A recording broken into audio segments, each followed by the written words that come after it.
A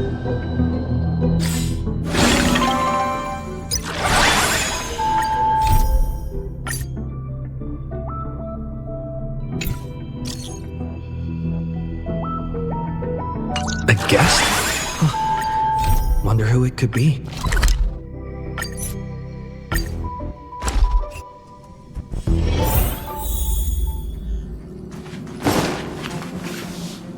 That's my proposal.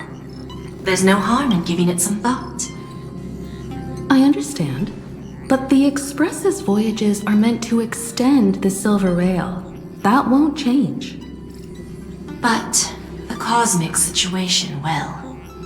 The Legion's threat looms over the universe, and no one can avoid it. Isn't that why you started the trailblazing journey? To connect? When it comes to the Express's course, I can't make any decisions on my own. Madam Jade, your olive branch should be extended to everyone. Greetings, nameless ones. Deliverer of Emborius. I'm here to celebrate our victory before the Express makes its warp jump, and lay the groundwork for a long-term partnership. On behalf of the Strategic Investment Department, and in the name of Diamond, I hereby invite all of you to Astropolis to discuss our alliance.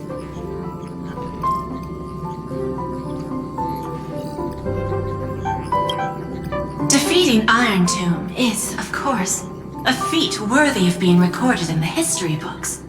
It's something that belongs to the cosmos, and even more so to the Nameless. But you and I both know this is just the beginning. To eliminate the threat of the destruction, all forces must still unite as one. To this end, the Preservation hopes to join hands with the Erudition and the Hunt to establish an anti-destruction alliance, bringing together all forces that can be rallied to the cause. I'm glad to see the Astral Express is on the list. You're being too modest. You're heroes who defeated a Lord Ravager, and therefore the most brilliant emblem on this banner. I believe the Trailblaze would make a strong candidate for leadership. I'm truly flattered. Consider our vote as a show of sincerity from the 10 Stonehearts. So, may I have the honor of expecting your presence? Every stop the Express makes is decided by all passengers together. Madam Jade, please, give us some time. Of course. Then I shall wait with anticipation.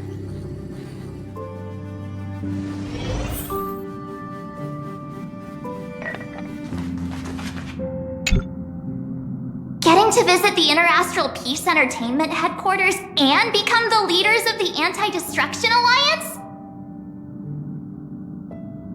Come on! When has anything that good ever just fallen into someone's lap? Jade is a shrewd businesswoman. Her idea of a leader might not align with what we have in mind. What do you think?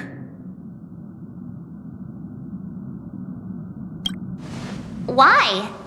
Mind telling us your reasons? We should agree for now, and take things one step at a time. Well, you're not exactly wrong if you put it that way. But it's still better not to take any risks. This responsibility is too heavy to bear. Even if it makes sense, we must proceed with caution. Besides, it goes against our identity as free people of the Express. Once we accept, the nature of the Trailblaze would completely change. Anyway, we should politely decline for now.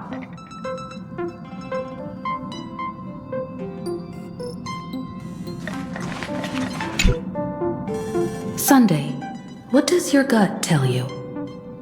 From what I know about Madam Jade, every favor she does is just groundwork to put things in her control.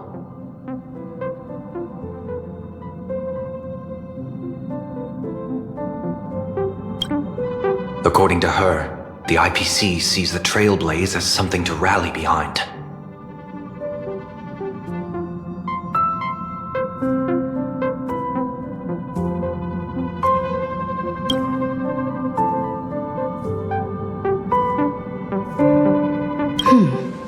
What do you think?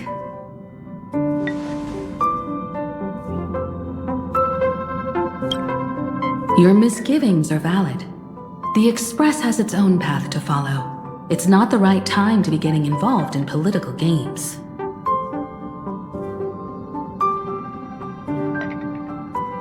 The discussion's over, so let's take a vote.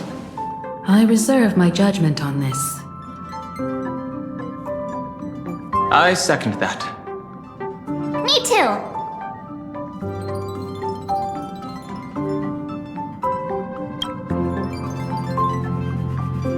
I abstain.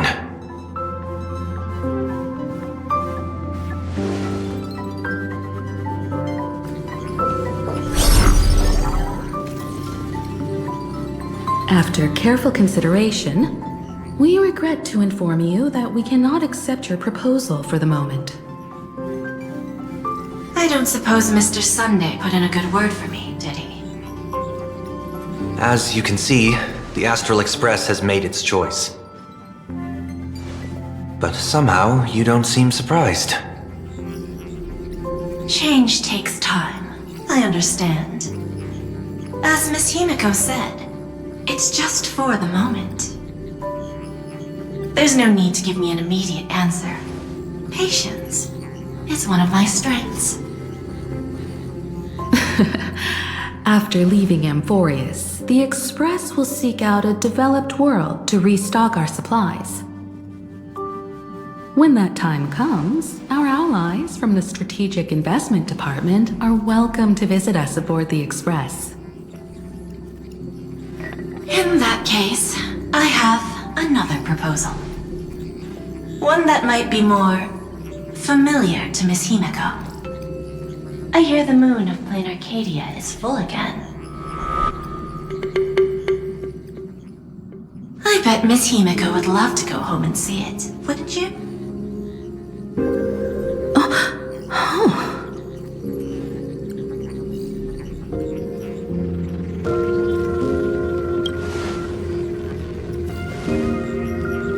So the moon is full once again.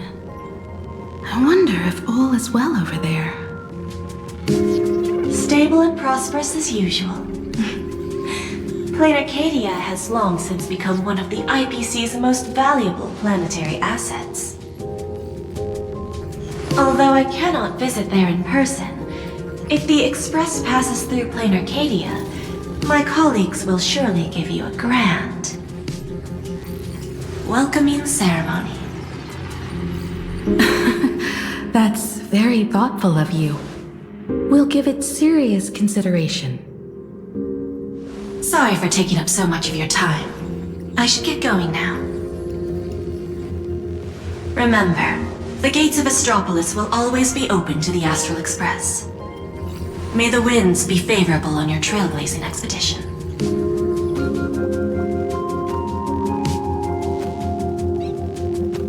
Plain Arcadia? It's been 15 years since I last heard that name. It's clear she came prepared. Astropolis was probably just a cover. Jade's real objective was to let us know about the IPC's movements in my homeland. Are you planning to go back and check it out? Why don't we first explain things to these confused kids? The civilization of Plain Arcadia on Ahatopia is my homeland. And it's also where the Astral Express once crashed and set off again.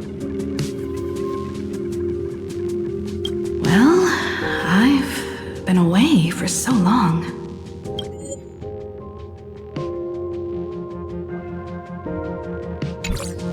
To be honest, I'm also not quite sure about this. Dan Heng, March 7th, and you... You've all grown so much during your time in Amphorius. Each of you has become a truly capable Nameless. So you must understand that Jade was right. The Trailblaze no longer means what it once did for the cosmos. Do we keep wandering through space? Or, as she suggested, do we become a core force against the destruction? We should give this question some serious thought before we depart. Going back to where the Trailblaze began again could be a way to reconnect with our original purpose. More importantly, our last stop was really exhausting, so we need to take a proper break. Ahatopia is an Arcadian world steeped in the elation, making it the perfect vacation spot. So, what do you think? That's my suggestion. Give it some thought. Oh, right. Black Swan wasn't part of our discussion earlier. Would you mind passing the message on to her?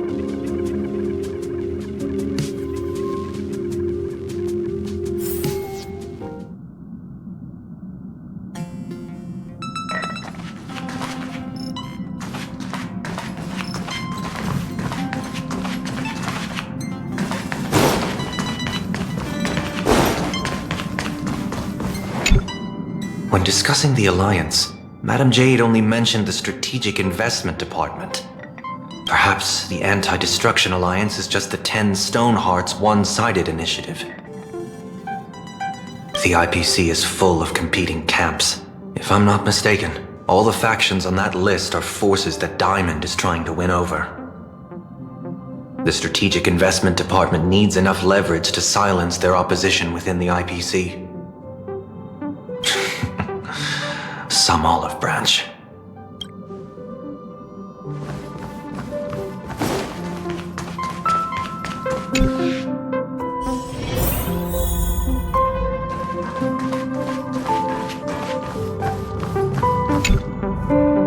I heard you have some ideas about the next stop.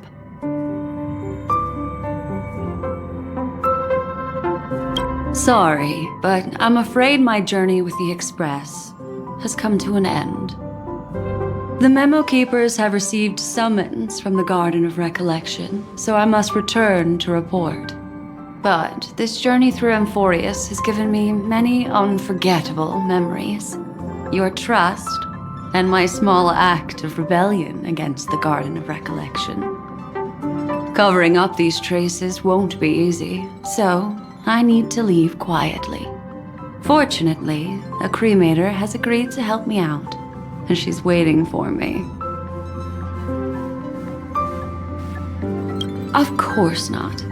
The time I've spent with all of you is a treasure I couldn't find anywhere else.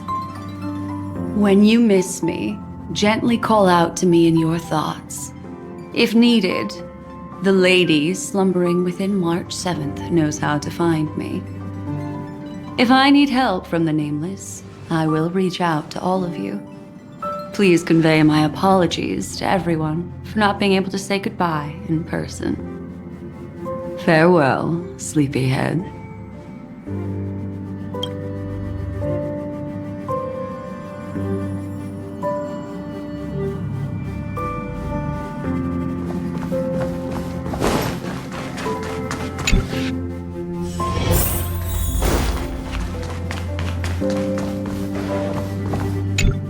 Plain Arcadia, another land known as an Arcadia.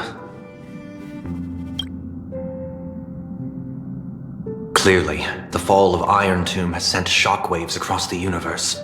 Even the usually scattered Memo Keepers have received a call to gather. Trust the lady. She's no stranger to dancing on a knife's edge, and she's always made it out in one piece.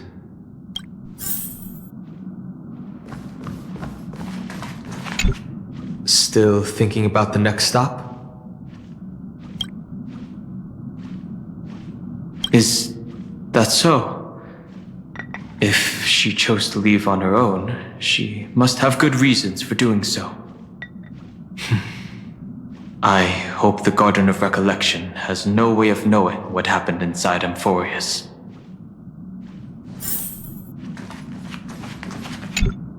I wonder what interesting sights await us in plain Arcadia.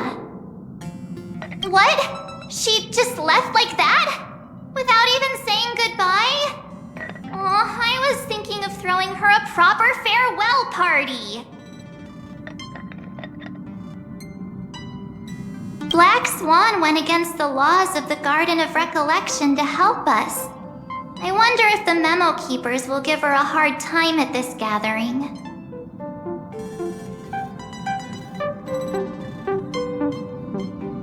Yeah, Pathstriders of Remembrance are all really resourceful.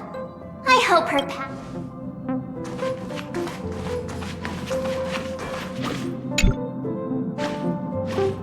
Without Black Swan, the Express would have never made it to Amphorius, let alone experience this unprecedented adventure.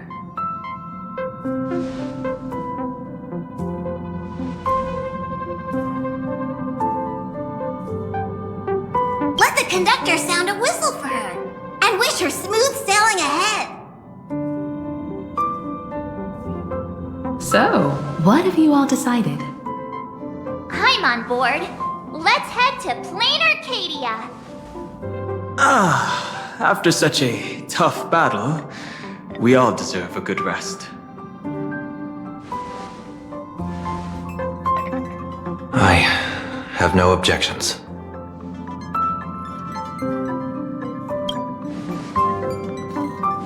Since we are all in agreement, Conductor, prepare for the warp jump.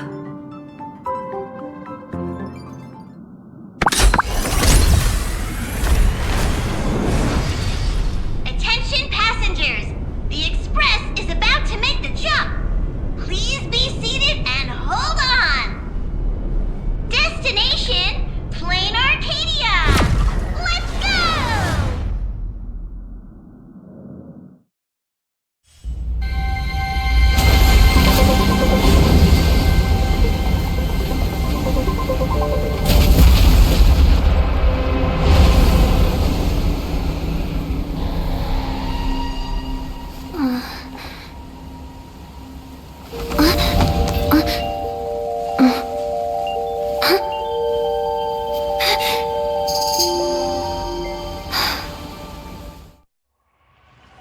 I dreamed it again.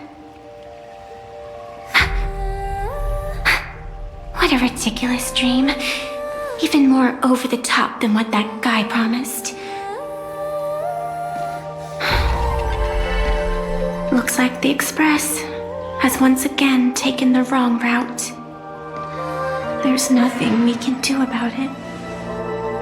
In the River of Time, if cause and effect can be kept apart for long, they're bound to have a terrifying reunion. Am I right, Observer? Watching us from behind countless veils. I've been rambling on since the show just started. You must be totally lost, aren't you? Then just forget all that nonsense I was spouting. Anyway, stop looking here. What you should be focusing on is them.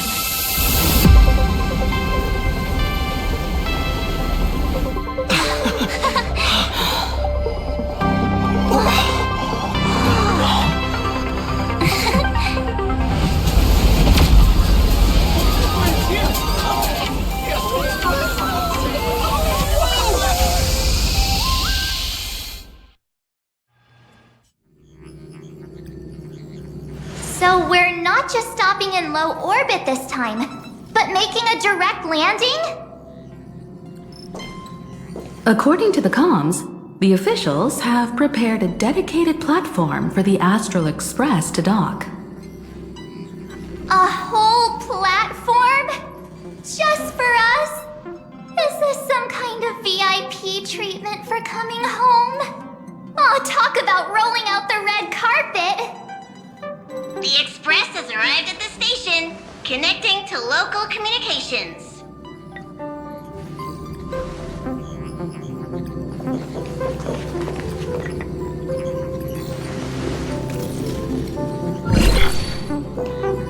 From what I see, the Astral Express is considered a legend across the cosmos.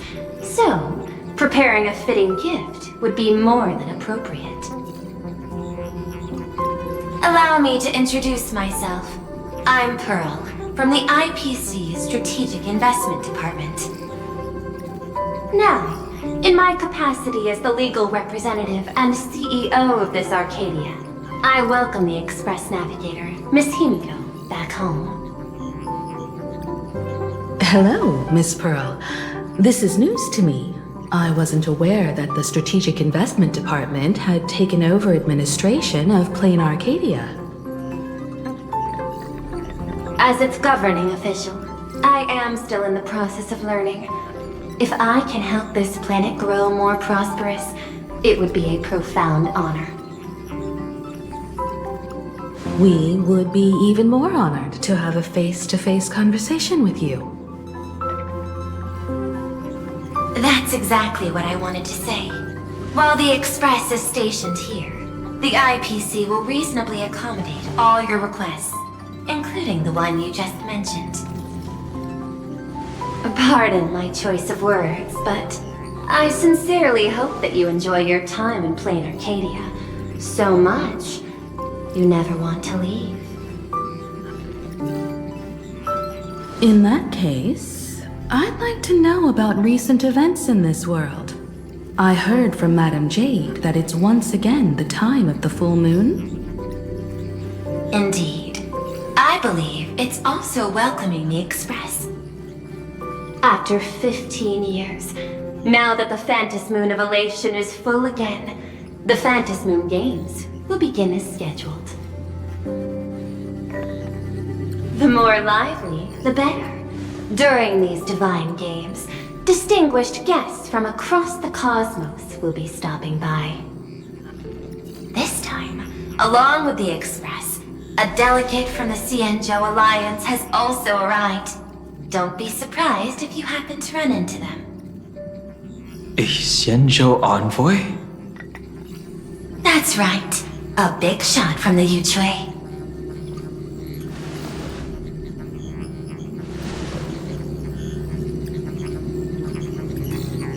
Since you've just arrived, I won't keep you any longer. I've arranged for staff to wait for you at the platform. Feel free to ask them for anything you need. All of this is a token of appreciation from the Strategic Investment Department to our friends. We hope you'll enjoy yourselves to the fullest.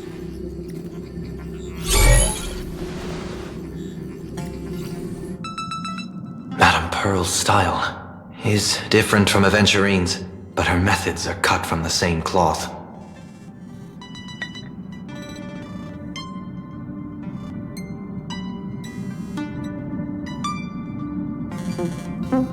This could go on forever. They're really pulling out all the stops to form this anti-destruction alliance. Looks like we need to pay them a visit. Whether to understand the CEO's intentions, or to firmly reject their proposal. At least in my homeland, we have more room to maneuver. Welt, care to join me? As for everyone else, you're free to do as you please. My suggestion is, why not take a look around and get to know this world better?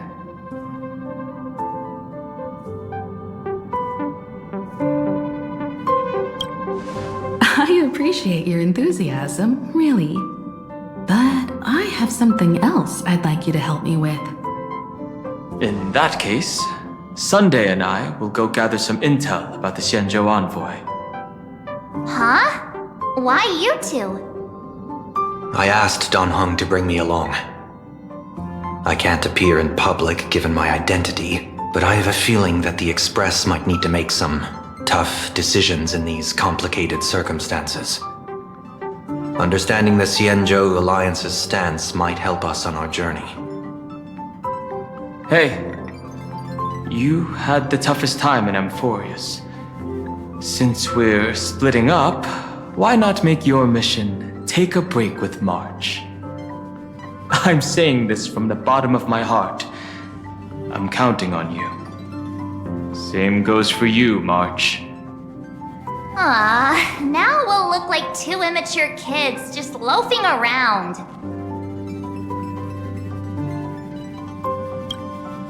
Wow, you grew up pretty fast then. Don't worry, you two. Just make sure to come see me in the parlor car before you leave. I have a favor to ask of you both.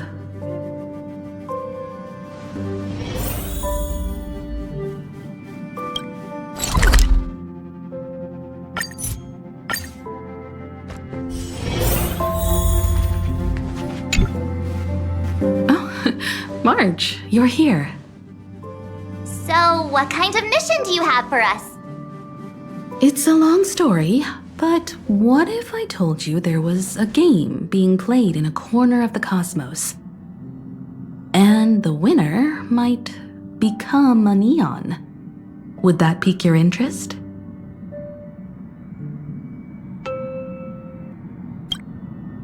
You two saw that special moon in the sky, didn't you? That's a piece of artwork. Here, a ceremony called the Phantom Moon Games is held every full moon. And that's what I was talking about. The game where the winner becomes an eon. Pearl mentioned that name too.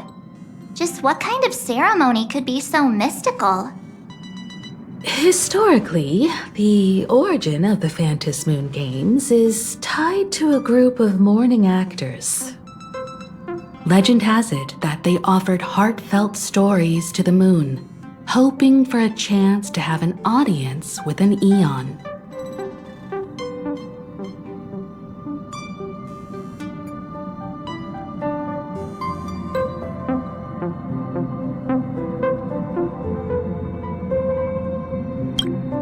Not really. As far as I know, many factions have their own ways of gaining an audience with them. Like the IPC's tourist package, one-day glory tour of the Amber Lord. Pay 1.8 billion credits and you can get a close-up view of Klapoth from an orbital ship at Pier Point. But the Phantom Moon Games are different. They're one of the few well-documented ways where you can actually see an eon and receive their response. Aha, the Elation.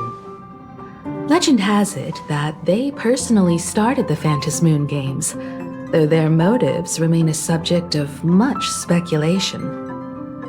Aha is also one of the eons closest to humans.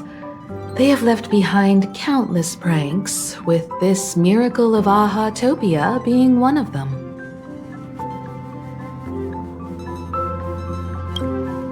According to historical records, when a supplicant rises above the rest, the elation will manifest, listen to the victor's wishes, and share their authority for 1 minute. Considering this eon once injected all their power into a noblesse worm, it's not surprising they would do something like this. What does it mean to become an eon for a minute? Among past winners, some sought ultimate power. Some yearned to erase their past regrets. And someone even stored this planet within a scroll painting. But how their wishes were granted and what became of them, only rumors remain, and no one knows the truth.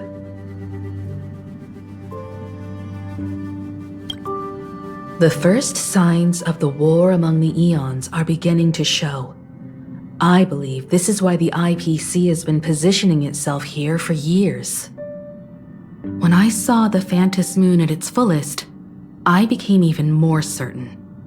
This ceremony to commune with the eon, whether genuine or not, could be the turning point that determines the destiny of the cosmos.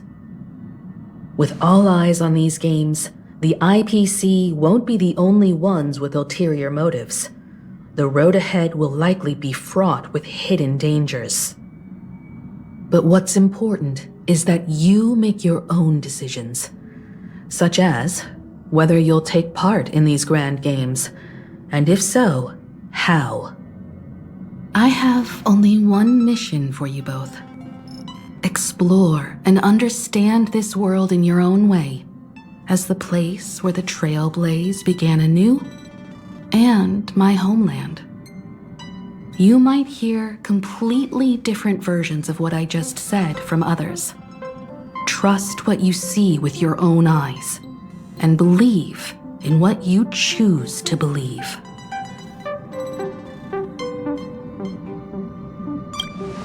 Me too. I won't let him walk ahead alone. I see you already have your own thoughts on this. In that case, everyone's got a mission to take care of now. Welt and I are going to meet Pearl. We'll see what kind of surprise she has in store for us.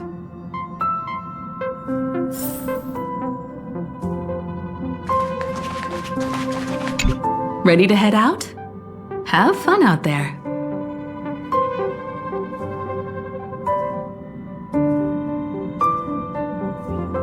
Isn't Miss Pearl, who we're going to meet, an Intellitron herself?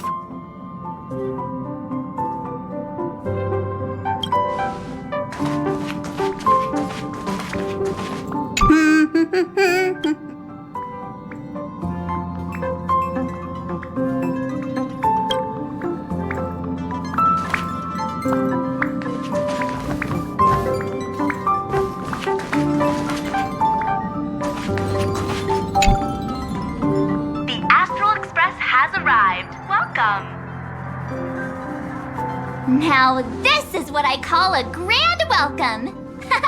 Let's get off the train. Oh, right. After a few trailblazing expeditions, I've totally figured it out. The first person we meet at every stop is somehow involved in some earth-shattering secret. So when the door opens, keep your eyes peeled.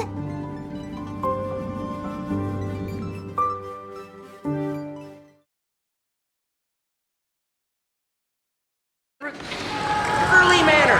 Please be mindful of your personal belongings. Thank you. In the name of ambition, traverse the cosmos. We meet again, deliverer from beyond the sky.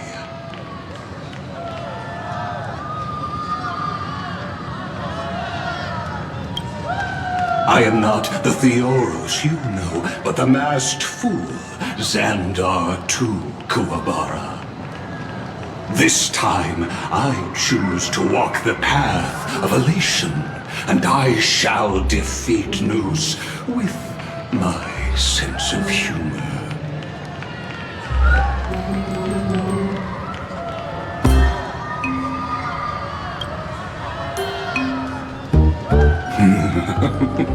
After all, I did say before. My latest dream is to join the Genius Society and play the role of a genius. Hey there, gray hair and darling March. Sparkle? Ah, it was you all along? Surprised? Well, this time I'm here as Plain Arcadia's cultural advisor, specially appointed to be the tour director for the Express crew. What are you talking about? I am your director, Director Sparkle. I know we had some minor entanglements in Tanakami, but you all had fun there, didn't you? Now, the Astral Express has become quite the hero. Her Excellency, the CEO, wanted to find someone who got along with you to show you around this place. So I took on that job. What kind of misunderstanding does she have about the phrase got along? Time's ticking away. Thankfully, there's no bomb here. So are you coming with me or what?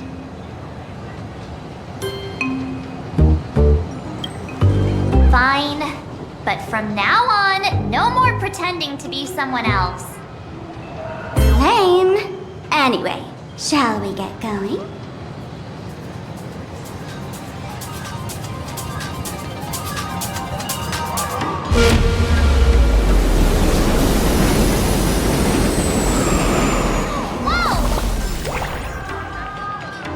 Pretty please!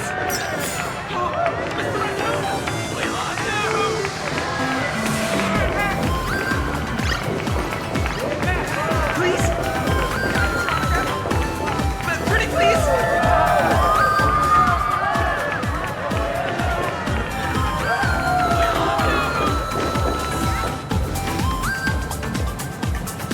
Is this a train? Looking sharp. Thanks for the compliment.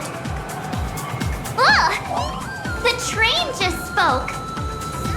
Before us stands not just a train, but a strangeling. The term strangeling is so outdated. Look, times have changed, dear guests. Please refer to the Fekine Protection Act. We prefer to be called Imaginary. So by the book, you really love those fancy scientific names from the IPC textbooks, huh? Fine, have it your way. This here is a species unique to plain Arcadia. An Imaginary, or a being born from paintings.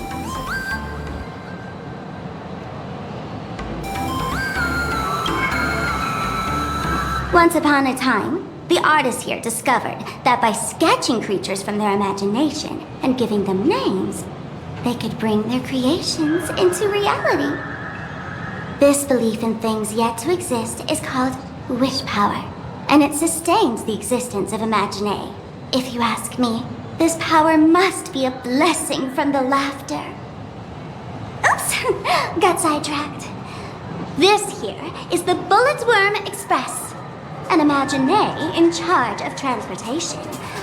You could say they're in the same line of work as you folks. Oh, so you two must be the nameless from the Astral Express.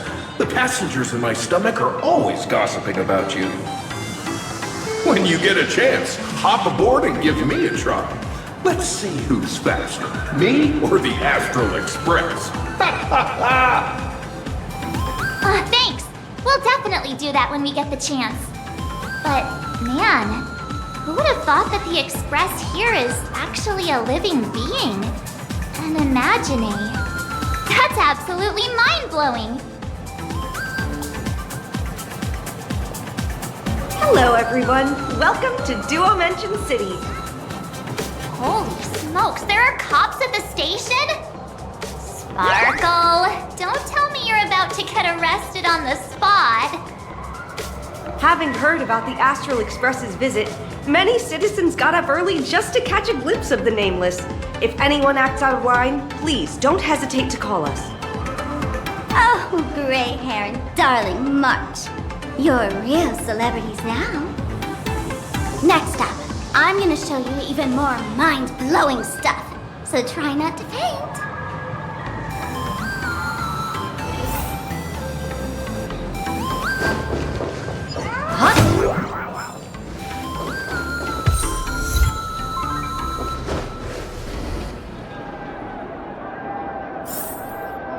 Holy cow, it's packed in here.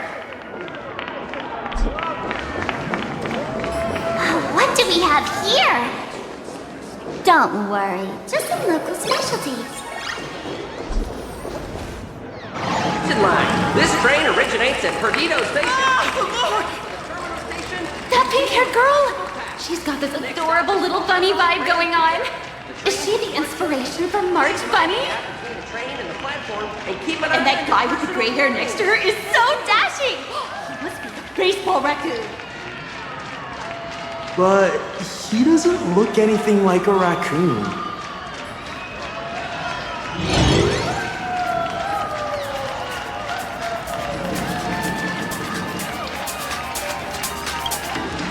Hey, you! Yes, you! Hurry up and say I'm cute! He spoke to us! By the laughter! This is the most amazing moment of my life! Wait, over here! Mr. Raccoon! Have your autograph, please? I love the work! Please,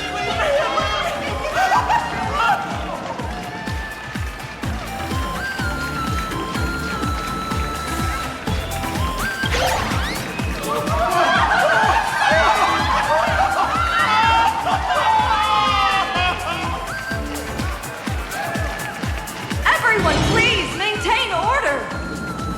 The people here are way too passionate. I've never experienced anything like this before. So, this is what having rabid fans feels like? Feels intoxicating to be the center of attention, doesn't it? Just don't get too caught up in it. You might not find your way out. Excuse me, bosses! Stop getting caught up in fan interactions. Today's schedule is really packed. Hey, you up there, Mr. Noodle-looking cat! Could you tell me how to get these two out of here? Excuse me, that's quite hurtful. I am Station Master Meowton, responsible for overseeing Perdido Station. Whoa, cats really are liquid. Wait a sec. This kitty is the station master? This world is so weird. The station's completely surrounded. If any of our esteemed guests get so much as a scratch or loses a few strands of hair to these rabid fans today, my measly pension will go right down the drain. So I've prepared the staff passage for our Astral Express VIPs. Please hurry and exit the station that way.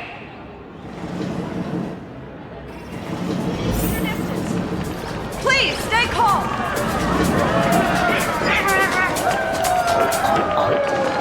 Welcome to Perdido Station! Passengers exiting, please use your tickets to pass through the gates in an orderly manner. Please be mindful of your personal belongings. Staff passage? To be precise, it's the Imagine Staff Passage. A long time ago, all of this Arcadia was sealed inside a scroll painting.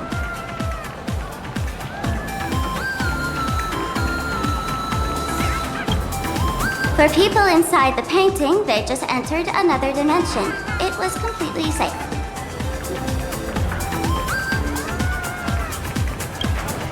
That's because someone brought everything back to reality. Care to guess why the IPC is here? This nation that was once lost in a painting was salvaged by the IPC. That's right. It's Plain Arcadia's must-see attraction. The portal entrance known as the Interplanar Jump. Though civilization has moved beyond the canvas, the world within the painting wasn't abandoned. Instead, it became part of life for both humans and strangelings. Come on, you two. Follow my lead and let's dive into the Interplanar!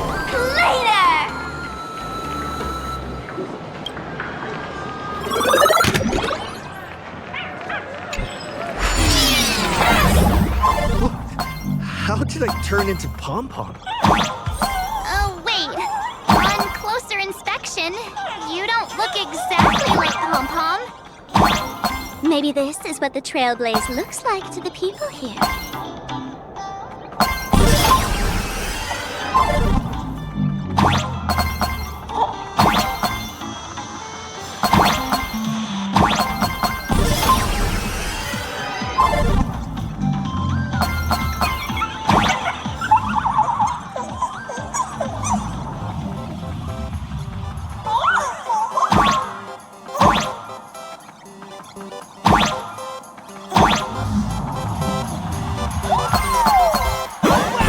I could jump so high!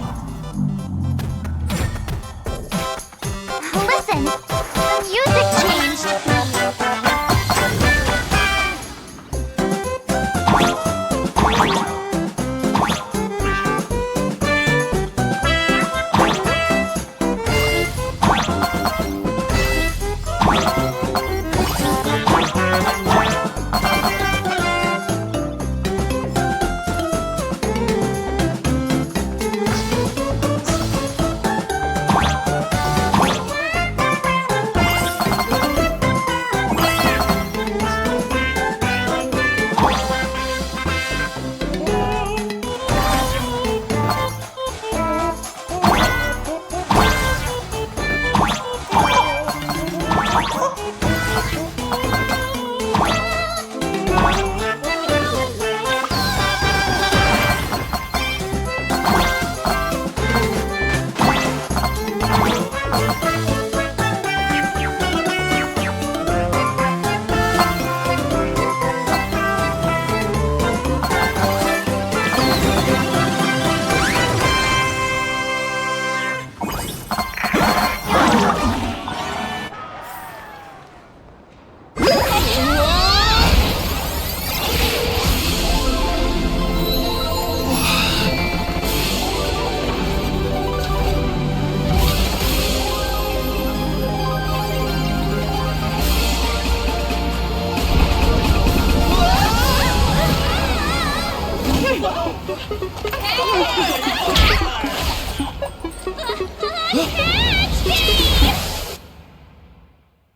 thought I was about to go to heaven.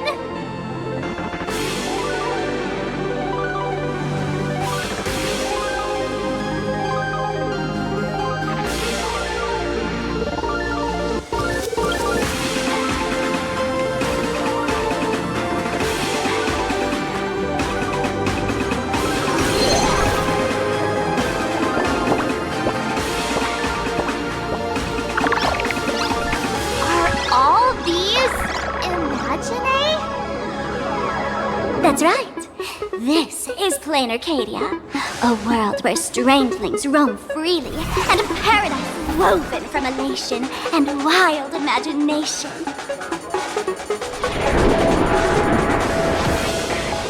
That huge creature perched on the tower is staring right at us. It's giving me the creeps. Oh, it doesn't usually be people, unless it spots pink hair. What's the matter with you? Jumping around and scaring people. That big fella is called a thunder coil.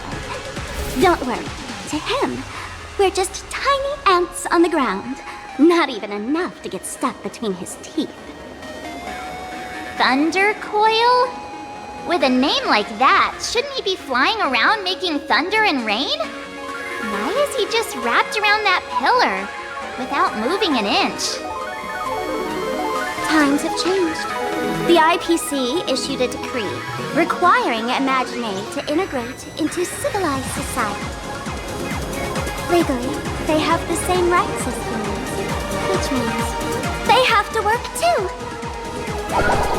What? Strangelings have to work too? That's life under IPC management. Who'd dare deny an Imagine their right to work? Now, the Thunder Coil amplifies TV tower signals, ensuring users worldwide can watch the station's broadcasts without interruption. Boring live streams, lame prank shows, and bleh. Oh, and there's the big news about the Express arriving! Look! What's up with that billboard?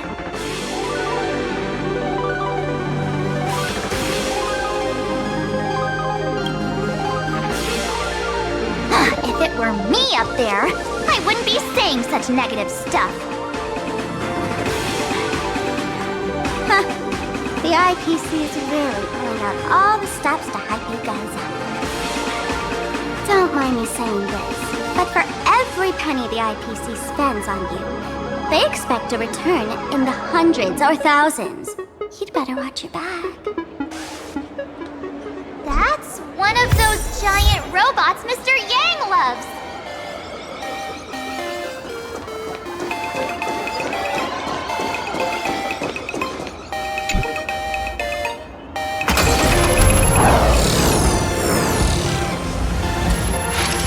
What is that? A decapitated Intellitron? This is a new life form that was born after the last Phantom Moon Games. An Imagine called a Mechatron, created by the IPC.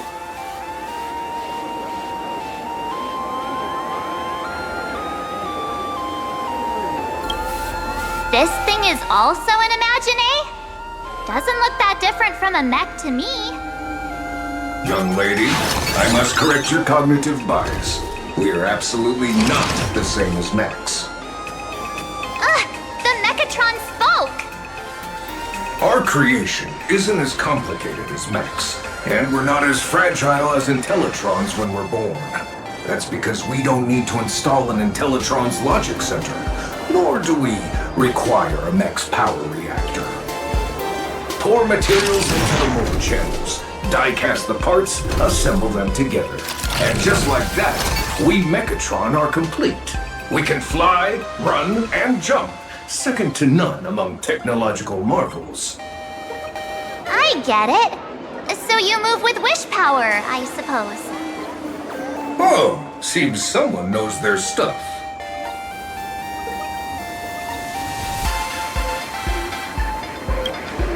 Technically speaking, it was drawn by IPC machines. Even though in plain Arcadia, the creation of Imagine has always been the artist's responsibility. For the IPC, well, they always want to improve everything with their industrial mindset.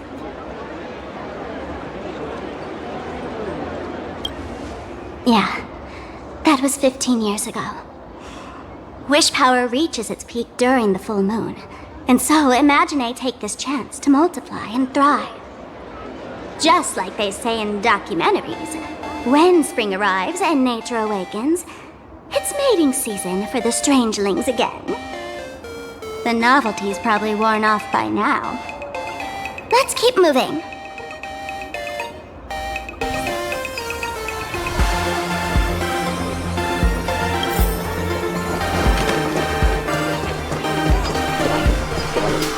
Is that a dessert shop run by cats? Dreamless Coffee is a chain store owned by Cat Imagine. The coffee and desserts here are absolutely delicious.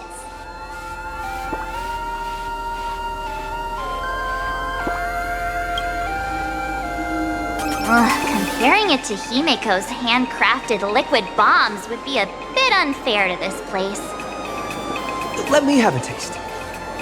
Are you two travelers from outer space? Welcome to Plain Arcadia. How's the situation in the cosmos these days?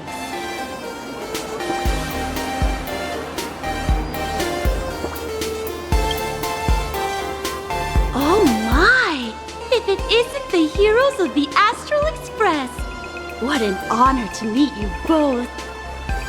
As nameless, you must go on life and death adventures all the time, right? Would you like to keep smiling happily forever, no matter what adversity comes your way? Happy forever?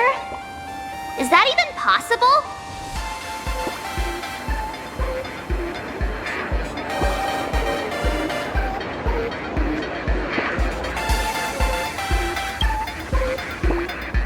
Yeah. If you keep eating sweets, at some point they stop tasting as sweet as they used to. If you're interested in learning more, I'll be around here. Feel free to come find me anytime. Here, Point Coffee. Have a taste. I'm from the Research Society of Happy Smiles. As everyone knows, this place is blessed by the laughter, making it a peaceful paradise. However, even while living a peaceful life, our existence remains entangled in countless worries and suffering. Crushing workloads, measly pay, demanding bosses. Turn on the TV, and all the bad news from across the cosmos hits you in the face. These are all enemies of happiness. Just like how the Astral Express defeated the Lord Ravager, we, the founders of the Research Society of Happy Smiles, have received divine revelation from the laughter and vow to help the residents of Plain Arcadia defeat these enemies of happiness and bring joy to everyone. Every fool in the tavern says stuff like this when they get drunk. Listen, the laughter is talking to me. Hey, you two. Interested in joining us? It would be such an honor for all our members if you could become part of our society. Oh, gray hair March. Don't tell me you two are buying into her nonsense. This lady seems a bit off her rocker. Let's get out of here quick.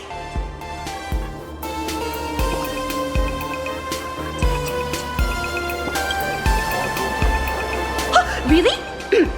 Please allow me to introduce. Hey, we're only halfway through exploring this street. How can you let someone whisk you away already? Sorry. We just arrived here, and there are still so many places to check out. You can introduce us next time. Oh, is that so? That's a shame. But don't worry. Opportunities for happiness will always be waiting for you. I hope we can have another heart-to-heart someday, so that you both can be guided to a life filled with eternal happy smiles. Extra strong Pierpoint coffee. Oh, there's something on the traffic light. Should we check it out from the overpass? Please do not take any pictures.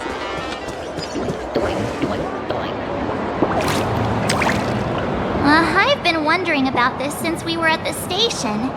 These colorful little dumplings seem to be all over the streets here.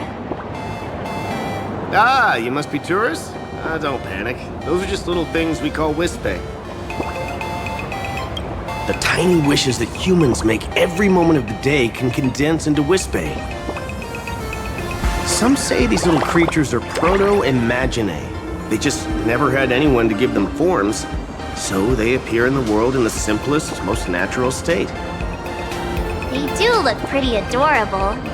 Like little wiggly blobs of jelly. Probably shouldn't ask this, but can we eat them?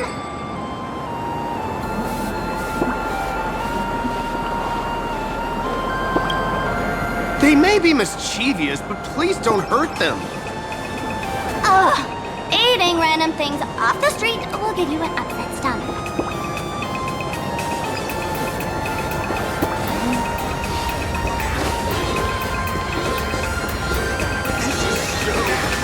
Bam!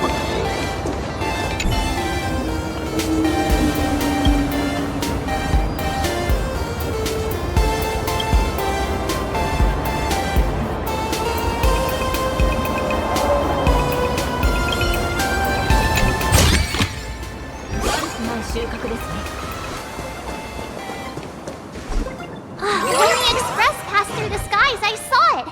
That's the Phantom Moon, right?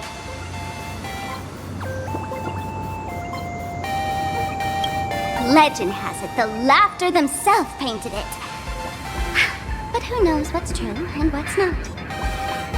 So, does Aha really watch over those who attend the Phantom Moon games through this moon? Well. Didn't expect darling March and little gray hair to be interested in this Eonic game too.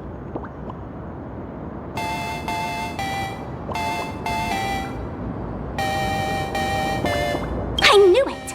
The Laughter once traveled with your Akibilly, and now the Nameless are drawn to their game in this Arcadia. Must be fate. So, what aspect of the Phantom Moon games would you like to know about?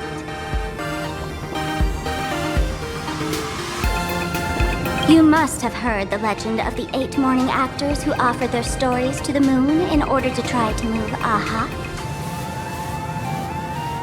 The masks that were worn by these 8 people are the tickets to joining the games. Under the full Phantom Moon, choose one of the masks and become a supplicant. Then you can compete with the other 7 for the chance to meet the Eon. Looks like we'll need to get a mask first if we want to join the games. In modern terms, It's all about getting views and clicks. Views and clicks? Are you kidding me? They didn't have that kind of stuff in, mythological times. That's how the legend goes. The morning actors offered up their stories, but the laughter didn't even spare them a glance. And so, to catch the Eon's eye, the Phantom Moon Games ended up leaving behind incredible feats each time. From forging swords that could cleave mountains in half, to transforming snowy peaks into floating jellies of sugary frost. It's still the same today. The supplicants must give it their all to capture the attention of the people of this Arcadia and accumulate wish power. And the laughter will only reward the most thrilling miracles. Oh? Don't tell me our little drama in Paniconi wasn't entertaining enough for you. Gray hair, let's drop it this time. I've been dealing with some minor issues lately. Oh, what kind of issues could possibly be bothering you? Don't tell me you're cooking up another crazy scheme. I'll keep you in suspense for now. So, where do you want to hang out next? Let's head this way. We can turn into the food street. They've got all sorts of goodies there.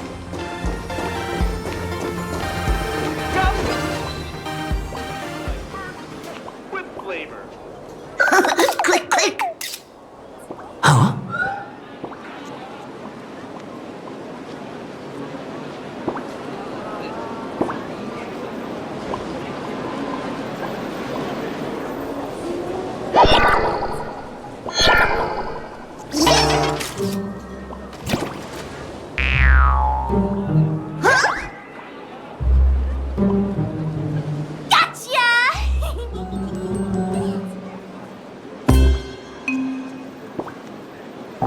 I felt like someone was sneakily following us around for a while now.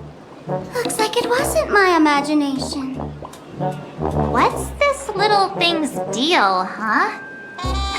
It's kinda dressed like you, isn't it?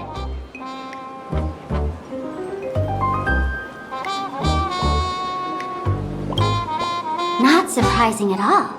The Astral Express is quite the celebrity these days, turning heads wherever they go. There's always someone keeping a close eye on your every move. Click, click, click, click! Holy for Bowly! For Bobo Weekly exclusive scoop! Famous raccoon from the Astral Express caught in secret rendezvous with streamer Sparxie, seemingly to join forces for the Phantom Moon Games. Famous raccoon? Secret rendezvous with Sparxie? What is he talking about? Some tabloid journalist trying to stir up the juicy scandal, huh? They might both use cameras, but our darling March is way cuter than this paparazzi creep. Hey, I can speak for myself.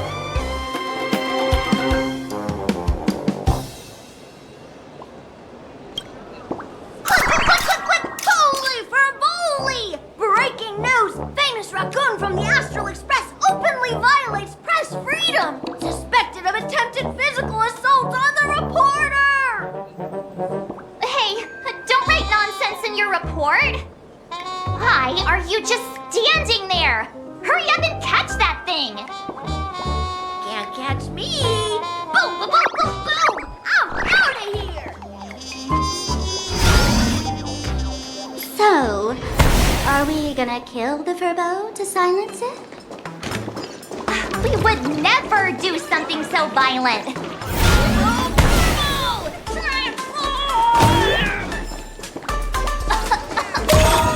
That little fella can...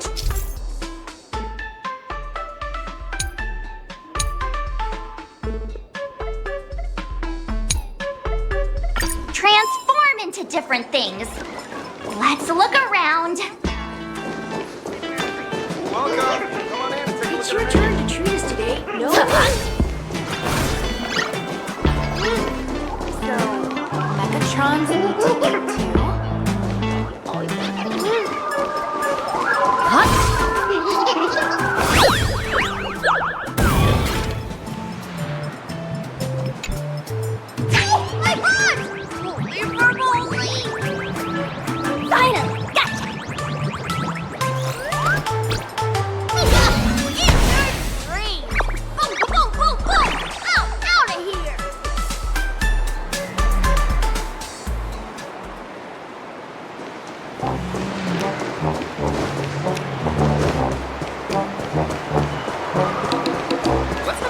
Finally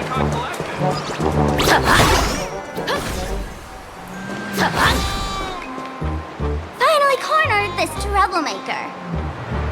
Delete those sneaky photos, and don't you dare write any of your made-up stories, or I'm gonna show you what's what. Escape now! I, for Bullitzer, may just be a humble tabloid journalist, but I'll never bow down to evil forces when it comes to defending freedom of the press! I'm on fire! Whoa, why did this guy suddenly get into a combat stance?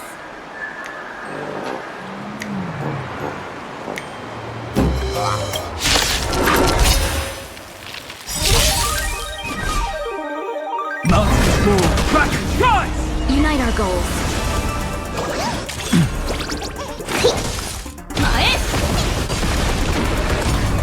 Clouds scattered.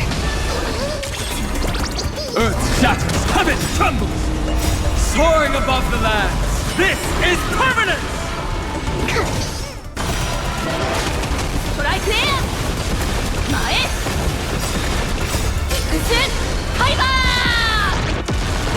Dream vanished. Let us dance once more. Share good fortunes. Mountains move, dragons rise!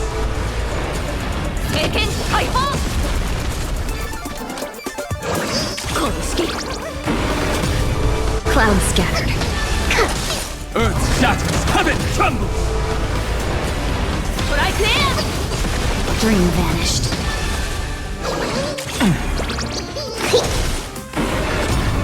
Unite our goals.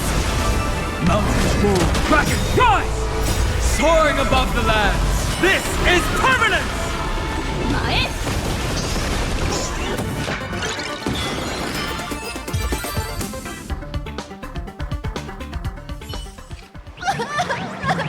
Please, don't hurt this poor working furball! Weren't you acting all tough just now? You've got some nerve, sneaking photos of Miss Sparkle and the Astral Express. I mistook you for someone else. I thought you were that famous streamer. As for the Express's great raccoon, we're all huge fans of the Great Raccoon. You see, I've even styled my whole outfit after your look. Now, let's talk about compensation. Adding up emotional distress, lost wages, nutrition fees, and whatnot. 1 million credits per person should do it.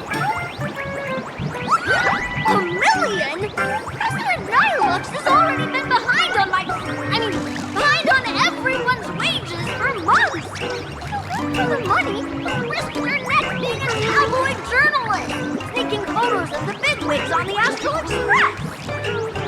Right now, I've got no money, and well, no life left to lose either.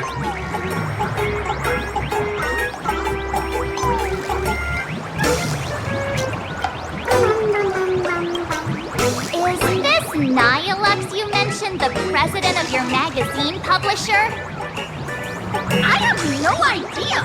President Nihilux specifically warned us that if we got into trouble outside, we absolutely mustn't mention her name.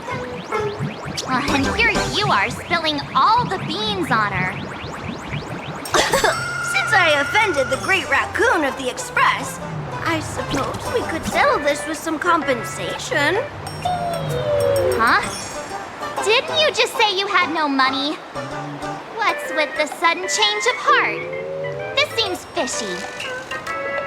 My pockets are truly empty. However, regarding compensation, I implore the Great Raccoon to visit our Furbobo Weekly magazine office.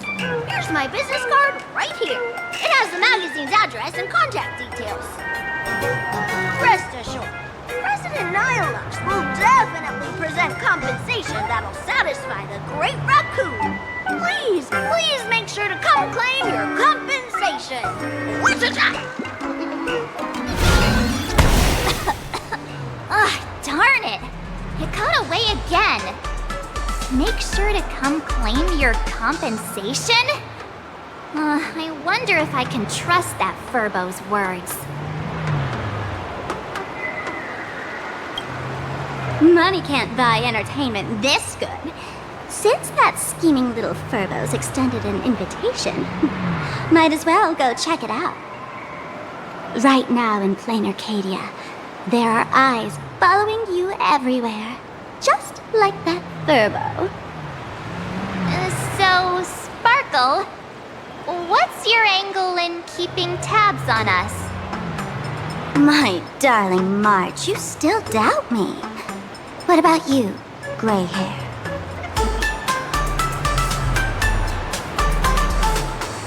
You got that right. Why would I ever hurt my favorite source of joy? What you should be worried about right now isn't me or that tabloid journalist from earlier. Has the renowned Astral Express come to plain Arcadia as tourists on vacation? Or are you here for the Eon's game, eager to share their authority? For the local residents, you're already in the spotlight without doing anything. If you decide to join this game, you'd better stay on your toes. There are quite a few people looking to join the Phantasmoon Games and become a supplicant. In their eyes, the Astral Express is the perfect prey. Among the folks I know, there's one who might become your enemy. She's about to put on quite a show at the plaza up ahead.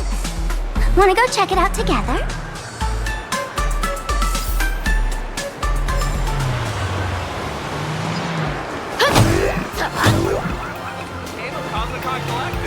These little wisps, they are quite mischievous. As likely as our darling March. Hey, I'm being super well behaved here.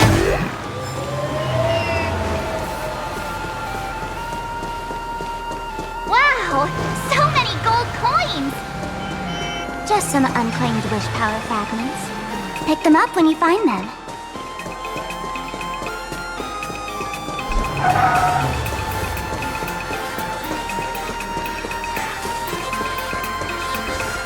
The Elation is naturally the most venerated deity here. However, people have their own different ways of practicing Elation. You've noticed those massive @ signs floating over there, haven't you? The IPC has built a comprehensive network in plain Arcadia, letting people soak up entertainment around the clock. Word from the tavern is that the IPC wants to control this year's Phantasmoon Games. Though, they've been itching to do that for 15 years already. To us fools, those IPC folks are like a swarm of buzzing worker bees, tirelessly building their dull, mechanical business hives everywhere. The worst part is, these folks actually enjoy it. Their elation is mind-numbingly boring. And even worse, this dull elation has spread like a plague to every corner of plain Arcadia. Come on in and feel it for yourself.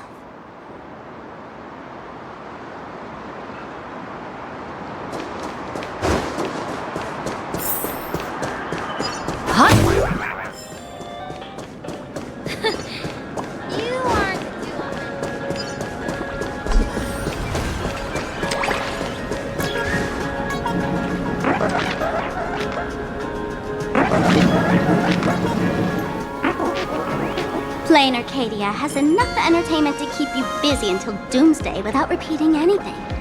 But you know what's missing here? Real fun! What's the difference between being glued to the internet all day and being stuck in a dream? The Phantasmoon Games must not fall into the IPC's hands and be reduced to a business deal decided by internal bidding. It must not become just another bargaining chip in the power struggle between cosmic forces.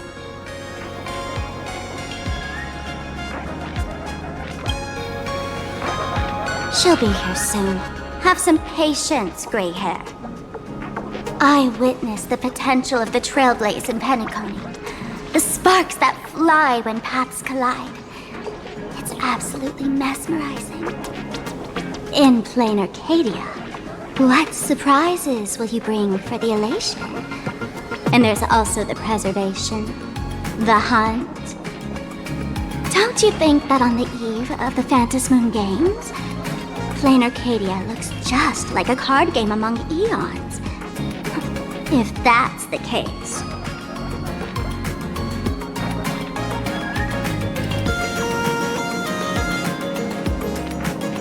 Friends, have you ever heard of Cosmicon Collective?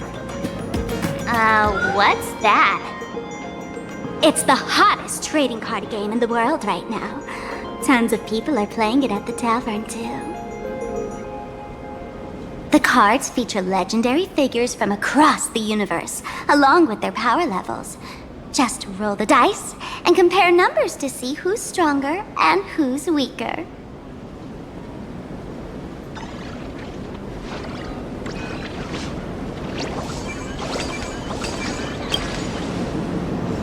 Gray hair, care to play cards with me? Think of it as a rehearsal for the Phantasmoon Games, right here, at this tiny card table.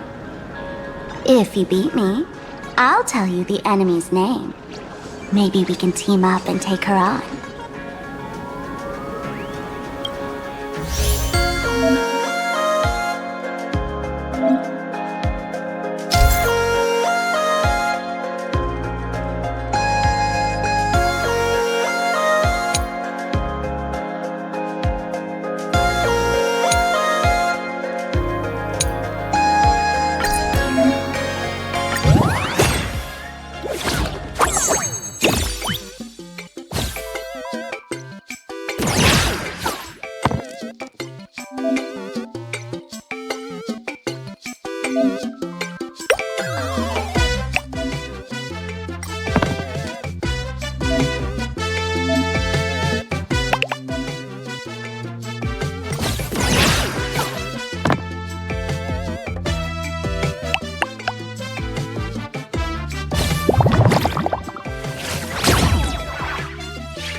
As expected of you, gray hair, starting off with a bang.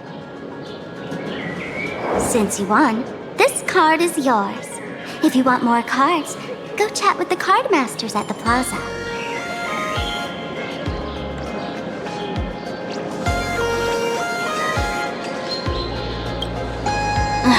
A streamer was about to go live at the plaza. She calls herself Sparxie.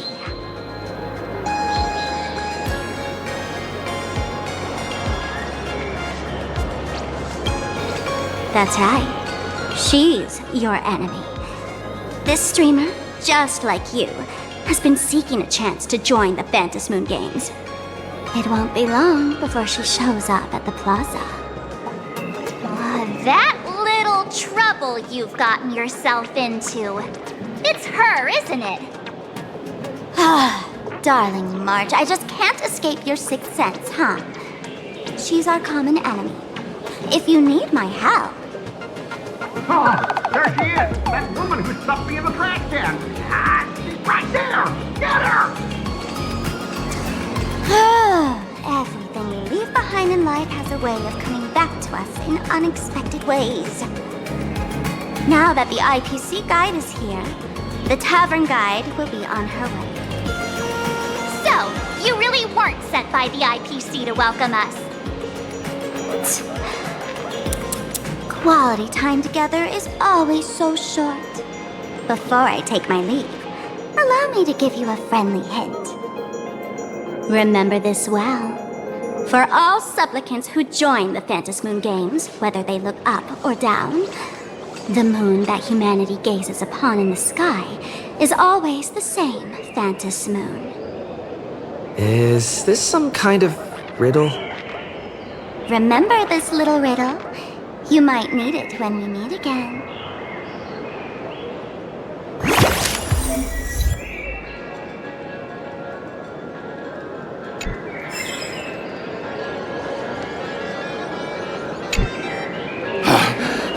Finally! Found you guys. You wouldn't happen to be the guide the IPC assigned to us, would you, Mr. Scott? That's exactly right. We meet again, bosses. After the Holy Grail War back in Penacony, Mr. Aventurine graciously offered me a chance to turn over a new leaf by working for the Strategic Investment Department. And as it happens, Madame Pearl wanted to find someone who got along with the Express crew to be a guide. So I was assigned this important task. But just before I came to start my job today, someone suddenly knocked me out cold. And when I woke up, I found myself stuffed in a trash can. That's right. It was that woman who kidnapped you just now. When I catch her, I'll make her pay until she's completely broke.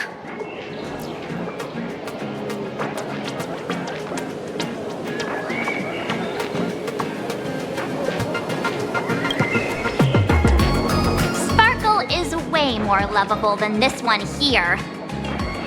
I knew it! You don't want to see my despicable face! I, Scott, totally understand your frustration. As long as you're safe and sound, that's all I care about.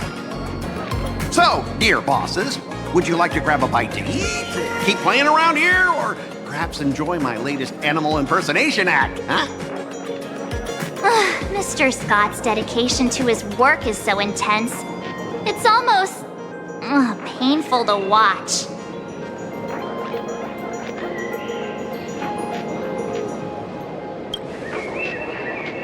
Enemy? Not on my watch. Anyone who wants to harm my esteemed bosses will have to first step over my dead body.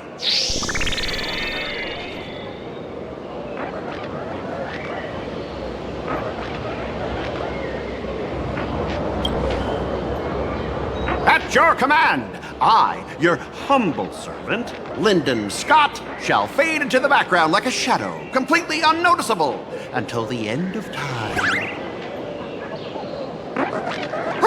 The annoying guy is finally gone. Let's head into the plaza and see what fun stuff they've got.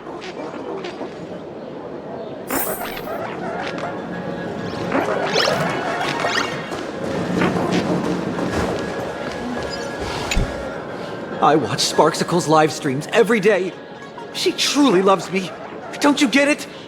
I only feel like I'm loved when I watch her streams. Wake up! Sparxie loves all of us, not just you alone. It's exactly because of people like you, always going on about how Sparxicle loves everyone, that she has to hide herself away and barely ever appears in public. If I married Sparxicle, I would protect her properly. Then she wouldn't need to be so strict about her personal information anymore. You're exactly the kind of person she's trying to protect herself from. These people don't look like they're up for a normal conversation. Let's keep our distance.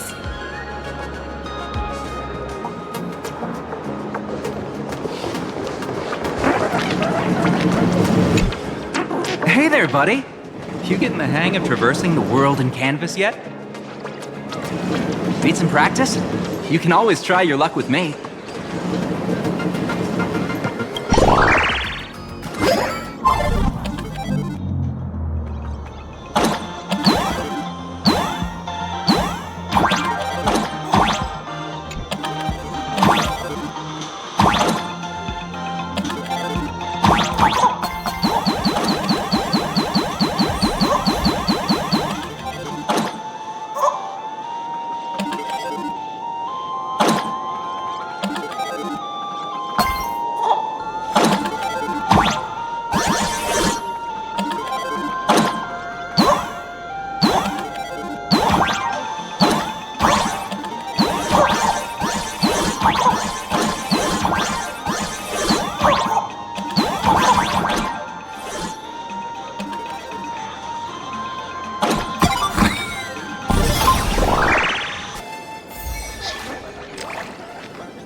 Hello, how can I help you? Huh? This one's just passing through. Buddy, you got the wrong person. If you want to play cards, I'm your guy. Hit me up anytime you're in the mood for a game, or you want to trade some cards.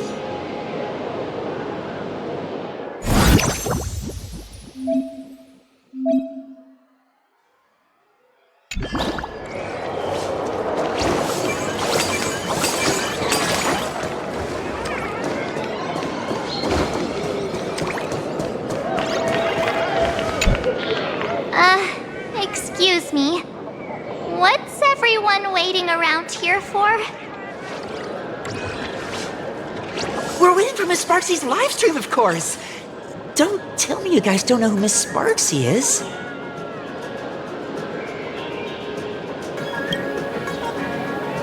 I know you. You're that... the one from the news. Right. The famous of the Cosmic Express. It's the Nameless of the Astral Express. Forget about that. Let me introduce you to the great Miss Sparxie. She's just so adorable. She's the most versatile streamer ever, mastering all sorts of talents. Her wit in every single word she says echoes in my dreams. It's simply impossible to sum up such a perfect being in just a few sentences. We finally met someone who doesn't care about the Express.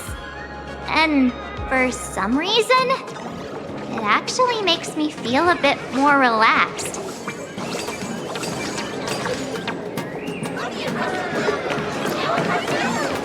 Conductor, still couldn't hold on?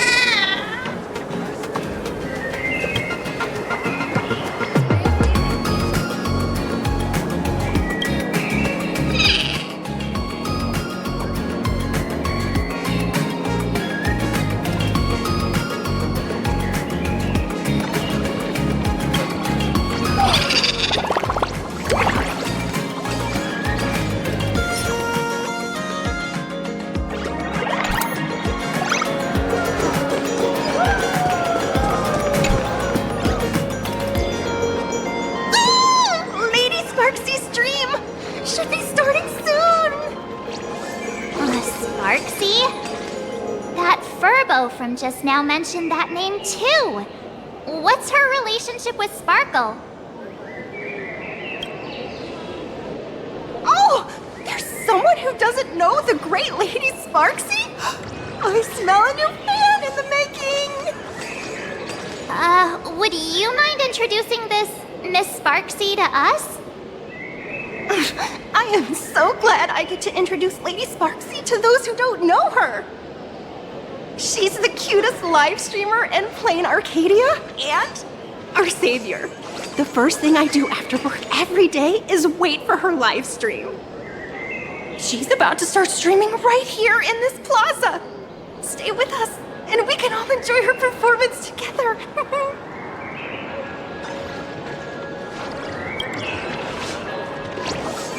Hello? Hello? Oh, my lovely fans. Sorry to keep you waiting. Can you hear me? We can hear you, Sparxicle! Has everyone been working hard today? Did everyone eat properly? A full belly makes a happy heart! Let's watch Sparxicle till it gets dark! Has everyone been treating me with lots of love today? Forever devoted to Lady Sparxie! If ever not, may lightning strike me! Something's off. Why do I sense my old model's aura on some people in the audience today? Oh boy. She must be talking about us. Let's see. Which naughty ones went to meet someone they shouldn't have? Sparxicle!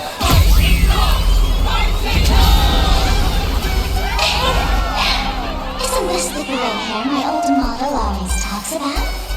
Teeny little brat never to deal with me. What a jerk! Her favorite toy is mine now.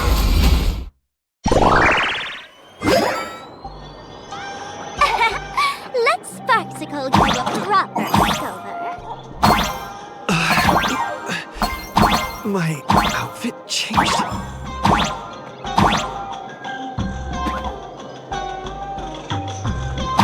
Are you the enemy that Sparkle mentioned? What exactly is your relationship with Sparkle?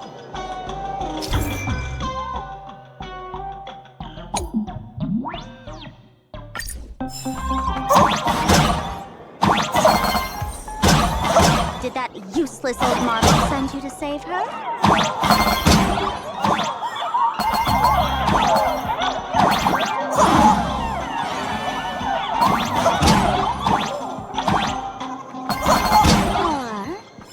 Or is she hoping that you join the fantasy games?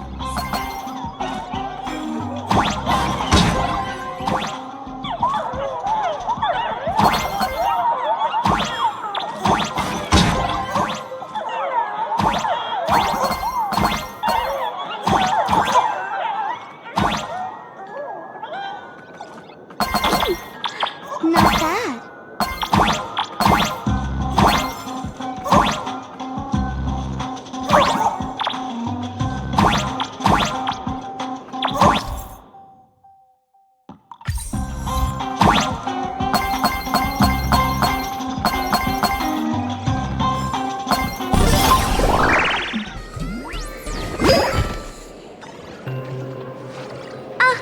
So my little pets managed to escape from their electronic cage.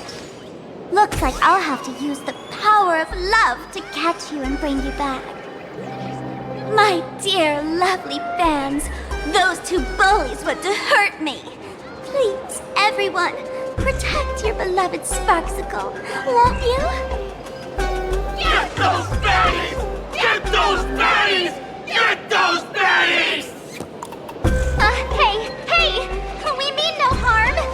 Can't we just talk this out? No harm. Talk this out! Isn't that exactly what the IPC loved to say when they took over Plain Arcadia? You're all cut from the same cloth. You want to control the game that the laughter left for this world, just like the IPC, don't you? The ceremony left by the Master of Elation must not be defiled by the likes of you and turned into some boring, pathetic, dull, tedious, profit-driven social mixing. You've got us all wrong! Bringing the fun back to the Phantom Moon Games, that's the Masked Fool's unequivocal duty. My dearest, cutest fans, let's get this party started! In the name of Sparxie, we hereby declare you are guilty!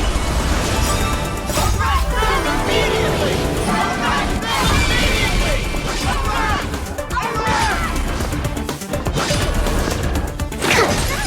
But I can! Clouds scattered. Mountains move! Kraken, rise!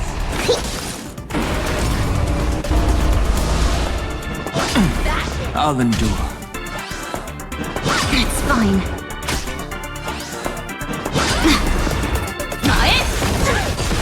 But I can! Sit! Do your thing, Sparxie! We'll crush all the haters for you! Darn it! Rallying her fans to attack us!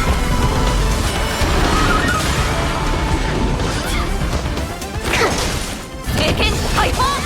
Earth shatters, heaven trembles! Unite our goals.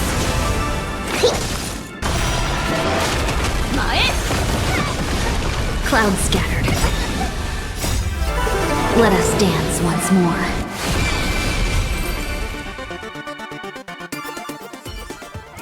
Stand down!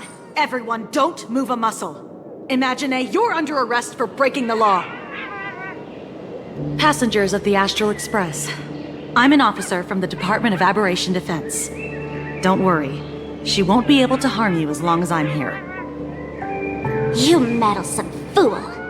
Officials have no right to interfere with the supplicant's actions during the Phantom Moon Games, do they? Only those who possess a mask can be called supplicants. You're just one of thousands of troublemakers in this land who claim to be joining the Phantom Moon Games while actually causing chaos. Plain Arcadia is a society governed by law. Any act that violates the law, even if done in the name of the Phantom Moon Games, will be severely punished by the Department of Aberration Defense. Severely punished? You're just a lapdog of the IPC, yet you're still so full of pride. That's very funny. That's exactly what I'm saying. Plain Arcadia under the IPC's rule is boring as hell. Even the Phantom Moon Games have turned into some kiddie playdate for all the goody two-shoes. Nameless, you're free to go for now. But I'll be keeping my eyes on you. Next time we meet, I'll turn you into devoted fans. I'll make you mine. Escaped, huh? Excuse me. I'd like to have a word with you two. Thank goodness we made it in time. Otherwise, things could have turned out pretty badly. Don't worry. March and I don't get hurt that easily. By saying things could have turned out pretty badly, I meant you and Miss March knocking out all of her fans.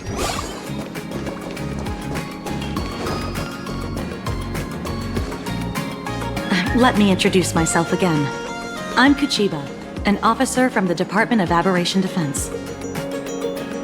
We don't need to introduce ourselves, do we? Miss Kuchiba, you probably know who we are.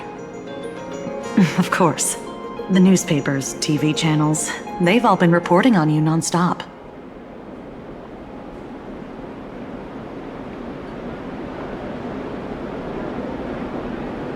Police dog? Ah, you mean those Wufei. They're legitimate law enforcement officers, and some of them have even more experience than I do. However, as a staff member of the Department of Aberration Defense, I have some special privileges that allow me to request their assistance. As you both know, Plain Arcadia is quite a fascinating world. Creatures made real by artists' brushstrokes. Objects that unexpectedly come to life. Strange dimensions hidden within paintings. And even the ground beneath our feet that occasionally trembles. This is what the Department of Aberration Defense exists for. Everything from managing supernatural anomalies to registering Imaginae and ensuring their continued existence. And of course, there's the Phantasmoon games that Sparxie just mentioned.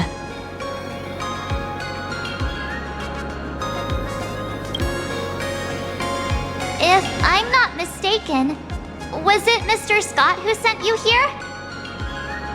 So that's the name of that high and mighty IPC specialist. This Mr. Scott believed he wasn't dealing with ordinary criminals, but with masked fools, which required decisive action. So, a phone call was immediately made to the Department of Aberration Defense. Well, it's not surprising. But what do we do now? Our guide ran off, and we got into a fight with Sparxie's fans. I guess our shopping plans for today are down the drain. Should we give Himeko a call and fill her in on what's going on?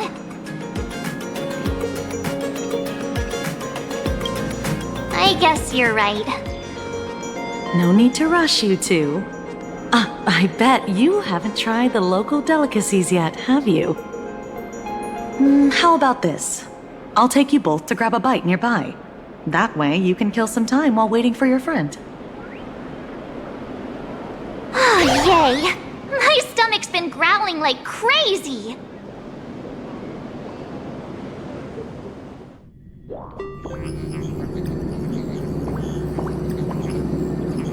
Color reproduction, 96.2%. Brushstroke reproduction, 93.6%. Conclusion. On the physical level, my reproduction has reached the appraisal threshold. This forgery can now be considered the authentic piece. Yet you still seem dissatisfied. Tell me, what troubles you? Is it that less than 4% margin of error? Or something beyond the numbers? I'm grappling with a quality that defies measurement. Artistry. It is the prerequisite for becoming the steward of this Arcadia. But you already are its steward. Diamond will remember that you only took 6 months to claim that title. It was 5 months and 15 days. Empty titles mean nothing. In plain Arcadia, political influence carries limited weight. To add a stroke to this artwork, one must first understand art. I know you. This is the conclusion, not the cause. The piece before you, Worldbreaker Waves, is a relic from one of the civilizations in Ahatopia's history. The final work left behind by Graphia, the ancestral painter of ancient Benzai Tengoku. Legend says she performed a miracle, conjuring an entire plane of existence and sealing the whole world within her scroll. Do you want to know how she did it? I will not deny it. People call her achievements a miracle, meaning its true nature remains unknown. In other words, it is an unexplored market. Understanding comes first, then investment. That is the natural order. Perhaps this is why Diamond chose you. An Intellitron devoted to results and efficiency. Cast into a realm sustained by imagination. The 10 Stonehearts await a metamorphosis. May you find your own pearl in the strange and dazzling sea. Thank you, but my mission is to oversee the progress of the Phantasmoon games. Personal growth is not part of the task. Jade, allow me to point this out. The 10 Stonehearts are 10 independent decision-makers. Your attempts to bind people together will only prove counterproductive and bring needless loss. As always, I follow the optimal choice. Neutrality. That is also my answer to Obsidian. A flawless reply. Your cool logic is always captivating. Lady Pearl, that Express Navigator has come to see you. It seems we no longer have the leisure to speak of art. This is all I have to say. Tell Diamond, I will fulfill my duty of strategic investment. Send the guests in.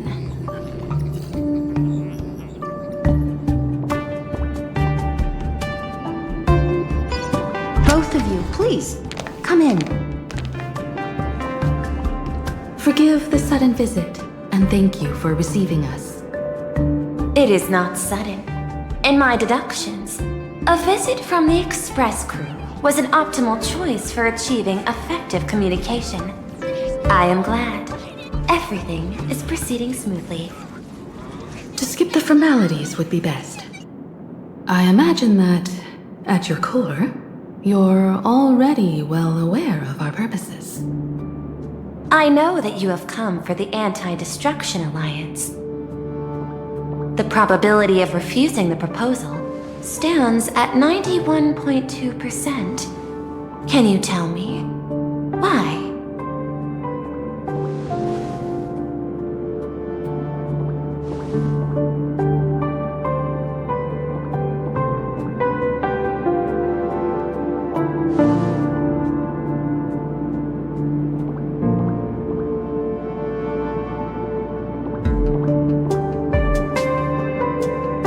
That is a reasonable concern.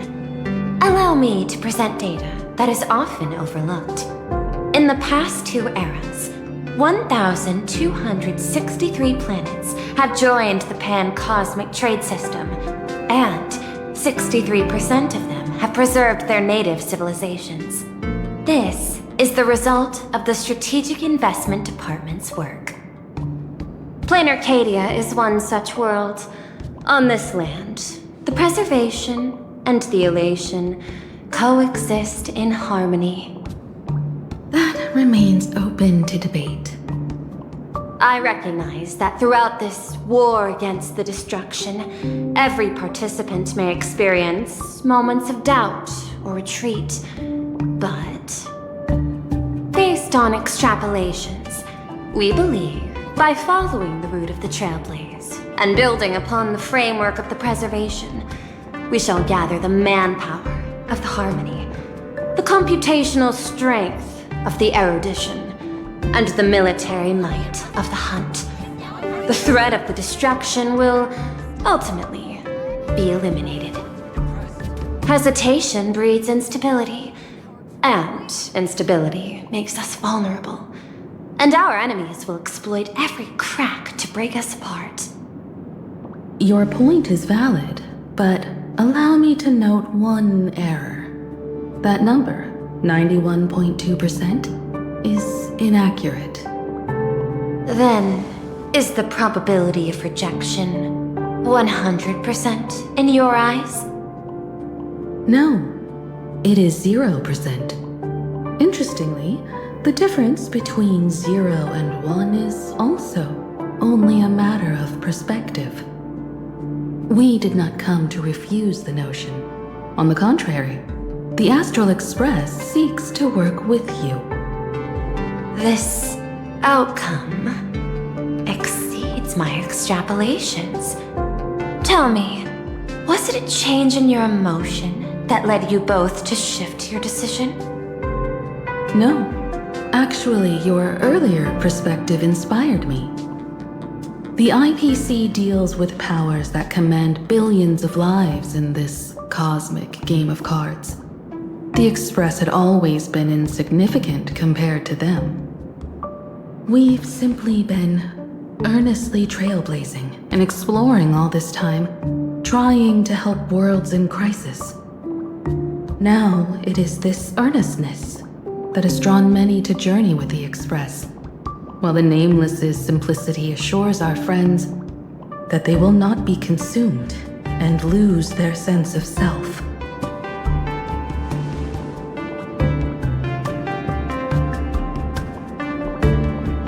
That is why we came to you, Miss Pearl. Please set aside your role as one of the 10 Stonehearts and imagine this possibility. To fight against the destruction, there is no need for an alliance. What we need is to stand by each other. The IPC may not stand as an ally of the Express, nor might the Strategic Investment Department. But you can. Work with the Harmony. Calculate alongside the erudition. Help aim the arrows of the hunt. And build the steadfast shield of the preservation. Then, what part does the Trailblaze wish to play in all this? We shall become the sail. The ship's sail? That sounds no different from my former proposal.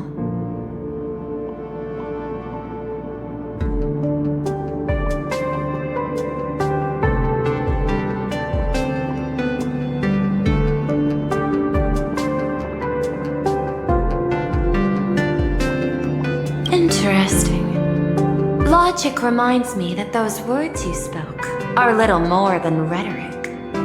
However, I will follow the optimal decision. Neutrality. You mentioned that the IPC has never changed Plain Arcadia, and it still follows the path of elation. But in my eyes, Plain Arcadia has not been altered because it still has value. Just like the Astral Express.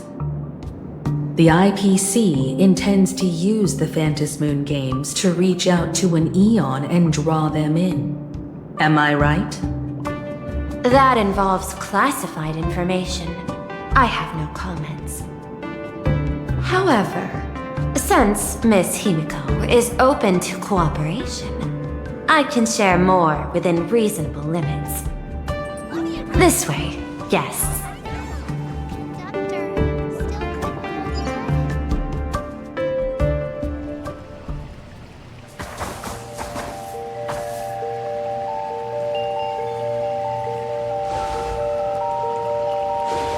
A place in the world in canvas, called the Phantasmoon Courtyard.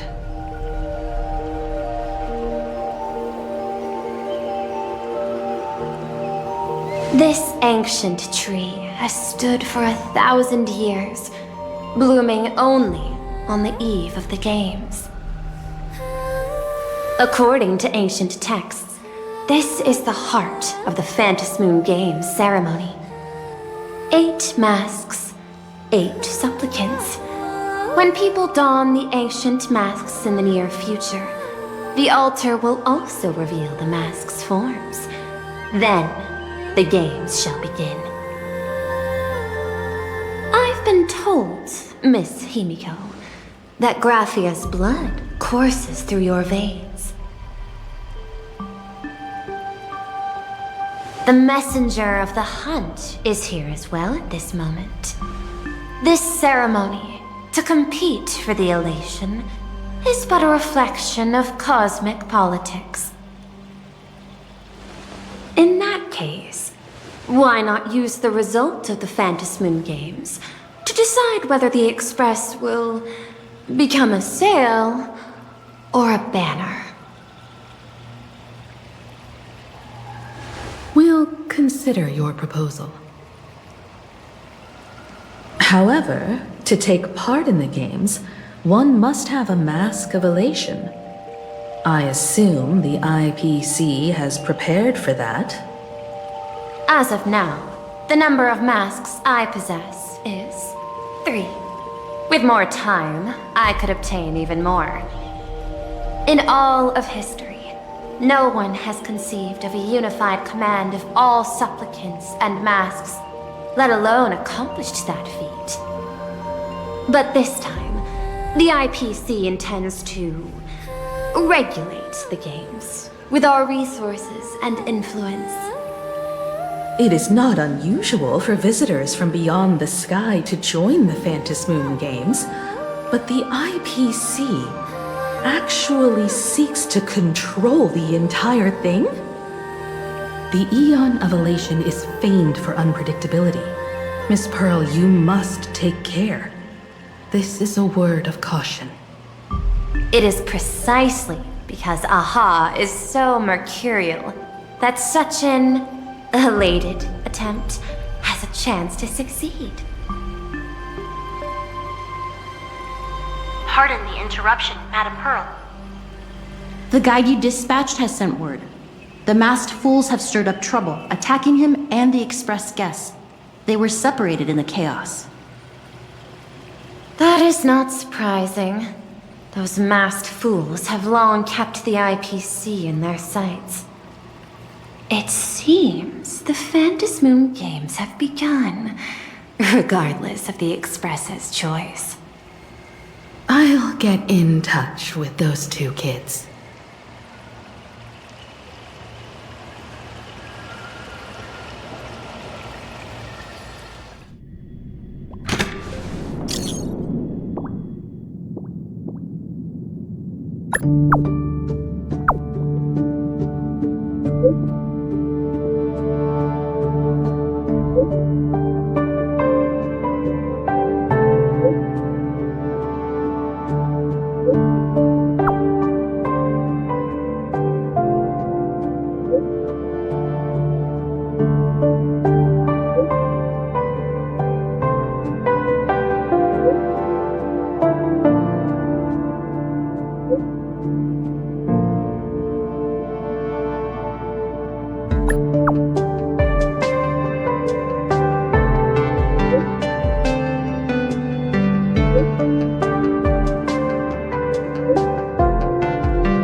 Welt and I must take our leave now, for the sake of security.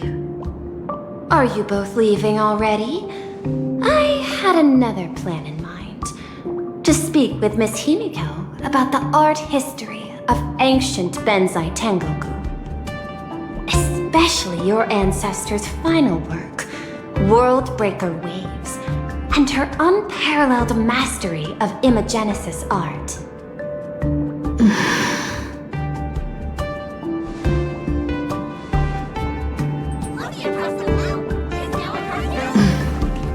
I'm counting on you, Welt.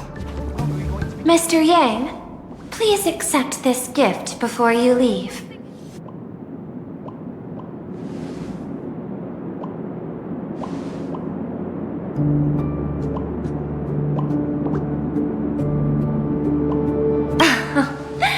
You misunderstand.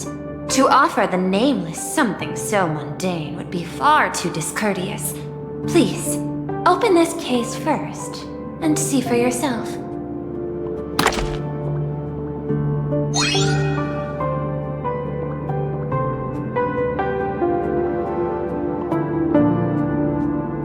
I am aware. Mr. Yang has an expert understanding of robotics. I chose this gift especially for you, and I hope it pleases you.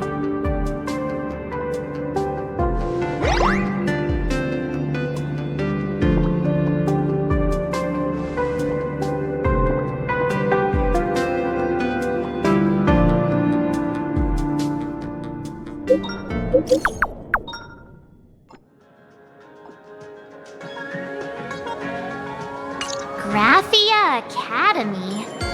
What kind of place is that? It is a school that trains artists, and it's quite well known in this world. We need to wait for someone there? Do you know the way, Miss Kuchiba? Allow me to guide you both and ensure your safety along the way.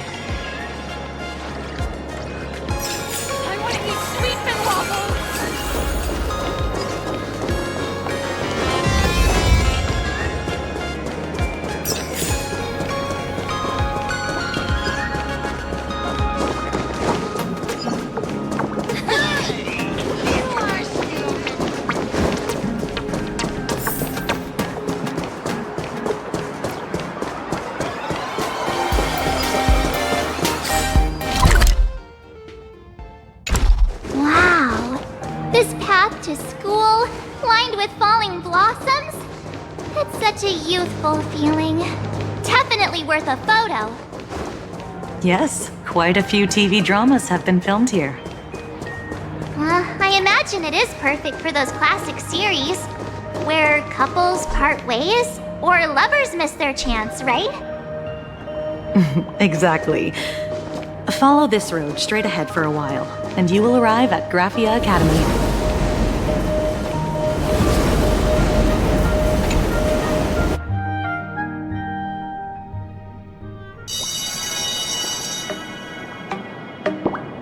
This is Graphia Academy. You can wait for your companions here. Oh, and to prevent further surprises, I have already informed your guide of your situation. Here is my contact info. If you encounter any problems during the Phantasmoon Games, you may reach me at any time. Thank you so much, Miss Kuchiba. Sorry for the trouble. We're here. Let's check in with Mr. Yang first and see where he is.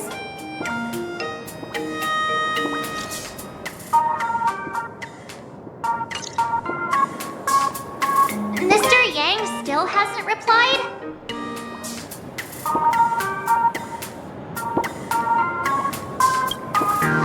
Shall we find a place with better reception? How about heading inside the school to take a look? No way. I was just thinking, isn't this Big Sis Himeko's alma mater? The school lobby. It looks exactly like what I've seen in animations.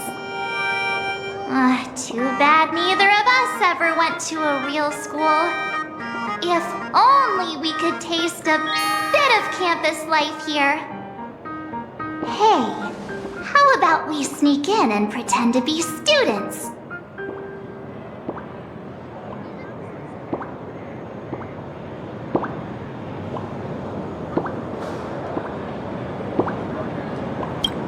Oh, please. We only spent a few days at Paperfold University. Where did you even buy that diploma? Well, since we can't contact Mr. Yang yet, why don't we stroll around and keep an eye out for him? Maybe he's already here somewhere.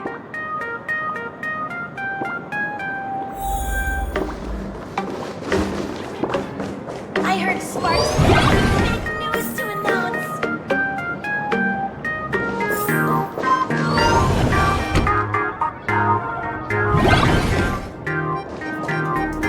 Come here, quick! Look at this wave. It's so spectacular. It won't suddenly come crashing down and drench us, will it? Wait, this is painted too? The painter's name is even stated next to it. Graphia. Who's that?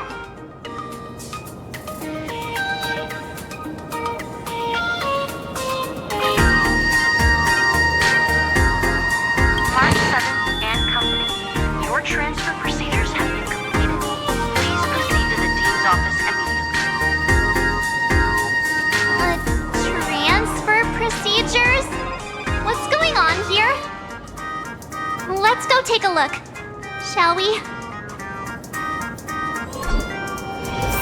Talk back to the teacher.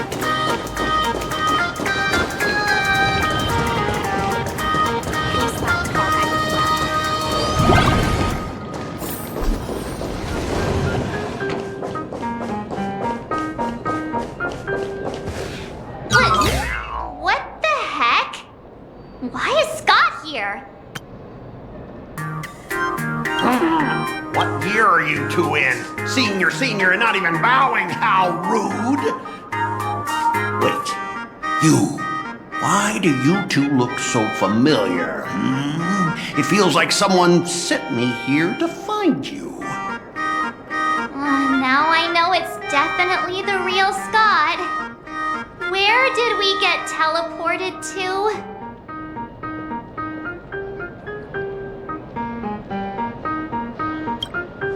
Well, I don't want to go to the same school with someone like that.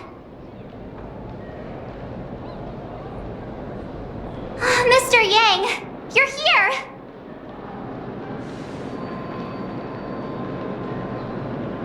That was Scott. Where did he go? Wait. Why did you just call us students?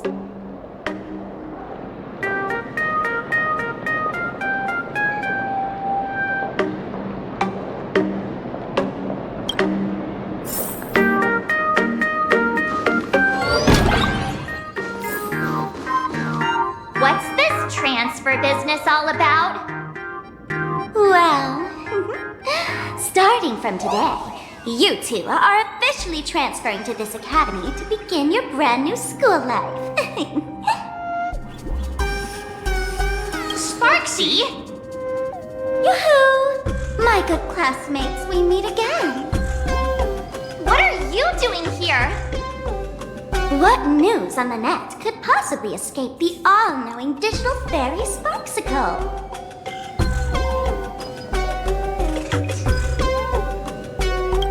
Of course! As of this moment, I have taken over this school and become its acting dean. After all, this school is filled with fans who watch my streams. A little cognitive adjustment is all it takes to make plenty of them do whatever I want. Huh?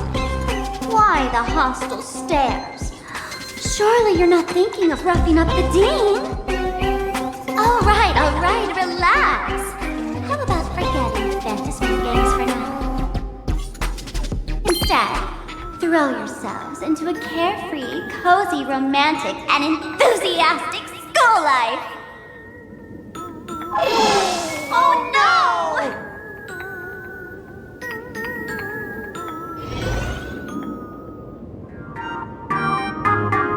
Wake up!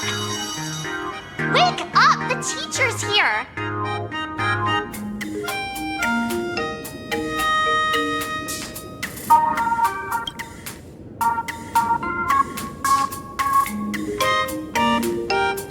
Stop sleeping. Your fleeting youth is slipping away. The artist qualification exam is right around the corner, and some students are still dozing off in class. Silence! How dare you call the dean by name? Do you have no respect for her at all? Before you stands an online streamer, a singer-songwriter, a trendsetter of internet culture, a rising star in education, and the masked fool among masked fools. Show some respect and address her as Dean. Thank you.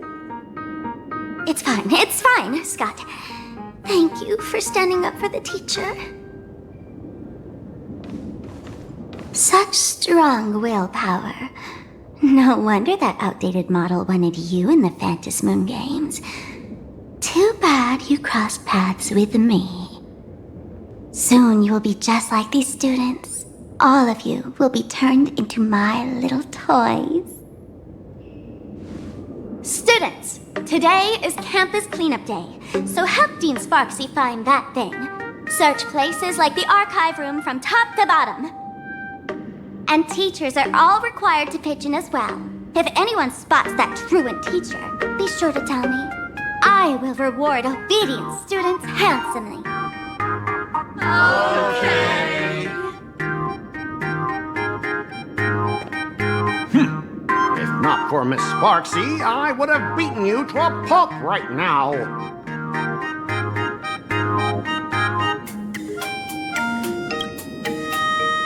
Scott, it has been 2 years since that baseball club incident. Are you still holding a grudge against him? Ha! Easy for you to say. If it weren't for this one, I would already have made my mark at the school sports meet. That jerk crushed my baseball dreams!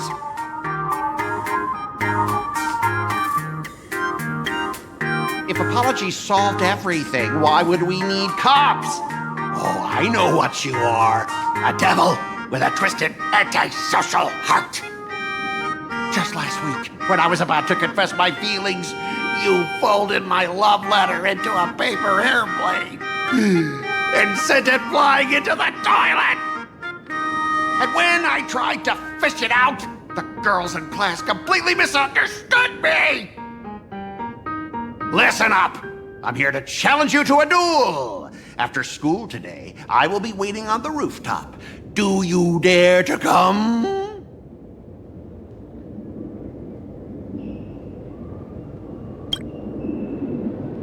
You two! Out of my way! I'm done with class! School? Students? What in the world is going on here? I'm never gonna be able to graduate if I get held back for another year!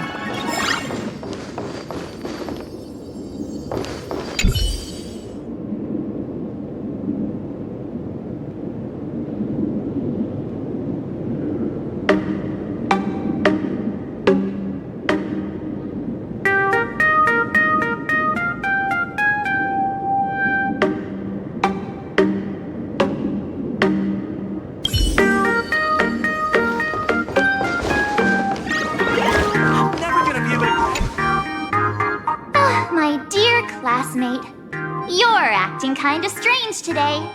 Is it because graduation's near? She has always been our dean, hasn't she?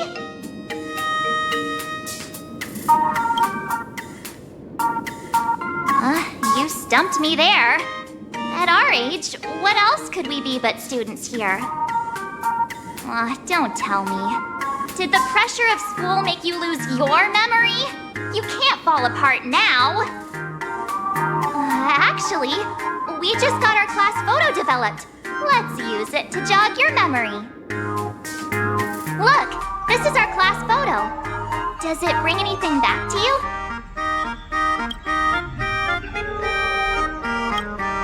That's me!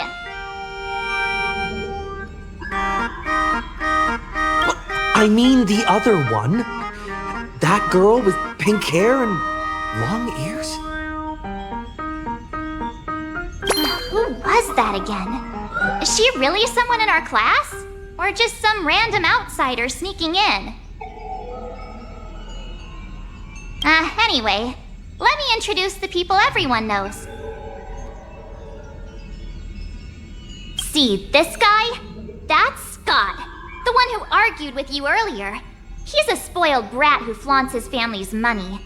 You were both aces in the baseball club 2 years ago, but... he lost a bet with you and had to bark like a dog.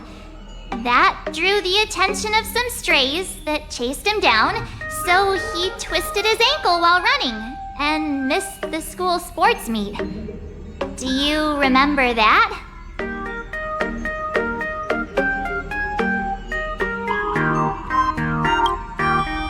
Look! The dean is in this photo too. And so is Mr. Yang, our homeroom and history teacher.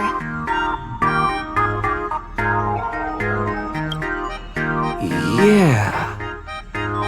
I think that's right.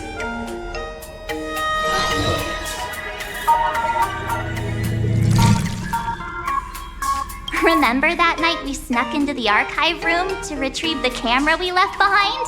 And that time you bravely stopped Scott from bullying the underclassmen. We've shared so many wonderful memories in this school. Don't tell me you've forgotten them all. Yeah, I think that did happen. No wonder Scott hates me so much, huh? See? I knew you'd remember. Nothing sparks our memories better than Scott's barking like a dog. With graduation just around the corner, these are likely our last days at Graphia Academy. My classmate. Is there anything left you still wish to do here on campus?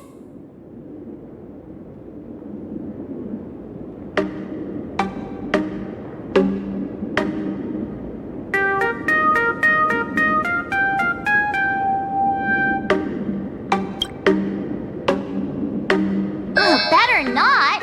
Getting expelled right before graduation is no joke! Anyway, even though our time at school is running out, we still have the chance to do something now, don't we? Many adults only start to regret once they step into society, longing to return to those carefree school days. But time does not go backwards, and life gives no second chances. How does the saying go? Youth is fleeting, and time waits for no one. So, let's seize the fleeting moments of elation before they slip away. Let's spend these last days of youth together.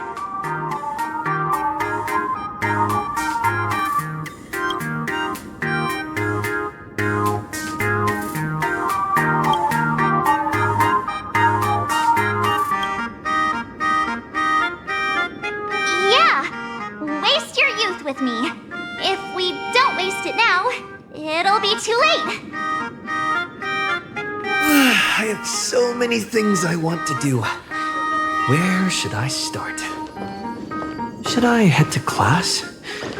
Deal with Scott? Or just wander around?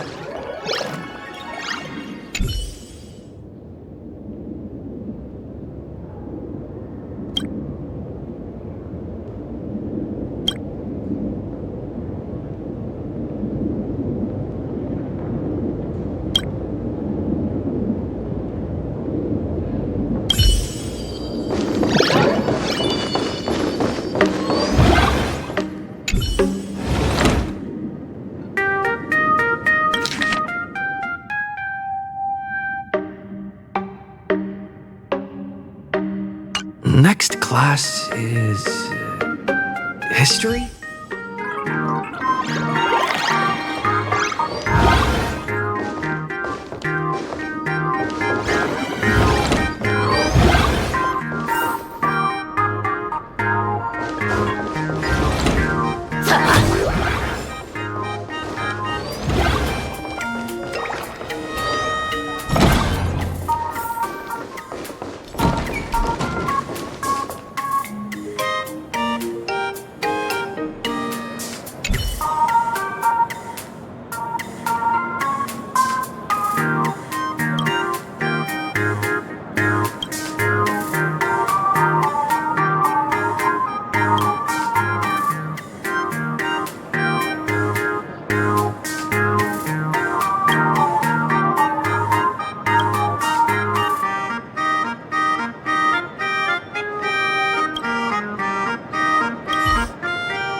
Is coming up. Gotta practice as much as I can.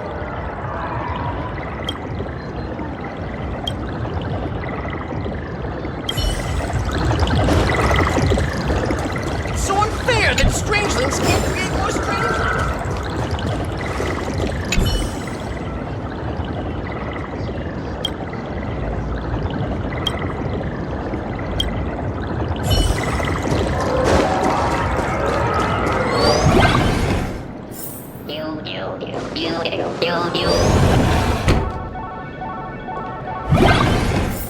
Scott said he wants to duel me on the rooftop.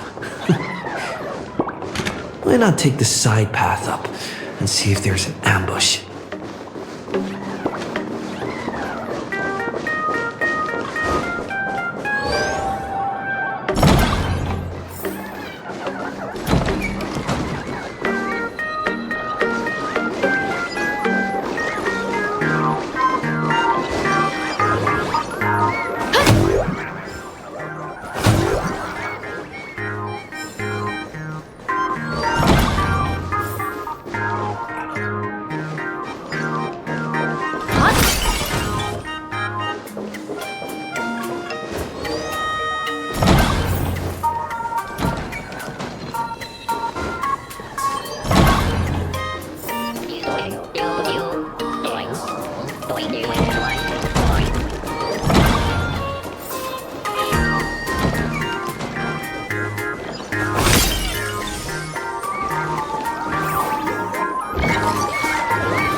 I've explained it to you so many times already. They're jealous of me, jealous of my passion for you, blazing as bright as the sun. So he set me up on purpose, making me into what you girls call the maniac of the swirling waters. You have to believe me, Lakshmi. I'm innocent.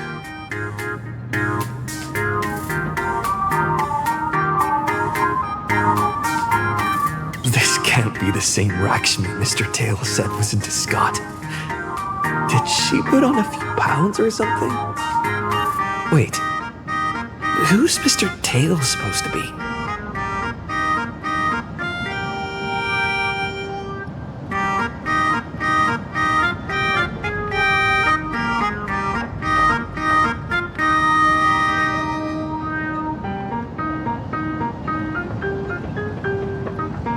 Finally, the perfect chance.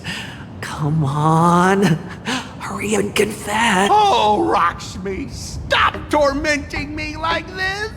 Say something. Scott, did it ever occur to you that the gray-haired human you say is so jealous of you might actually want to possess you? After all, we girls know these little schemes best.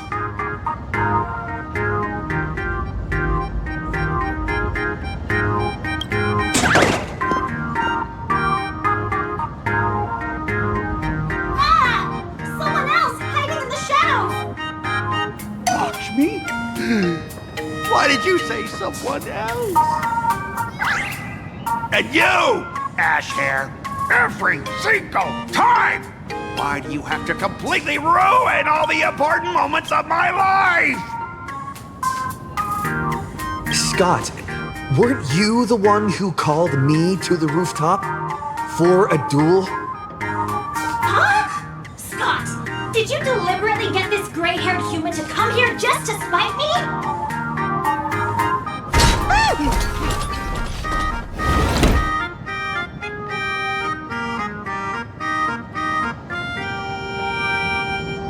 No! I challenge you to a duel.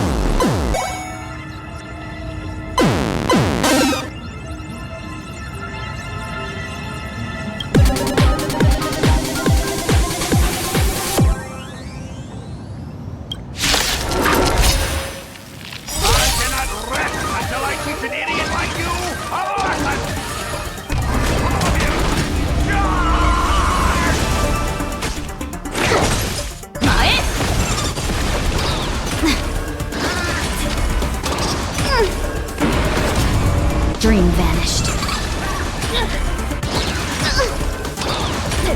Mountains move, dragons rise! Soaring above the lands, this is permanence!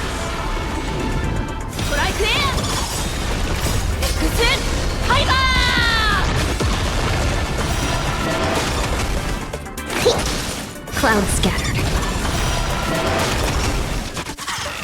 Hey, why aren't you getting in on this yourself, Scott? Justice by numbers! Understand the rules of a duel!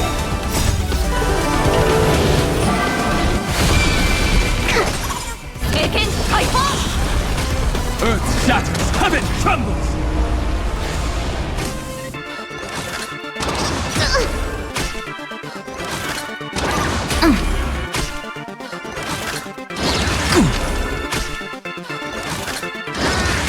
I think something bit me. Dream vanished.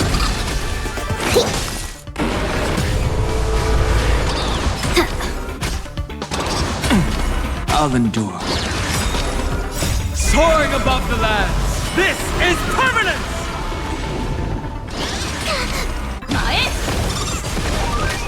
Clouds scattered. Mountains move, dragons rise!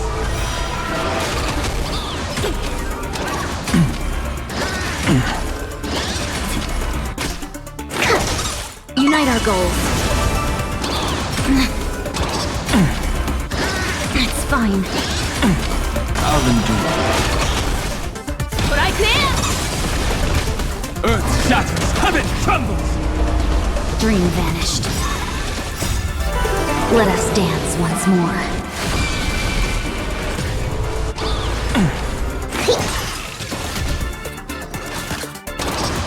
I think something hit me. Soaring above the lands, this is permanence! But I can't! Kaiba!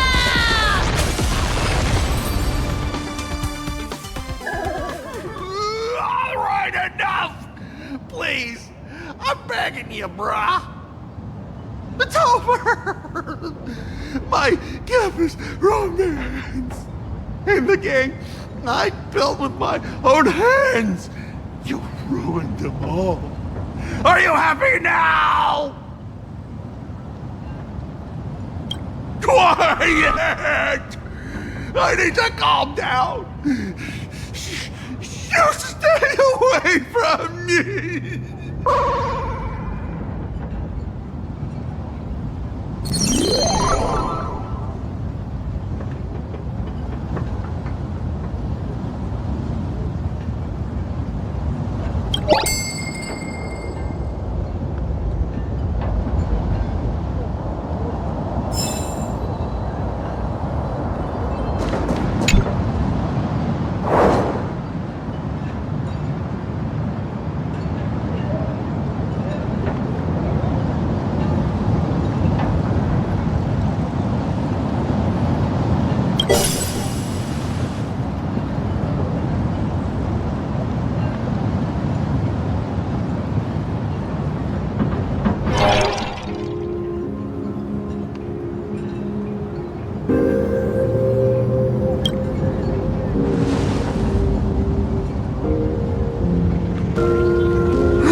We found Mr. Yang in the Dean's office, but Sparxie suddenly popped out. We were actually here to find Miss Dolly. But why did we come to see Miss Dolly in the first place? Yeah. What exactly did we come here for? Remember how Sparxie kept ordering students to rummage through every corner of the school? Students, today is campus cleanup day, so help Dean Sparxie find that thing. Search places like the archive room from top to bottom. Maybe we should check out the archive room she mentioned.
Did the Dean send you here?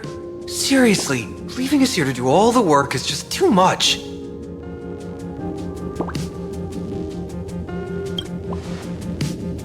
What's going on? Not paying attention in class is bad enough, but you don't even listen to the teacher's instructions? Have you seen a mask with a smile on it? The teacher told us to find it. A mask? Now I remember. We came here to look for a mask. What a coincidence! I'm here for the same thing. Get to work already.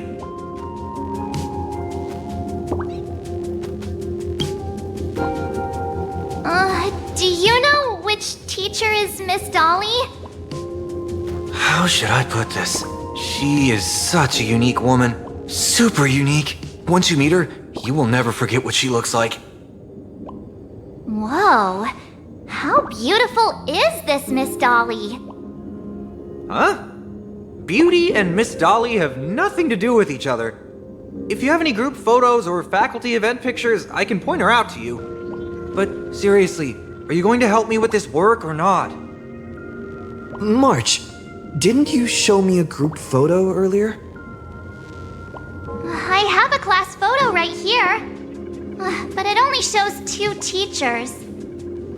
Seriously? There are 3 teachers in this photo. Isn't Miss Dolly right here? Wait, that's Miss Dolly? She's a charm doll? Probably the teacher who's worked the longest out of the entire staff. Wait, don't tell me you've never taken her Imagenesis class. I finally remember it! Himeko told us we must find Miss Dolly and take the mask back from her. Darn it! That wretched Sparxie had us running in circles!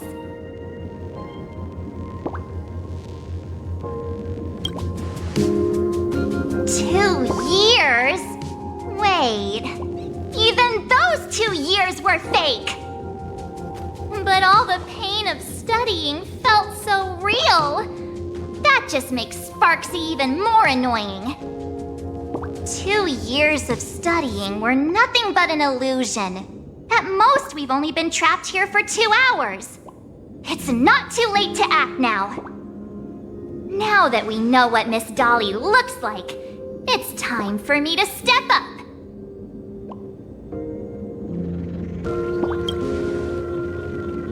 Miss Dolly has vanished.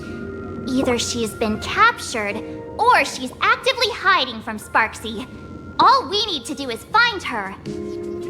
I'll show Sparxie how the power of the remembrance should really be used.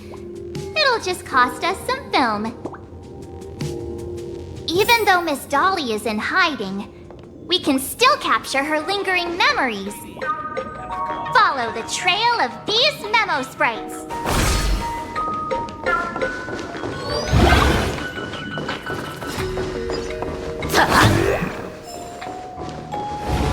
We're getting real close. There's a fragment of Miss Dolly's memory here. I got a photo of her. That's Sparxie. She's not really the dean at all, is she? What are her intentions?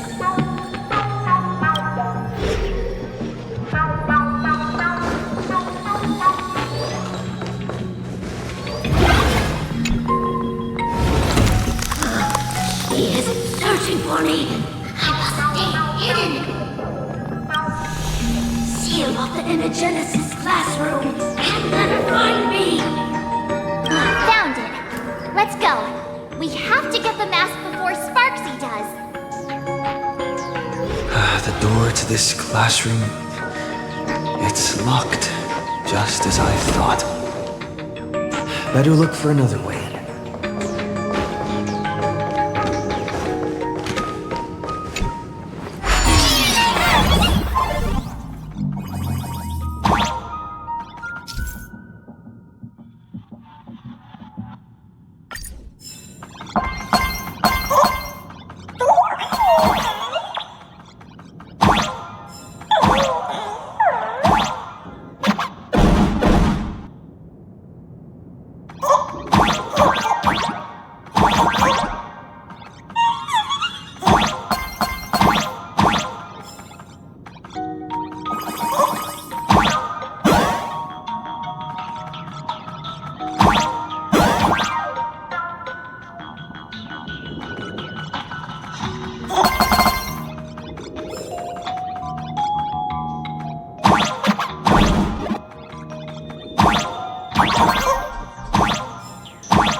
Miss Dolly?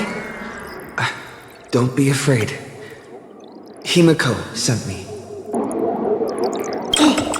Give up. I will never hand over what she entrusted to me to outsiders. That imposter Dean outside is rummaging for it too, right?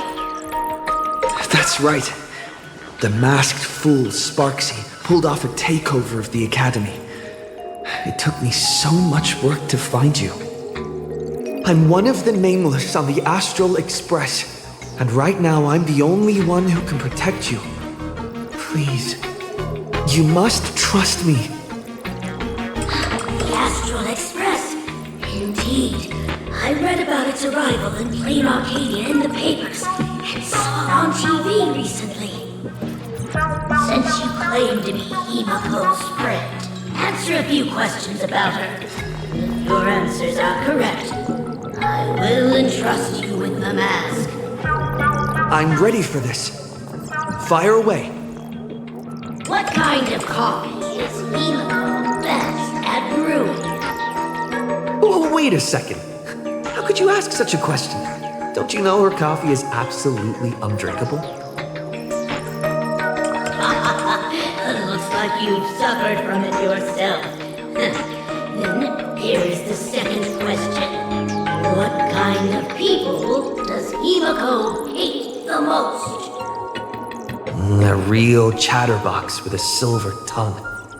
Word is, she even managed to kick a Nameless off the Express because of that.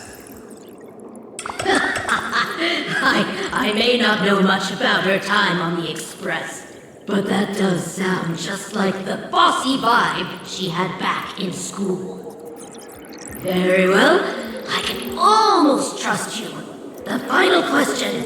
Himiko experienced the greatest regret of her life during her time at this school. What was that? Oh, who knows? Could it be about that time she got a stylish short haircut to keep up with the trends? She actually told you that story. It seems you really are her friend. But that's not the answer. Huh? Did I really get played by that guy? It isn't that you were wrong. Perhaps Himiko never told you. Now that I think about it, she might never bring herself to share such a burden. The thing she regretted most must be what happened 15 years ago. No, better not bring that up. I believe you. You truly are Himiko's friend. Then, since you proved that you're Himiko's friend, I will give it to you.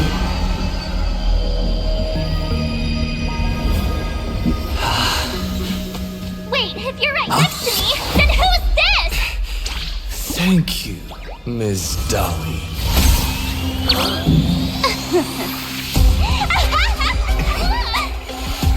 The mask is mine now! What? I actually let myself be fooled by such a cheap trick! You two came much too late. Sorry, Miss Dolly. Darn it! Sparxie got ahead of us again!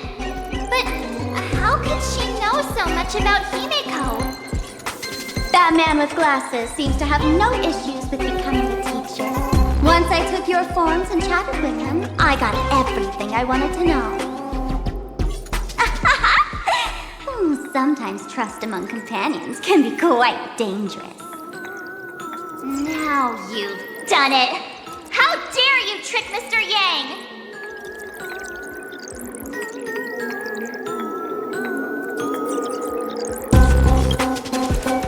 Swapping avatars is as easy as slipping on a shirt for a streamer.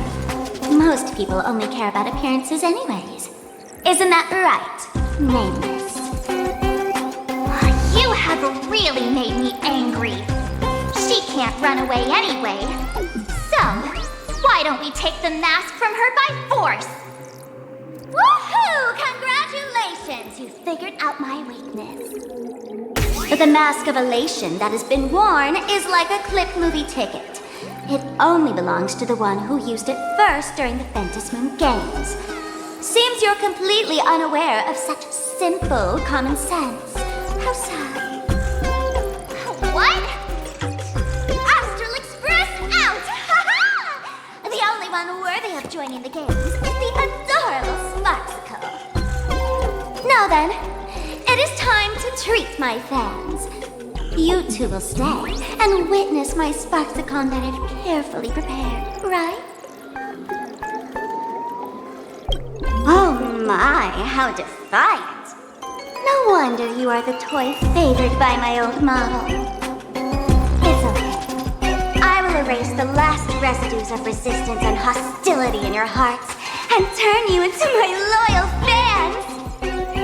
My dear fans, time to prepare! Carry out these two noisy haters for now. I have more important work to attend to.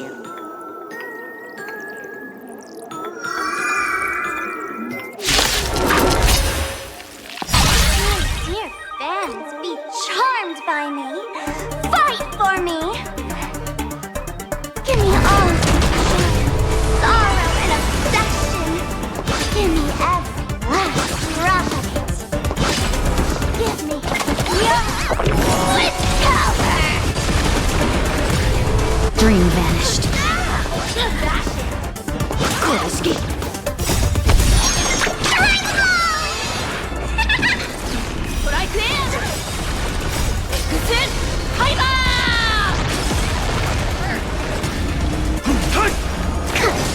Cloud scattered. You can't! They're far too strong! Continue!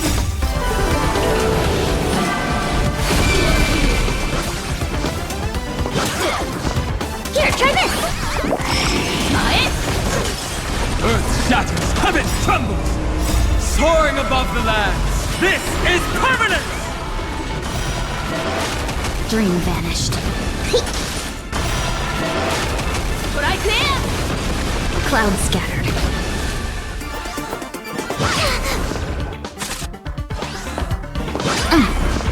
Mountains move, dragons rise!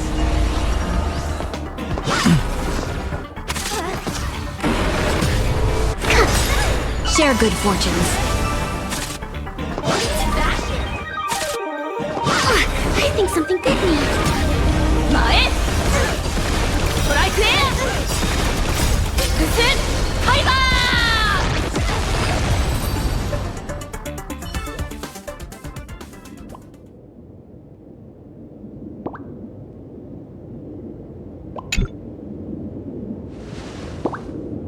Is this the archive room?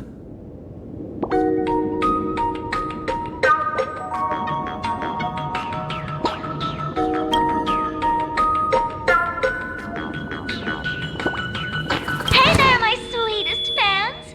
The mission of finding the mask and Miss Dolly has been a complete success.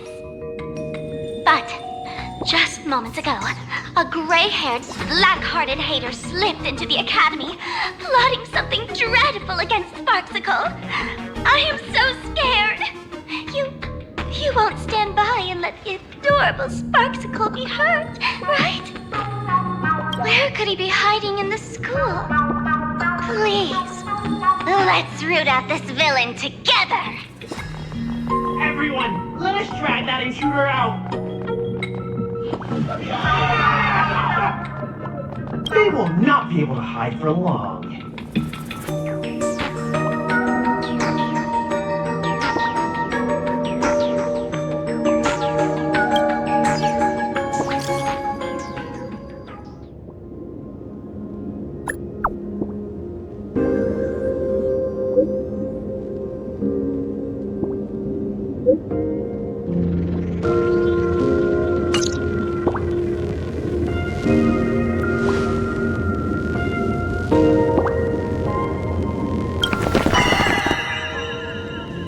Hiding won't save you. We will drag you out soon enough.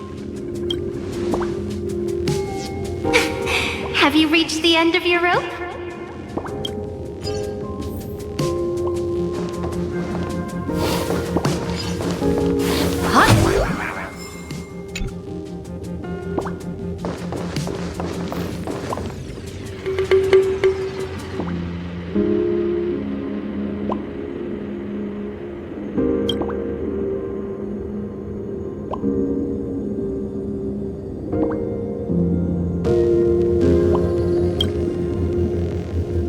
This pink-haired person. Where have I seen this person before?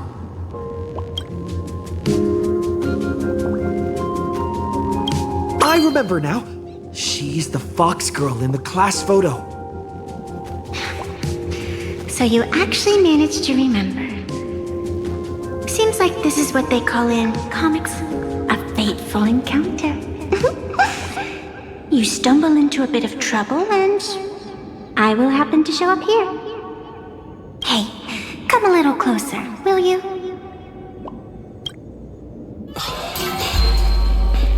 Come closer. Even closer. Don't be so scared. I don't mind. Oh, shoot. I think I'm stuck inside. Give me a hand.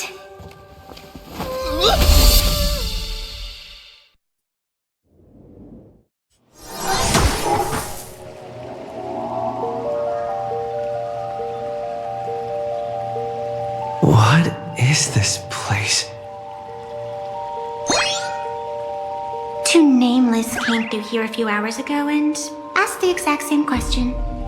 I'll use their answers to reply to you.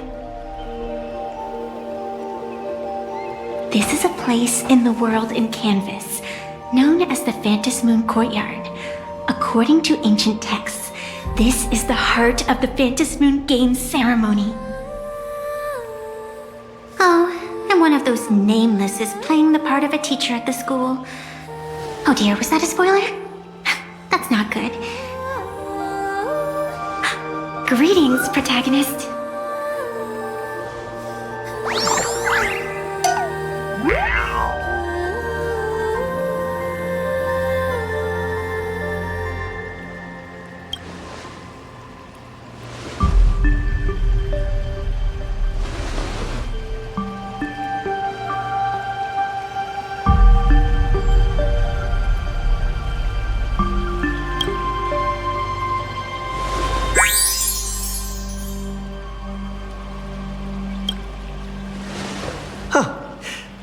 Greetings, Miss Fox.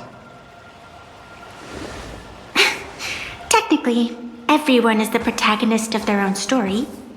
But you are different. You are the protagonist of the Fluffy Across the Blue, aren't you? Galactic Baseball Raccoon?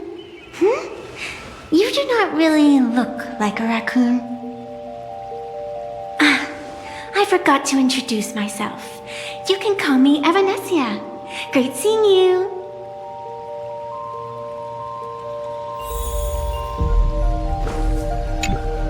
The first supplicant wearing a mask has appeared.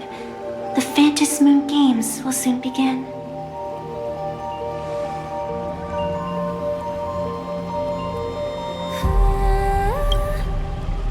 Do not be afraid.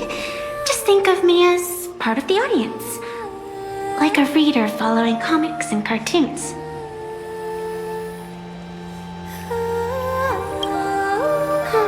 A bit of experience. Just like someone who has read enough comics can get superpowered battles and schoolyard romances without any instructions. Do you seriously mean you've never read it? The comic that has taken this world by storm?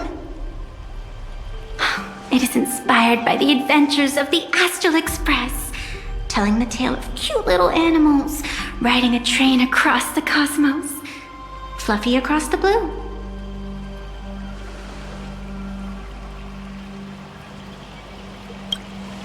Of course, this is plain Arcadia. Any story can be turned into a comic in here.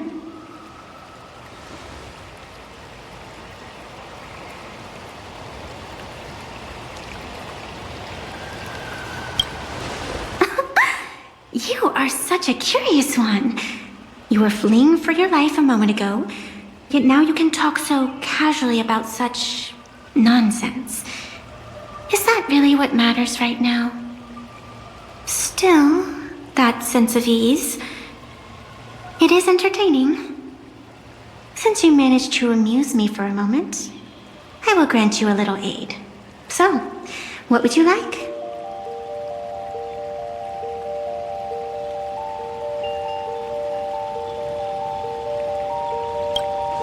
I don't like it when someone answers my question with another question. Think before you speak. I can see it in your eyes, Mr. Raccoon. You will not accept defeat.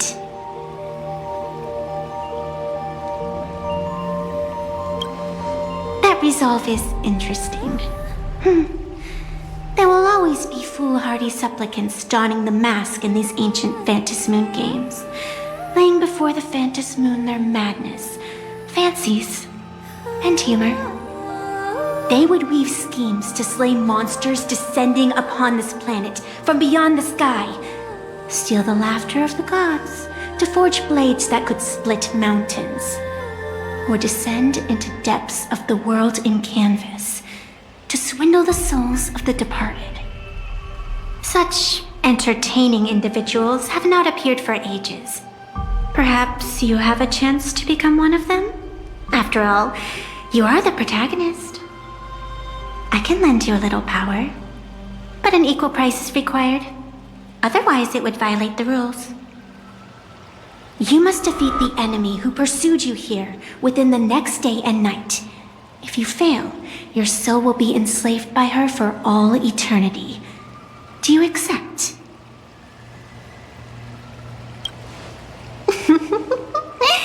Then it is done. Phantasmoon above and sacred tree below, witness this oath at this moment. As constant as the vault of heaven, as certain as the moon's rise, let it be never forsworn. Now come, let me make you more of a protagonist. Yes, that's it.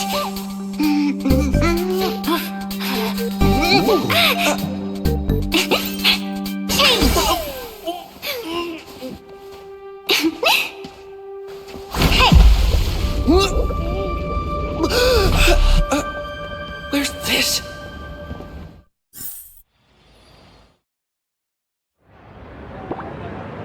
Gray hair, are you alright?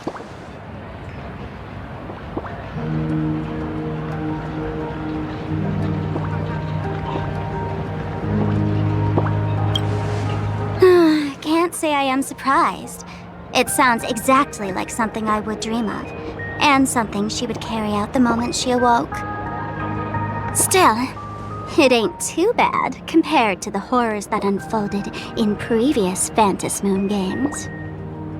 At least you still have friends willing to stand by you, right?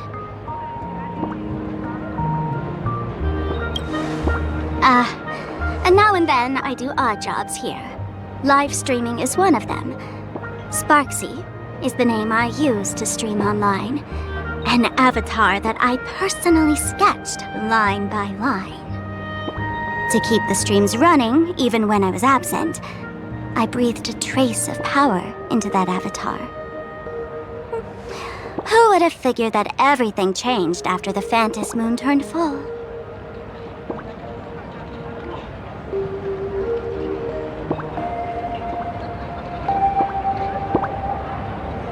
People offload their wishes and desires to her, and in the end, she too got consumed by these emotions. Once a creation gains a will of its own from the attention of the masses, even its creator can no longer restrain it.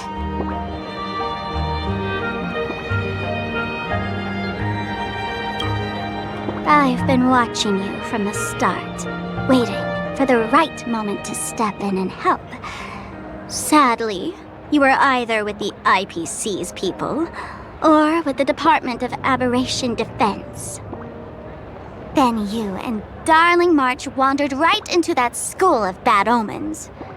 That was when I realized things had slipped out of my hands. So tell me, what happened in that school?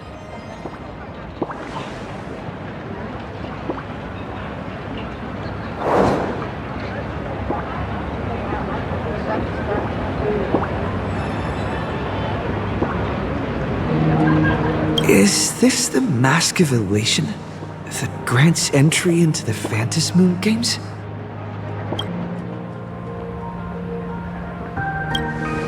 What do you think?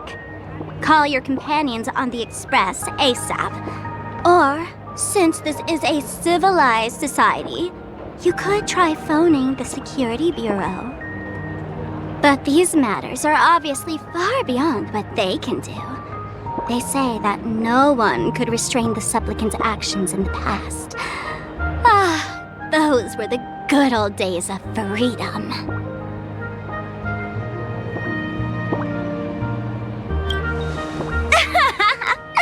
Gray hair, you are so naive. You've been to countless worlds. When the skies collapse and the end draws near, what can the authorities possibly do?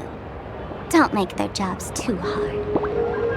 The Phantasmoon Games are nothing less than a ceremony set down by the Master of Elation. Amazing miracles always appear in the world after every game ends.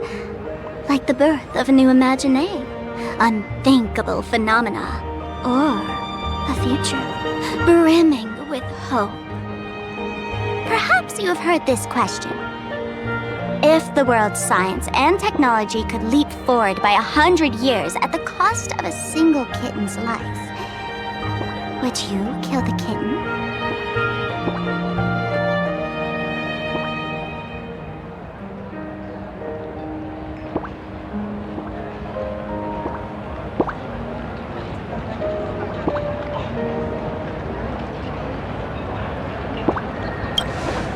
Natural disasters, traffic accidents, sudden illnesses. The number of deaths from such causes in this world could fill a small city every day. The Phantasmoon Games are just erasing one school from the map. Isn't that much better? You probably want to ask whether the worth of human lives can truly be calculated in that way in this ceremony, where we surrender that cost to purchase the future. No one knows. Whatever. This is not the time to debate over ethics. Gray hair, are you gonna save Darling March and Mr. Yang or not?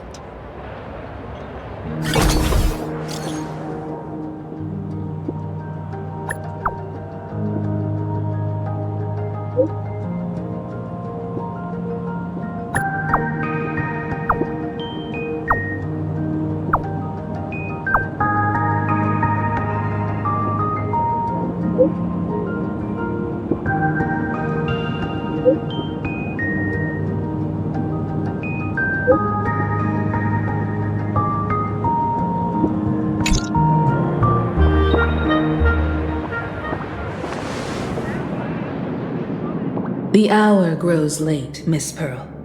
Matters regarding the Express demand our attention. Be it the Alliance or the Phantasmoon Games, if you seek deeper cooperation, my doors remain open. Then, I shall take my leave.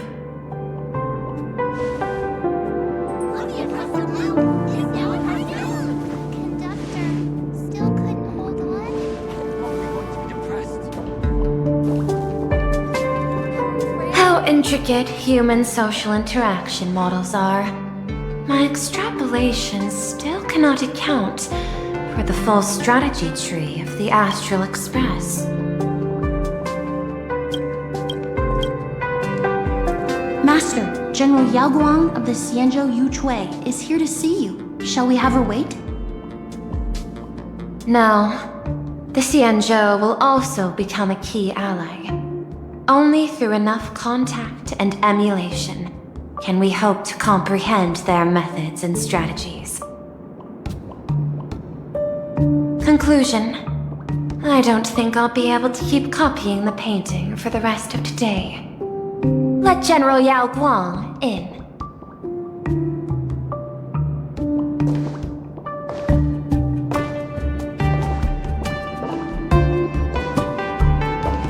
I am the Honorary Dean of the Omniscience Sapientia Academe, Master of the Decalite Reflection Barrier, bearer of the Xianzhou's intangible cultural heritage, the Sparrow-shaped fist, and the Seer Strategist, General Yao Guang.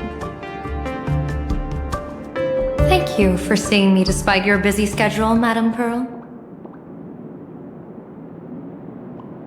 For a moment, I nearly mistook your words as a fault in language processing. I believed you had brought the entire delegation inside. Few Intellitrons in the cosmos have a sense of humor. I have heard that, like that genius, you are one of the many wonders wrought by the celestial differentiator of planet Scrulum. Meeting you in person far outshines your reputation.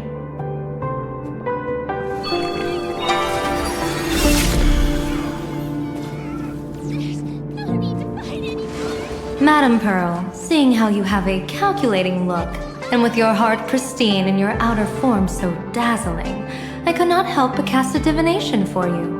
The hexagram lies between fire and heaven, demonstrating a bountiful harvest with your fortunes lying at the zenith or even beyond.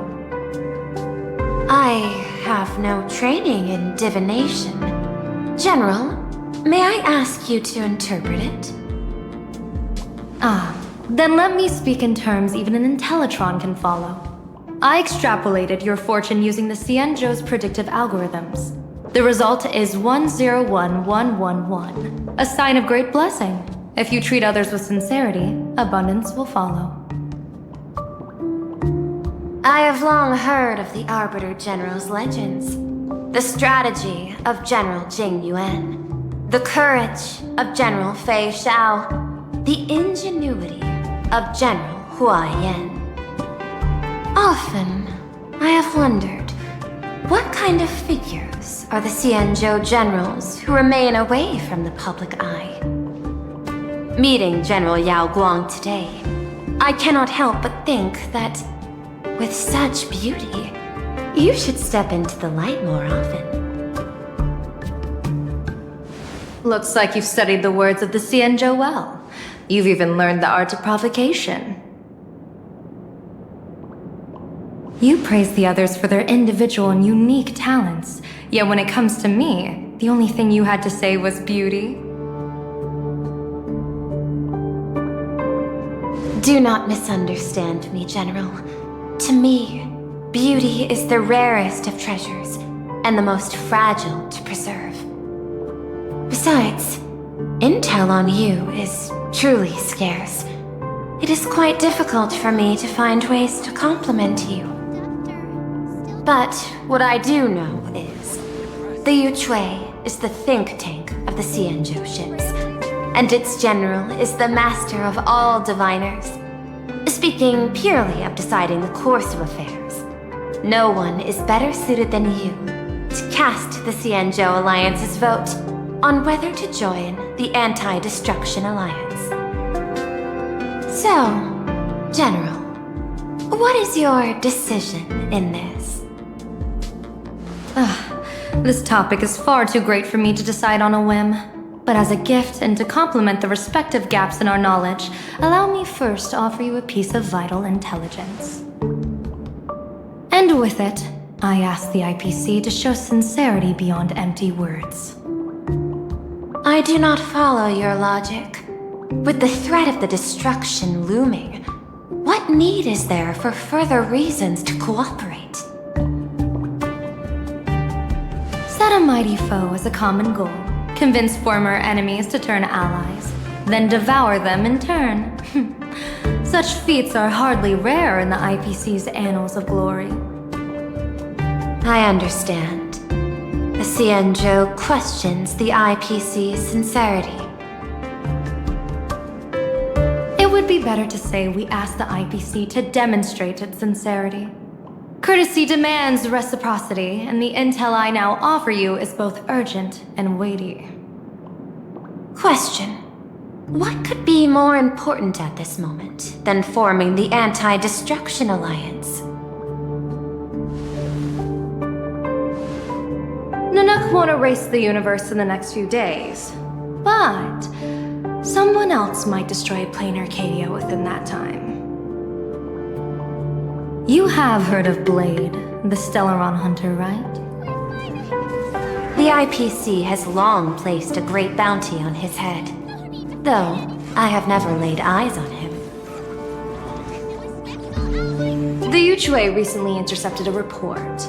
Styling himself as Xianzhou's #1 assassin, this man accepted a contract from the Sinwish Syndicate, a local organized violence group.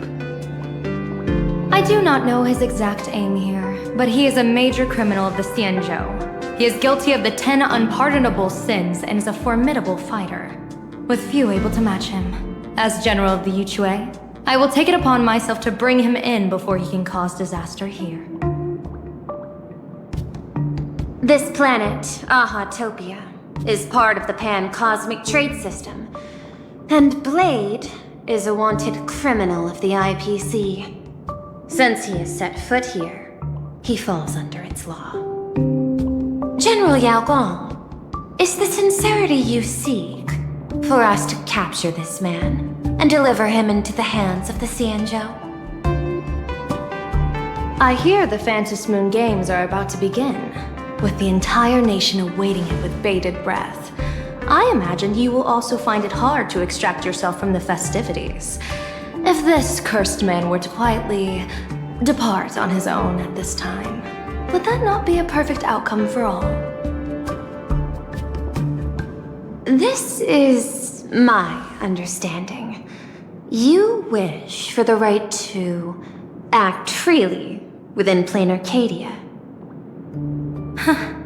Apart from this cooperation, what better proof of sincerity could there be before we join forces against the destruction?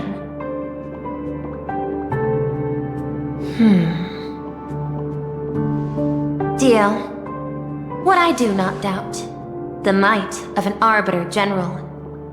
However, I do doubt, will the Xianzhou's #1 assassin truly leave without a commotion? By my extrapolations, even without accounting for the guidance of Destiny's slave, the probability of capturing a single Stellaron hunter is less than 9.8%. Not even 10%. As a diviner, that's not how I see probability. Even if the chance of success is only a coin toss, once I enter the fray myself, I always treat it as a 100% certainty.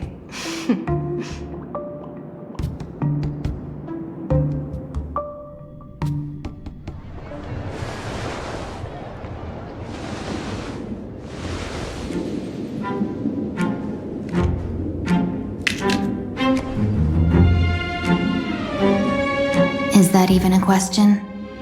100%. Of course. In other words, there will be no survivors. Anyone who recognizes my face, I will not let them off even if they hide at the ends of the world. I was willing to make an exception when I was hired by your gang's leader, but I see you folks are not interested in accepting my goodwill. Not that I don't trust you, but you know the rules of the trade. Hire someone to do a job, you gotta see what they're made of first. People say that the Lords of Hell are easy to deal with, but their underlings are the real trouble. If a group's underlings don't know their place, even their masters may not be safe. So, since the mighty Sinwish Syndicate gang actually had the guts to hire the Xianzhou's #1 assassin, I guess you are also ready for destruction.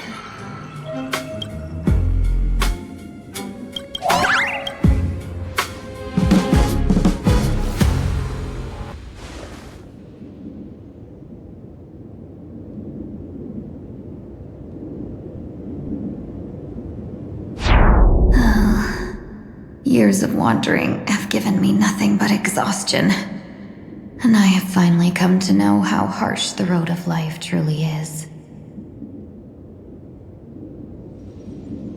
Impersonating the Xianzhou's #1 assassin, Madame Yao, you really stuck me with a wonderful task.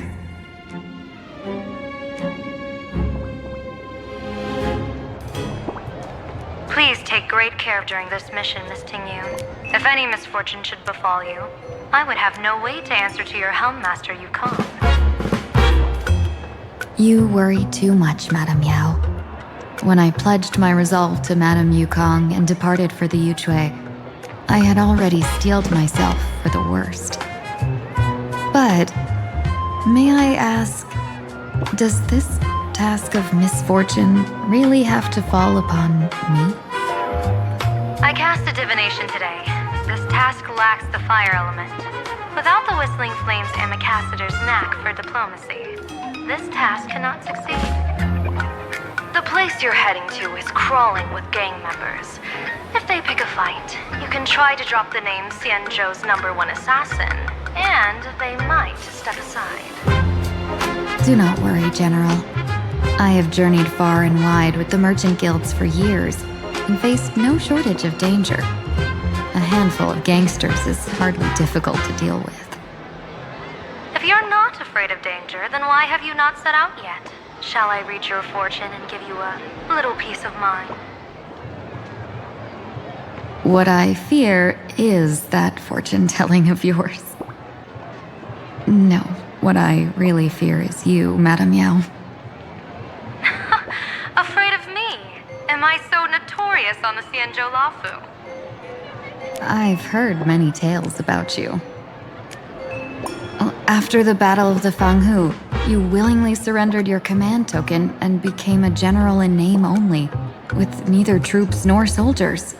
They also say that the seer strategist, for the sake of a tiny chance at victory, stood by as her mentor went to a noble death, treated the countless lives of dead verdant knights as nothing more than numbers consumed in her divinations, and even doomed an arbiter general. Are you afraid that I, the cold-blooded diviner, might send you to your doom here in plain Arcadia? Bold words for a little fox. It's just a bit of my curiosity about you, General. I hoped you could clear up a few of my doubts. Seems like I wasn't wrong about you. Few can face a Xianzhou general with such composure and dignity. No wonder you can make such a bold statement. The gods use humans as pawns in their cosmic game, sacrificing countless innocent souls. Have you ever thought about making them pay? They say you survived a Lord Ravager's deadly clutches thanks to luck, but I believe it was your unbreakable resilience that carried you through. You flatter me, Madame Yao. One must glean some wisdom to be worthy of enduring such a life-and-death ordeal. If we surpass the gods only in cruelty and heartlessness, then that would be our complete failure, in my eyes. Excellent. I couldn't agree more. Miss Tingyun, you've passed the interview. Ever since I escaped death, I swore never again to be a pawn for heartless chess players. And Madame Yao, you've passed my test too. I know you're not interested in empty talk, so let's get down to business. Miss Tingyu, our Yuchue business delegations are treated much better than what you get on the Lafu when they set out on official missions. They get 5 meals a day. General, I really don't have such a large appetite.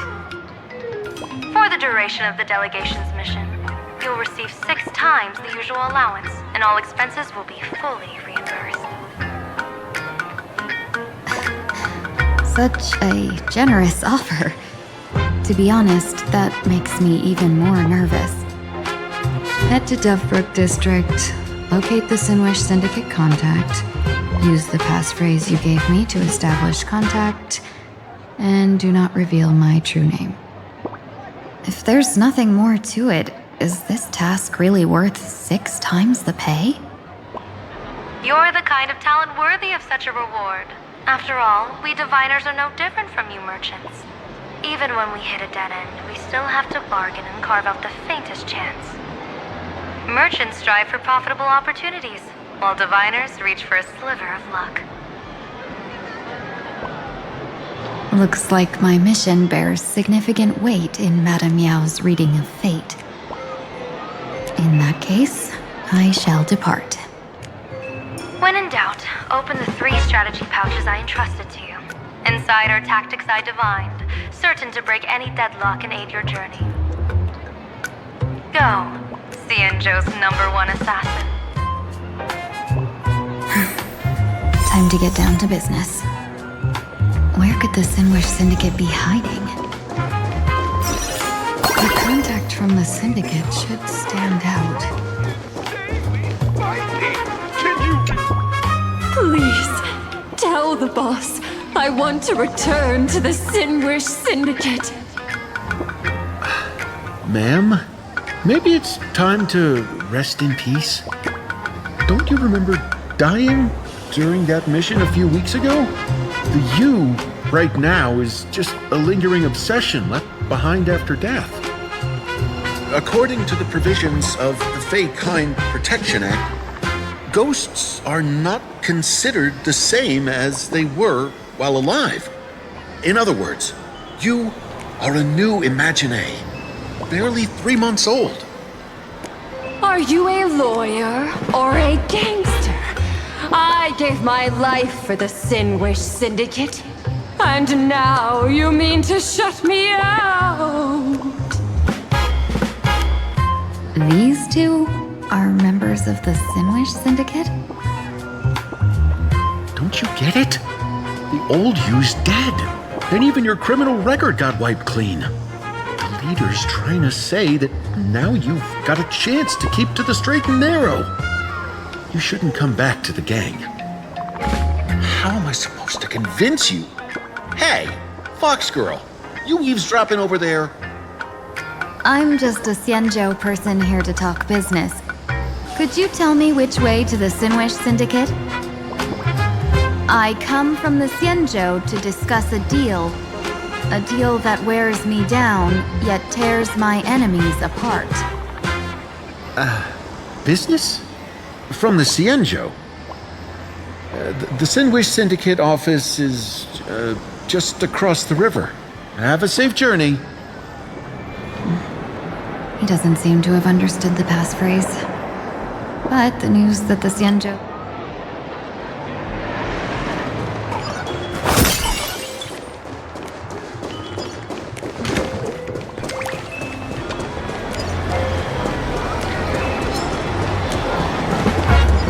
Those people over there, are they also members of the Sinwish Syndicate?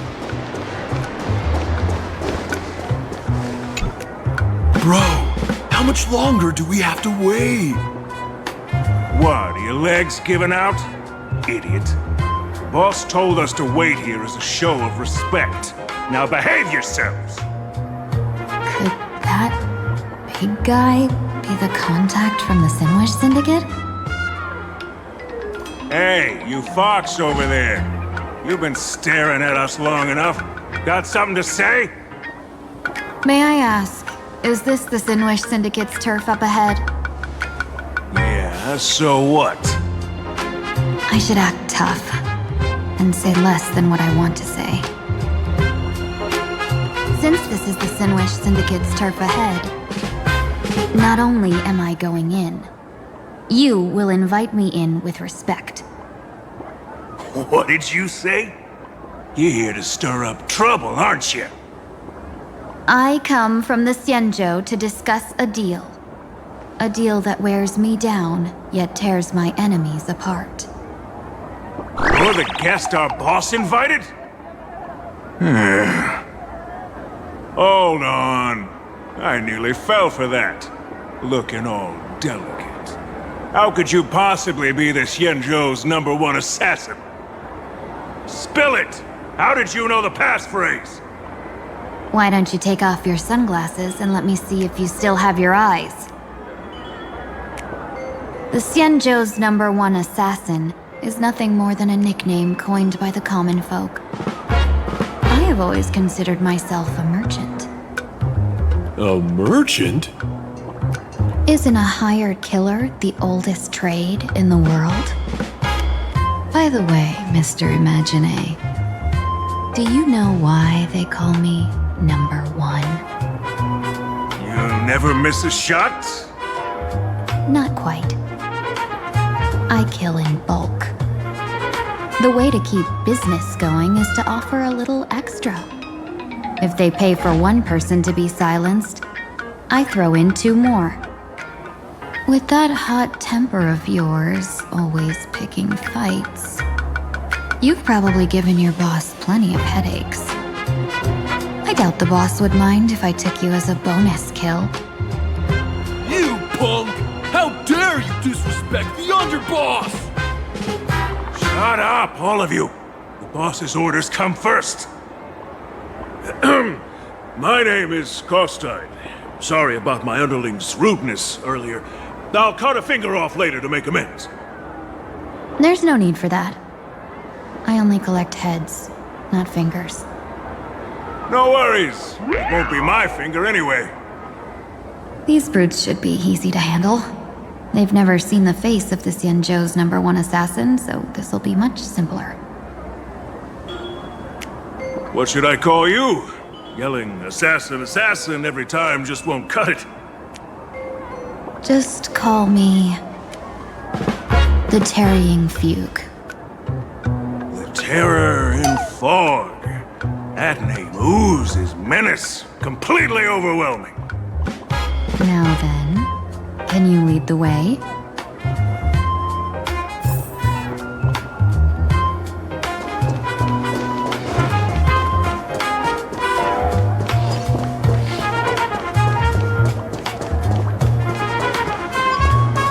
That's the Sinwish Syndicate headquarters across the river.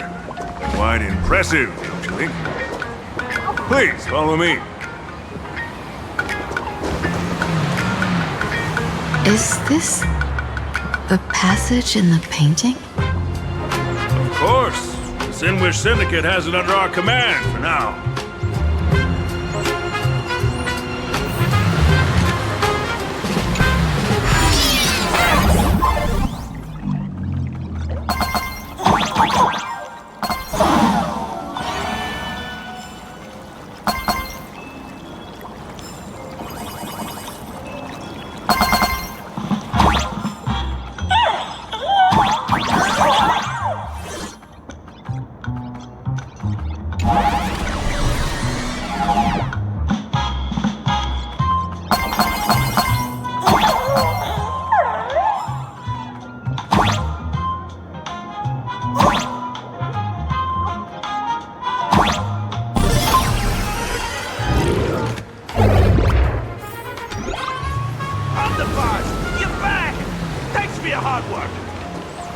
Who's this fox?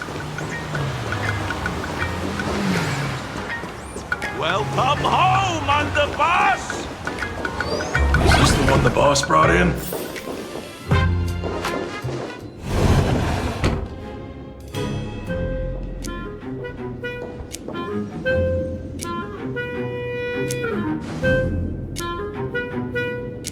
Underboss, I mean no disrespect, but is this frail woman really the one the boss invited?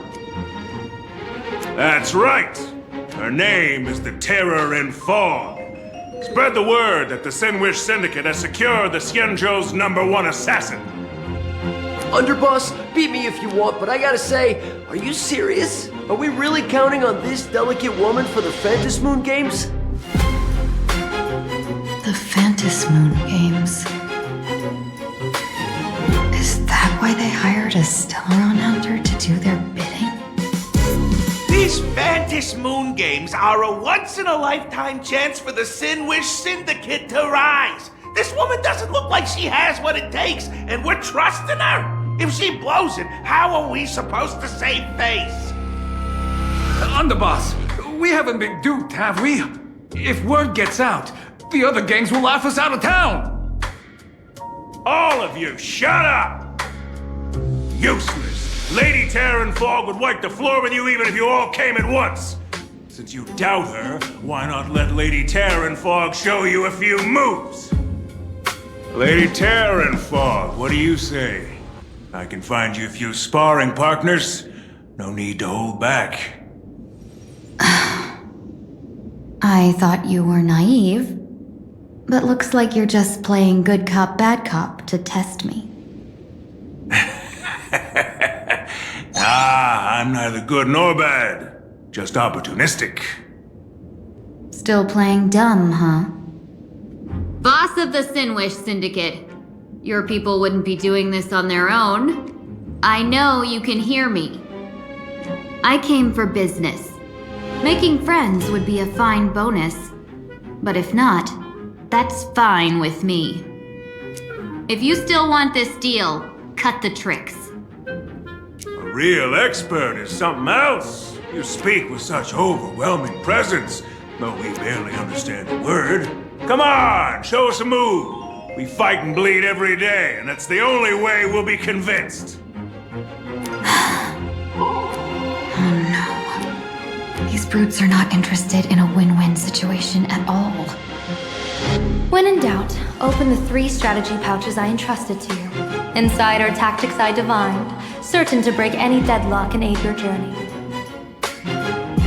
Looks like it's time. Huh? Just keep alive and open the 2nd strategy pouch once you're done. What kind of strategy is this? There's barely anything helpful in here. Looks like Lady Terran Fog isn't impressed with your skills. Out of my way! When I was young, I dreamed of becoming a musician. But fate had other plans, and I was dragged into a world of violence. But even then, I never let go of my love for music and rhythm. Even in battle, I kept honing my singing and instrumental skills. And that's how I forged my one-of-a-kind fighting style. They call me the Roaring Costine! Oh, Cribs! The underboss is getting serious! Lady Terran Fog, I humbly challenge you. Show the Sinwish Syndicate the assassination skills you're so proud of.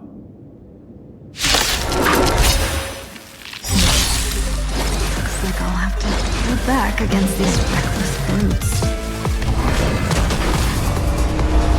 Unite our goals. Let us dance once more. But I can't! Soaring above the lands, this is permanent!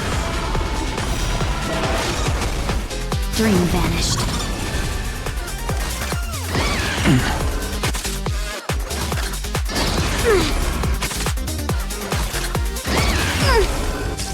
Mountains move, dragons rise!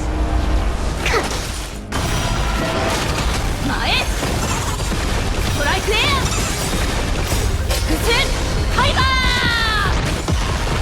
As expected of the Terran Fog, such incredible strength! The power of the destruction within me. It's still hard to control. So yeah, I've done everything in my power to keep them alive, as you said.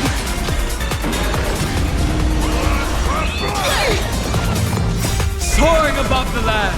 This is permanent! Share good fortunes. Let us dance once more.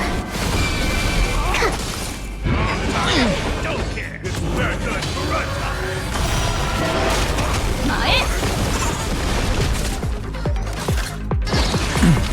Dream vanished. Tickle. I'll endure. Mountains move. Rocket, rise! Nothing can hold me left. I think something bit me. Clouds scattered.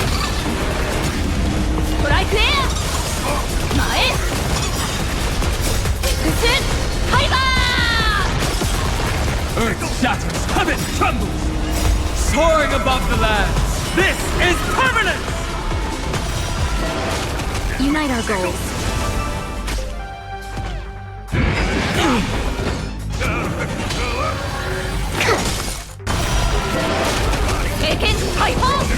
Dream vanished. Let us dance once more.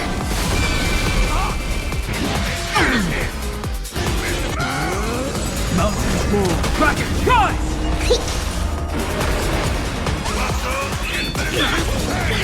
Clouds scattered.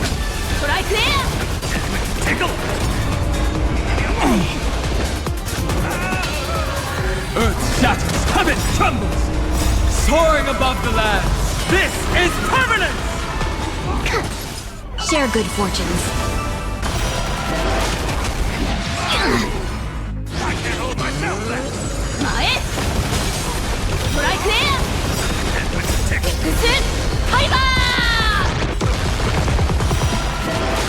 Dream vanished.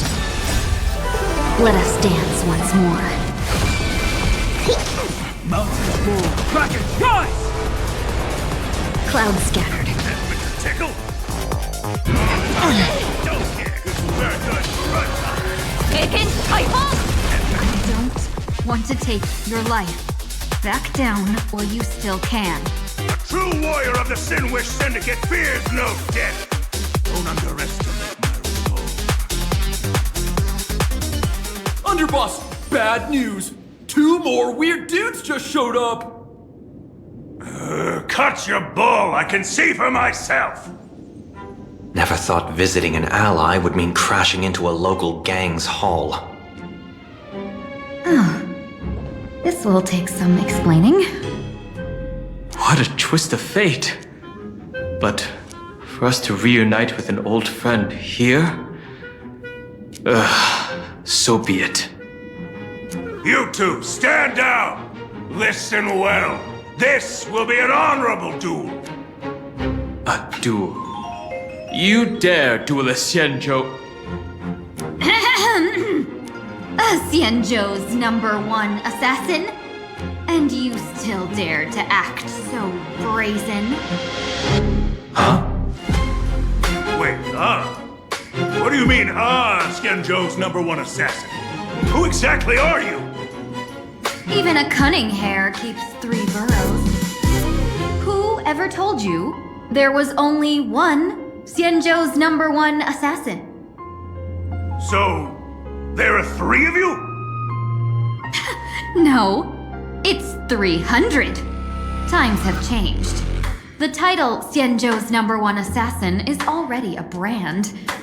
At my side stands the organization's 7th-ranked Holovian Reaper, the Winged Death Knell. He sends every target into the sweetest sleep of death. And this one is the 2nd-ranked assassin in the organization. A ruthless killer surpassed only by me. His spear strikes like a falling star, and his presence soars like a dragon. They call him the Jade Dragon. Then you are... You can call me Whistling Flame Fox. I humbly hold the top position in our organization, though I mostly handle business relations and HR work.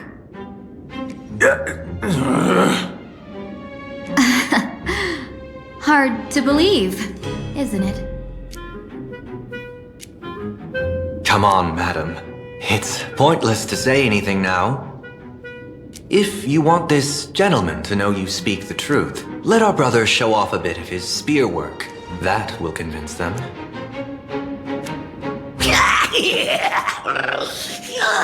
I say, there's no need for that. Course tied. You insisted on testing them and got nothing out of it, didn't you? If you had let them meet me sooner, none of this would have happened. Boss! I cannot hand your grand enterprise over to people we know nothing about. You are the one who hired us? The boss of the Sinwish Syndicate? That's me!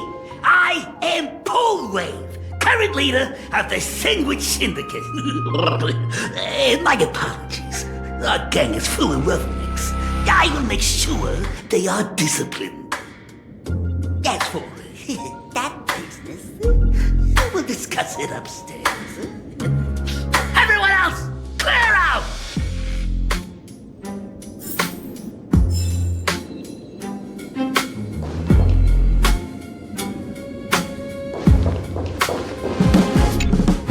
Long time no see, Lady Tingyun. It's been a while since we last met in Penacony.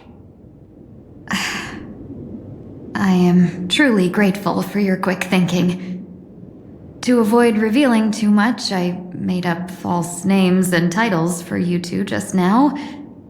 If you were offended, then I beg your forgiveness. This place is a hotbed of trouble. What brings you two here?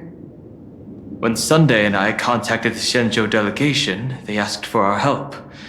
They claimed someone from their group had lost their way here in a foreign land and was captured by a local gang, and they wanted us to help. It was clear there was more to the story, but we came anyway. Who would have thought? It turned out to be true. Lost? Captured? There must be some misunderstanding. Alas, this rumor was likely a destiny arranged by Madame Yao. Did you just say Madame Yao? Do you mean the seer strategist from the Shenzhou Yutue? I happened to hear of her back in Penacony too. They say she is the diviner general, one who lives in seclusion. Did the Alliance send her this time? Lady Tingyun, you stepped into such danger yourself. Do you have a vital mission? You two are no strangers, so I will speak plainly. She's the one who sent me here on this mission. The Sinwish Syndicate invited the notorious Xianzhou's #1 assassin with the intention of hiring this person to participate in the Phantom Moon Games. But the delegation's intelligence revealed that the person was none other than the Stellaron hunter, Blade. Him? I assumed the title to come here to uncover why the Stellaron hunters are involved and how he will enter the game. So, how's it going so far? By sheer twists of fate, everything has gone smoothly so far. But as for what comes next, I still don't know anything either. Still, Madame Yao entrusted me with 3 pouches before I departed. Each said to hold a stratagem. Well, let us call them stratagems for now. And at this moment, it is time to open the second. A strategy pouch? So you revealed my identity after all. No worries, I've sent you some backup. Use them however you like. Open the 3rd pouch only after you've met the Sinwish Syndicate's boss.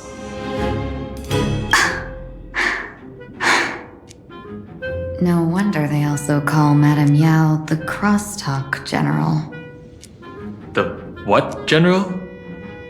It says the 2 of you will help me clear the way, so I can safely meet the Sinwish Syndicate's boss. What do you say?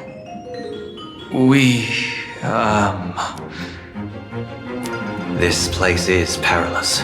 Of course, we will accompany you, Miss Tingyun. As for the Stellaron Hunters, I too find them intriguing.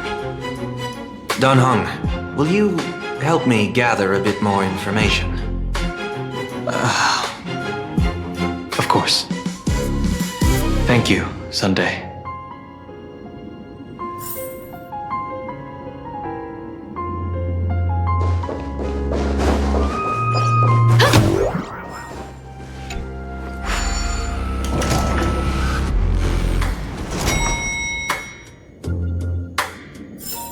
I gotta say, this place is decorated with a touch of style. Gang does not always flaunt brute force. More often, they need to flaunt wealth.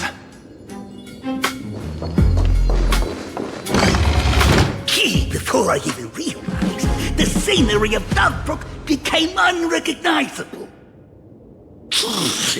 Back then, who would have imagined iron hulks running wild on the streets? Let alone us gang members being treated like vermin. You didn't call us here just to reminisce, did you? Of course not. Please forgive Course Tide's rude little test. That narrow-minded fella never understands why young people flock to things that come from other planets. Like Megatron, the Masked Heroes, and the Astral Express. What he does not see is that while cosmic novelties are more enticing, big shots that hail from the cosmos are even more fearsome. Wouldn't you agree? You're a clever one, so there's no point in keeping up this charade. We're not Xianzhou's #1 assassins. You knew that already, didn't you? Yeah, I might not live as long as those Xianzhou folks, but I've got a decent eye for sizing people up. You may not be the #1 assassins, right? But your skills surpass even such assassins. So I don't care who you are. I pay good money for a sharp blade. But I don't give a fig about its brand. And where do you intend to use this blade? I'm the Sinwish Syndicate. What? No, don't get me wrong. I'm not looking for bloodshed. Instead, I intend to perform surgery on the Sinwish Syndicate. Look here. Through certain connections, I secured this mass correlation. The entry pass to the Eonic game. Some covet this treasure, while others fear it as a curse. Now, you claim the name of Xianzhou's #1 assassins, huh? So surely you came for this. You want the god's reward, don't you? You are our employer. Therefore, the festival's prize should rightfully be yours. What do you want from the Eon, Mr. Polewave? Aeon? I harbor no such unrealistic desire.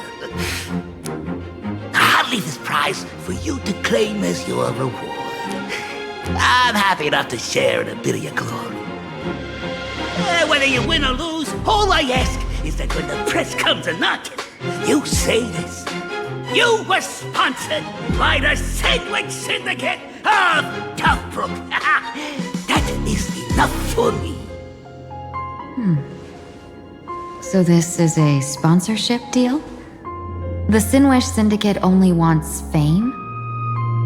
Since we are not truly in your employ, are you not afraid we might break our promise and ignore your request? If you truly cared nothing for what I asked, why even raise the question, huh? As I said before, I may not have the long life of the Xianzhou people, but I do know how to judge people. One more question from me, please. Why are you so set on chasing fame? In plain Arcadia, imagine they exist due to wish power. And that wish power comes from the attention, curiosity, and demands humans place upon these imaginei. The Sinwish Syndicate was founded to provide for those imaginei who were ignored, had no wish power, and were not needed by humanity. Unfortunately, ever since that seashell woman rose to power, our path of blood and violence had run its course. That's why I want the Sinwish Syndicate to take on a new form. One that will draw more attention than ever before. The Sinwish Strangeling Pension Foundation, huh? What do you think of the name? It's a cozy and heartwarming name. So, will the three of you, accept this job?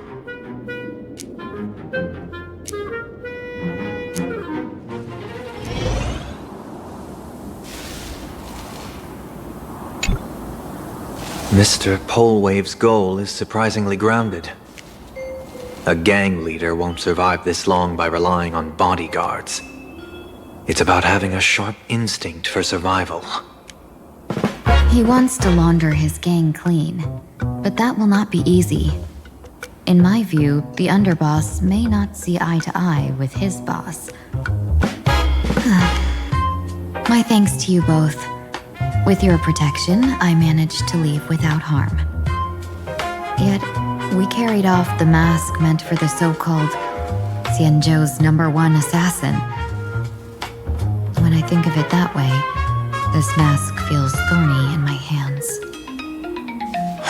That man. He seeks to enter the Phantasmoon Games? What does he plan to do? Whatever his purpose, this matter is grave. I'm afraid I must take my leave for now and report to General Yao Guang before making any decisions. No need for that. I've been waiting here for you all for some time. Madam Yao, you came in person? Well, you see, I must admit I passed false information to the two behind you, sending them on a wild goose chase. I should personally ask for their forgiveness. As for why I am here, Miss Tingyun, you still have not opened the third pouch, have you?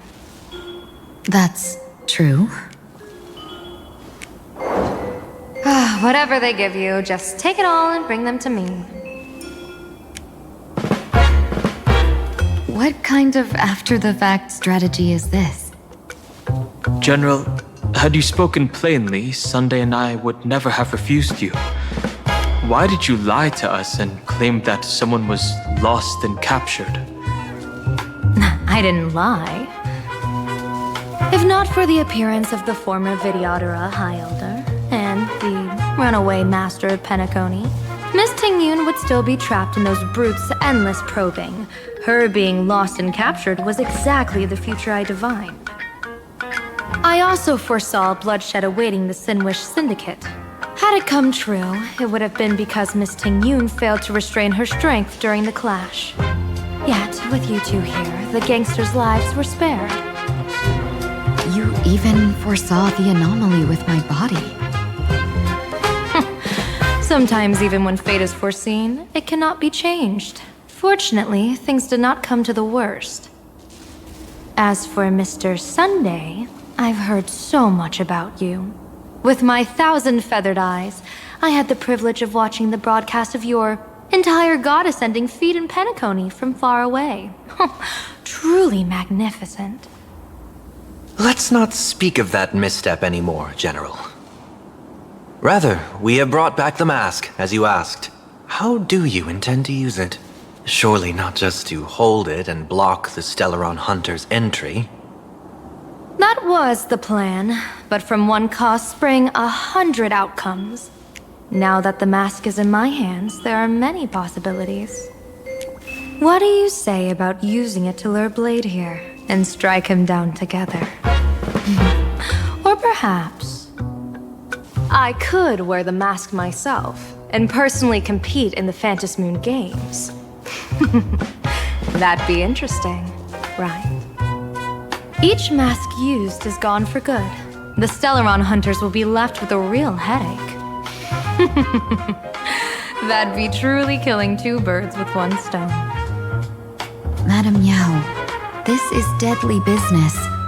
It's no laughing matter. Deadly?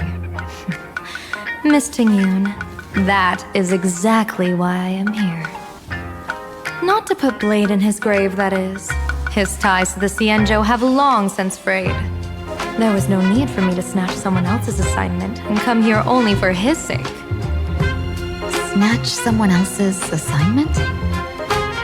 So the Xianzhou envoy was supposed to be someone else? To be frank, this journey to plain Arcadia was meant for Jingyuan, the divine foresight. The Lawfu Cloud Knights recently returned from the great battle against Iron Tomb, and the honor should have been his. Yet, before his departure, I cast several divinations on all parties involved and received this result.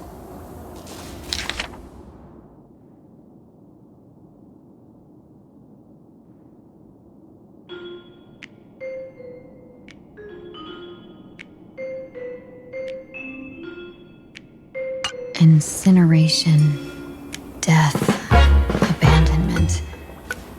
I may not know divination, but even I can tell that there is no good omen. Unfortunately, the two top diviners of the Yuchui and the Lawfu, in other words, my junior soror, Fu Xuan, and I, cross-checked each other's extrapolations and came to the same astonishing conclusion. An Arbiter General will fall in this Arcadia of elation.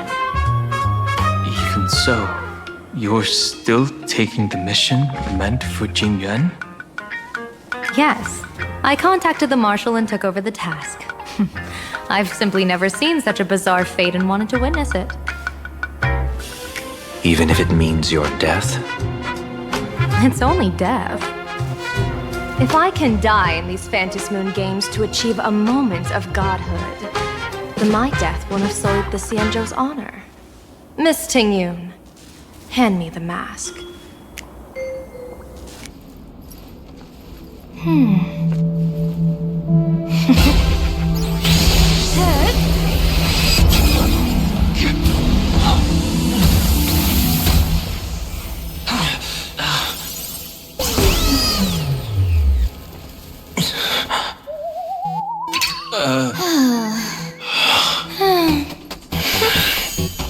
Well done. You have hit your fitness goal. Another active and fulfilling day. Sorry, Sunday. My body instinctively sensed danger.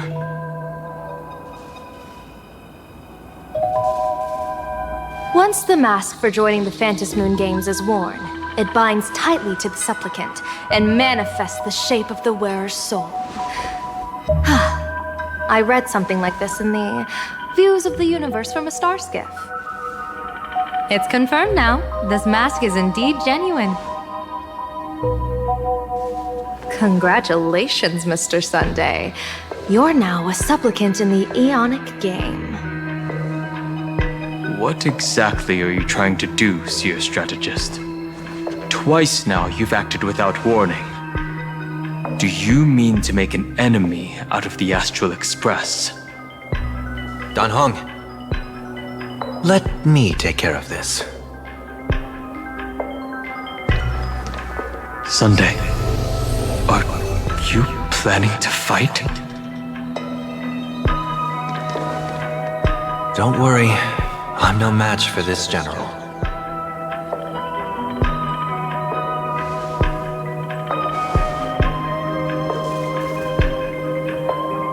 General Yao Guang, how do you pierce my thoughts? I ran a check with my tuning, and there were no signs of any outside intrusion. They say a diviner can't read hearts. I call that the excuse of mediocrity. Mr. Sunday, you're fascinated by the Phantom Moon games. You even wondered, what if I wore this mask, didn't you? You can even divine thoughts like that? No, I'm simply good at seeing using my eyes. Though Mr. Sunday never asked to examine the mask, he's glanced at it at least 3 times since we started the conversation. Given the character and manners of someone as noble as him, I can't think of any motive for this action but genuine interest. Sunday? Yes, I did think of it. For a moment, I even considered putting it on. So, I merely gave you what you desired. This is no trap. It's just an unexpected gift. During the Phantasmoon Games, I'll give every ounce of aid I can to help you seize your chance to have an audience with the Eon. General Yao Guang, as far as I know, throwing out heavy profits first is usually a lure to make others lose. We've only just met. I don't understand why you'd go this far. Why belittle yourself? Every move I've made is to carve a sliver of possibility from the impossible. With my eye of Ishvara, I see you're the only one in this land who doesn't need to do a thing for me. Simply acting on your own will can bring change. Your own will? Indeed. Dan Heng, I do want to learn more about this world. Because this world of elation fascinates me. Is plain Arcadia truly a paradise? An Arcadia that its name claims? I once pursued a mistaken vision of paradise with stubborn resolve. Even now, I can't say for sure what a true paradise should look like. That's why I want to see with my own eyes whether this Arcadia lives up to its name. So then, as long as Mr. Sunday acts, that omen of death Madame Yao foresaw. Of course it would still come to pass. Did you think just a lavish gift could let you stroll out of Destiny shackles alive? Pardon me for butting in, but does the Xianzhou know about this? This is such serious business. I'd never make this decision on my own. I've talked it over with the 6 charioteers of the Yuchue. If something happens to me, I'll line up a solid successor. She headed to the Yuchue on the day I left on this mission, just in case anything went wrong.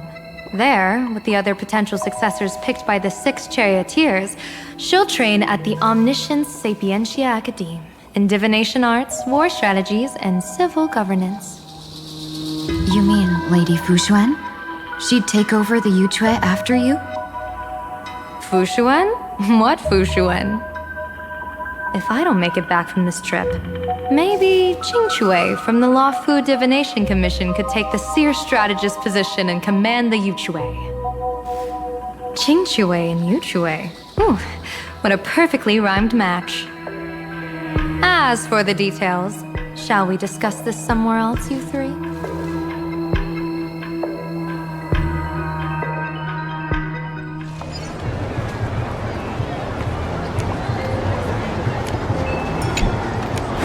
Map says the Ashen Detective Agency should be right here. But why is there just a magazine publisher's office? Holy for bully! Big drama hit Graphia Academy! A furbo? Taking photos? You really can find anything in the land blessed by Aha. Let's go ask for directions.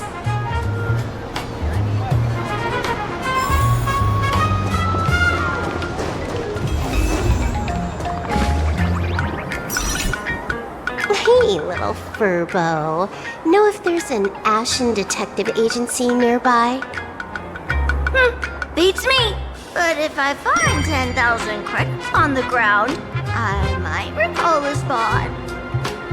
10,000 for directions? Fine. Job first. Oh, wow. Looks like 10,000 credits from my account just hopped to end up in yours for no reason. Now, spill. Whoa! Generous, miss! The place you're looking for is upstairs. That detective's renting my boss's space for his agency. But he's zonked out in the day, and his doors are locked at night. No clue how he earns any money. Maybe he's a vampire? So they're Closed? Then how do I meet this Ashen detective? Beats me. But if I find 50,000 credits on the ground, I might recall that too. You stinky furbo! Begging for a smack! Scamming our guest! Time to go!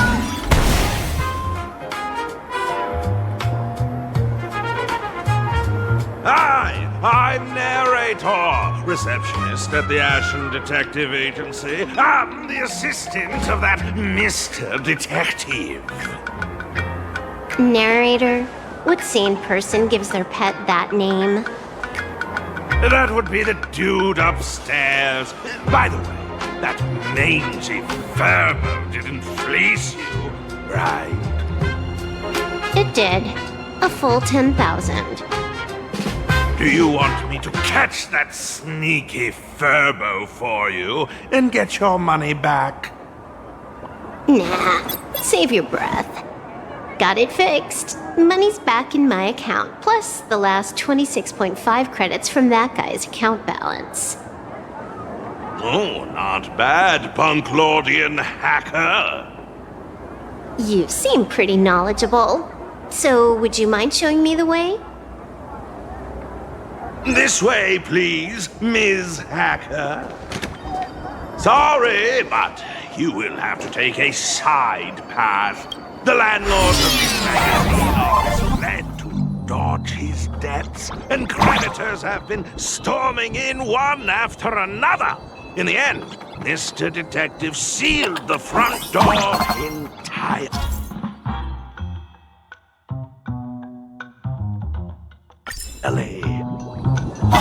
So, there's even a shooting button. That's interesting.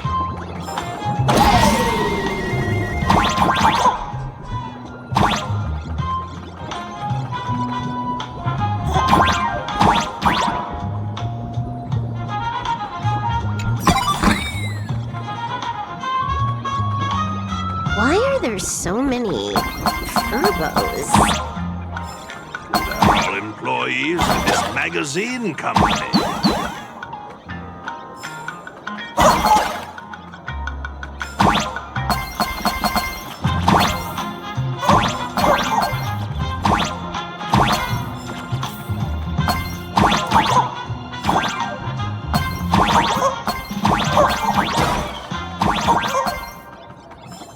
Why does this scene feel like a punishment round from a game? Office survivors way more brutal than any game.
This is where the detective lives? Yes, his office and living quarters are one and the same. It is a little shabby, I admit. At this hour, he is probably fast asleep. Visitors here are rare indeed. Visitors being rare. That really does sound a little sad. Please, come with me. I will wake him at once.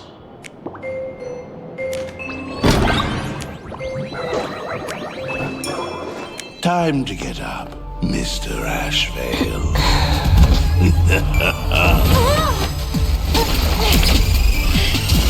How many times do I have to say it? Just leave the delivery at the door. sleep? Mr. Ashvale, this lady is not here for food delivery. Oh, then she must be here to kill me. Sadly, not that either. What do you mean, sadly? Not here to deliver food and not here to kill me. How strange. Oh, then you must be a client. You are here to hire me for a case. Your order of guesses is a little heartbreaking. Yes, I am here to commission you. Something has been stolen. Oh, What did you lose? A person, along with an ancient mask that should have been mine. Huh. Interesting. Are you here to join the Phantom Moon Games? At that moment, a cloud of suspicion rises in the detective's mind. Who exactly is this girl? Mr. N, stop the voiceover when we're talking business. Oh, stop! You pay me 900 credits an hour plus 2 bananas just for this, don't you? Yes, but at least throw me a few clues while you work. Between a detective and their assistant, at least one of them should know a thing or two about deduction, right? A name flashed through the otherwise empty mind of the detective. This unremarkable-looking girl was, in fact, one of the top 10 most wanted terrorists on the IPC's bounty list, a Stellaron hunter. Kafka! It's Silverwolf! She's Silverwolf! Mr. Ashvale, did you get your head caught in the fridge door or something? I feel like I need to wipe my personal data again. One of the Interastral Peace Corporation's most wanted fugitives with the highest bounties comes to commission a broke detective. Ooh. I have seen plenty of stories like this. So, the next thing would be me getting dragged into a massive conspiracy and forced to run for my life, right? Drop the paranoia. I came to you because I hacked into the Security Bureau's criminal record system. What I found was shocking. In all those bizarre police cases, you were hired again and again. The curious case of the Harmony Sect Communion, the mystery of the Ghost Bullet Worm Express, the serial ghost resurrection incident, the super non-serial locked room murders at Kooky House, you helped solve them all. You may not be the most famous, but you're probably the most capable detective around here, right? Is nothing private anymore. Whatever, tell me, how did you lose your mask? Today was supposed to be our meeting with the Sinwish Syndicate. All right, now let's talk about the commission fee. Excuse me, I haven't even finished my sentence yet. A true great detective can know a case without ever leaving the room. While he sleeps, I gather the intel. We already have the basics about today's fiasco with the Sinwish Syndicate and those 3 Xianzhou #1 assassins who scammed the mask. Can you handle it? Money is not a problem. Do you take dirty money?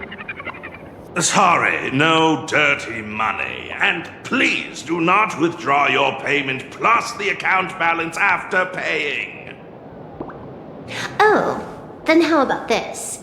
This is the IPC's turf, right? Turn me in for the bounty. You take the reward, and I bolt afterward. We Stellaron hunters sometimes use that trick to raise funds. Or maybe we could discuss the possibility of taking dirty money? 30 million credits? Pay us after the work's done. Deal. I'll try to get that money over the next few days. Here's my contact info. Update me the moment you have any news. Pay us after the work? When did our office have a rule like that? That roll got made just now. Oh, my dear Mr. N, did you truly want to take dirty money? I have come up with another way to make money. Let me reach out to a certain big shot first. Madam Pearl, I've obtained solid intel. Mr. Ashvale, the chance of you initiating a call. Let me guess. Perhaps you are finally ready to consider my offer. No, I found the trail of the Stellaron Hunters. They are here in Plain Arcadia, and they even plan to crash the Phantom Moon Games. I can send you her coordinates quietly, without anyone noticing. Quietly, without anyone noticing. The Phantom Moon Games? The moment your IPC chose to speedrun it, it was fated to be more than just a game of fun. And you want me to take part? That is asking a bit much of an old man. Ah, we should have taken that hacker's deal earlier and turned her in for the bounty. An unexpected bonus. So Pearl still has other masks hidden away. That makes things much easier. Seems that listening in on one's partners after wrapping up business is a habit worth keeping.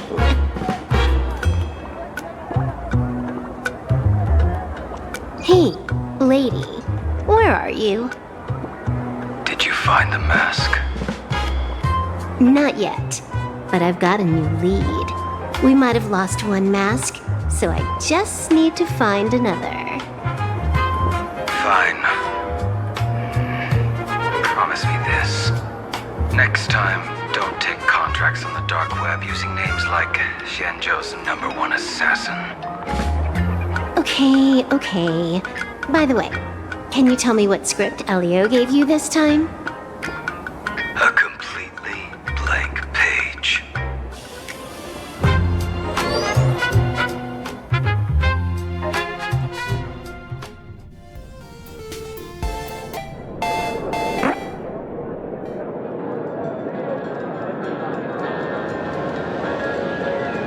So, what you're saying is that this Miss Sparxie, who was originally just a virtual avatar, has now crossed into reality and taken entire school staff and students hostage. So it's just a typical case of the idiogenerative imagine phenomenon.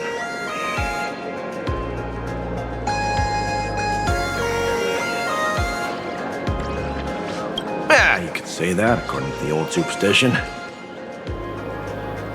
Modern science believes that when something receives excessive attention, it would suddenly gain life and becomes an imagine due to the accumulation of too much wish power. What kind of modern science is that supposed to be? Plain Arcadia's modern science, of course. Outworld visitors might find this kind of thing strange, but it's not exactly rare around here. Certain historical eras had imagine popping up non-stop like mushrooms after a shower. Things are different now, but if you're not careful, you might still find characters from popular comics suddenly show up in the flesh. Sorry, used a bit of jargon there.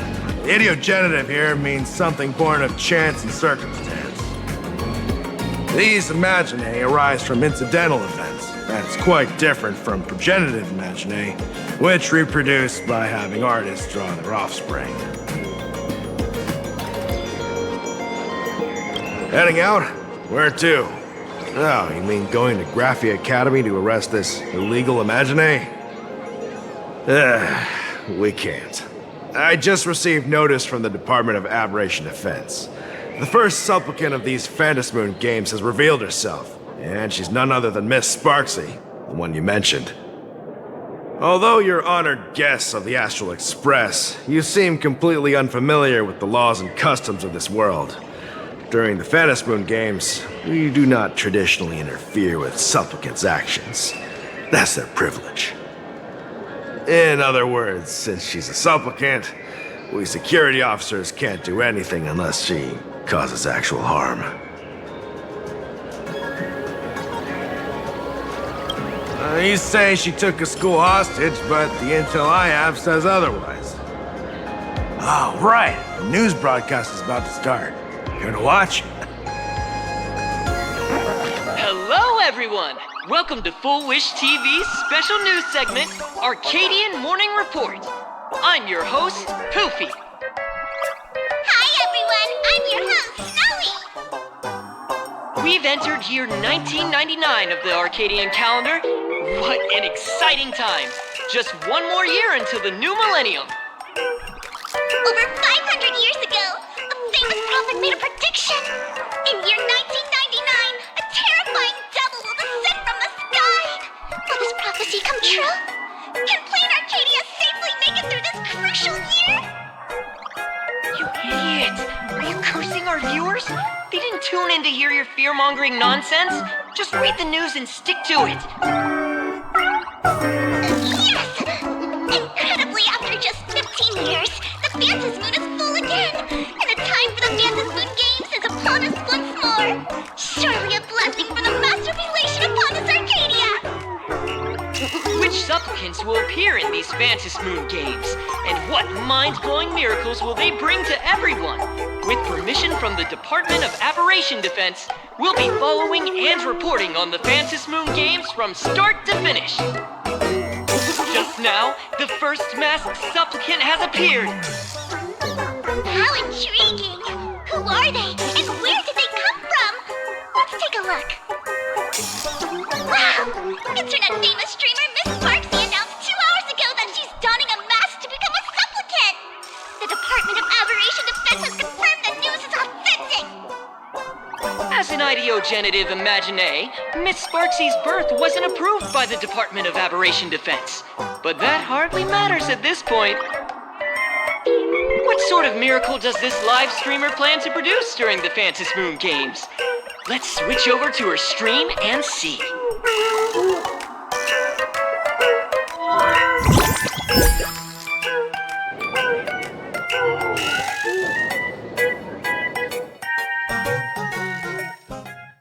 Yoo-hoo! And we're back from the commercial break. A big thank you to Love Insurance for being the title sponsor of today's Sparkstacular Arcadian Adventures livestream. One person, 1,000 faces. 1,000 faces, one person. Who will Sparksicle become today? Ta-da! Time for the big reveal! Everyone, follow along with Dean Sparxie of Raffia Academy as we check out how our new transfer student is settling in. Marge, say hi to the camera. Sparxie, don't you dare mess with me. I, March, am not someone you can easily push around. I'll have you know I'm the disciple of General Jing Yuan of the Luofu and General Huayan of the Xu Ming. I've undergone rigorous Xianzhou sword training. Others might fear you, but I sure don't. My, March seems quite worked up. Is it because she's a bit nervous about her first live interview? All right then. Now, let me interview my colleague, Mr. Yang.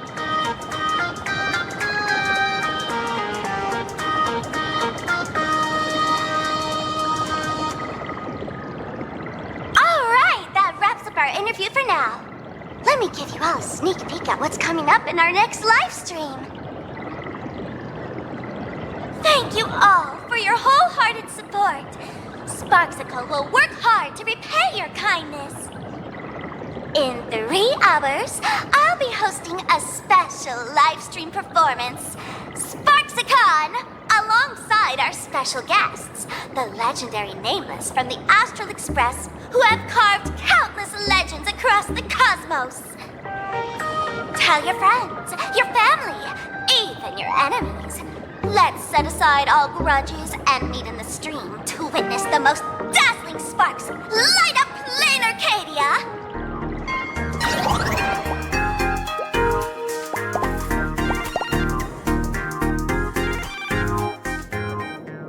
Now, see, Miss Sparxie was just doing a program with your friend. It's fine, really.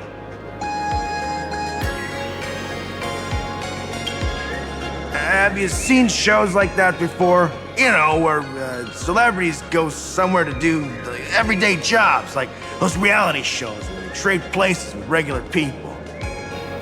She picked Graphia Academy as a target. That school had its fair share of trouble 15 years ago, too.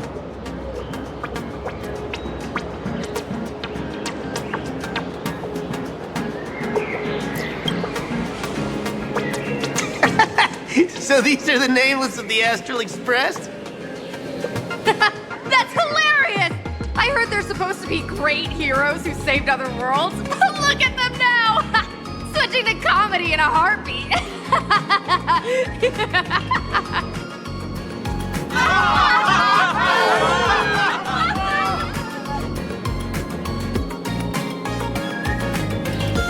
Darn it. Soon the whole of Plain Arcadia will be saying Sparxie caught the Astral Express crew in one go and made us the butt of jokes.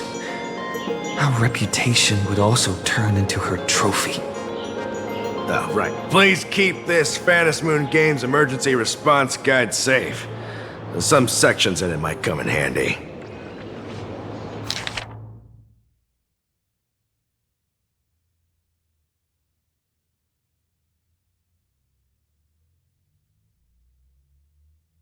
If there's nothing else, I'll be going now. See ya. See? I told you so. Even calling the police was useless. Right now, you're their only hope. And that red boss lady of yours. She's here too. Are you all right? Did you get hurt when you ran away?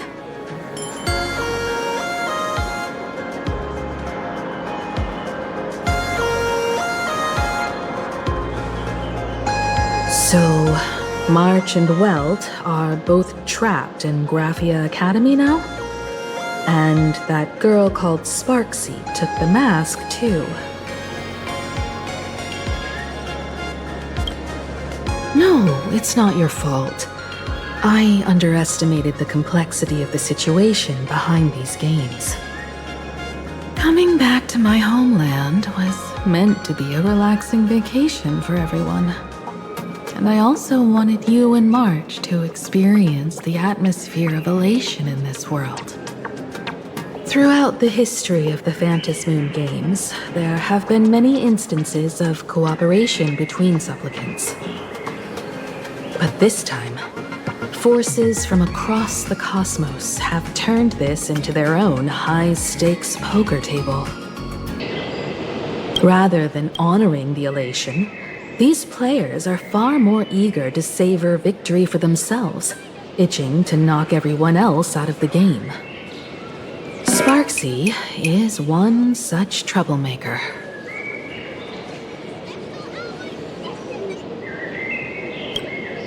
It's dangerous to rush back to school on courage alone, when we don't know what Sparxie has done and what she's planning to do. For every supplicant, there are 3 key acts that must be completed once the Phantom Moon Games begin. The roll call, the miracle, and the promotion. Sparxie has completed the roll call.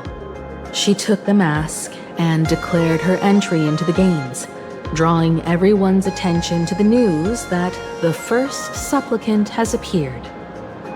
Next, she must strive to make a miracle happen, bear the people's wishes, and answer with a great feat. If I'm not mistaken, Sparxie is waiting for us to walk right into her trap.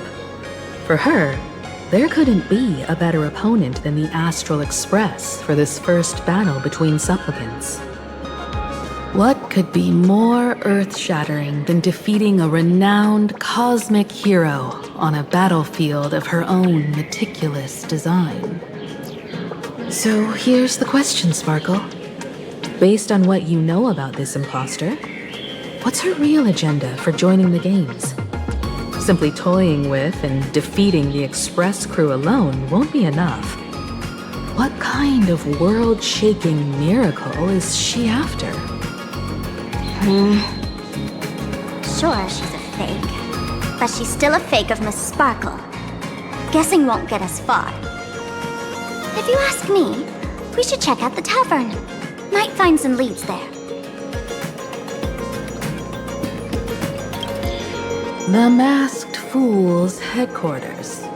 The World's End Tavern. That's right.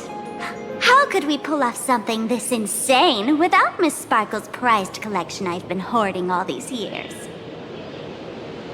That imposter must have known this well.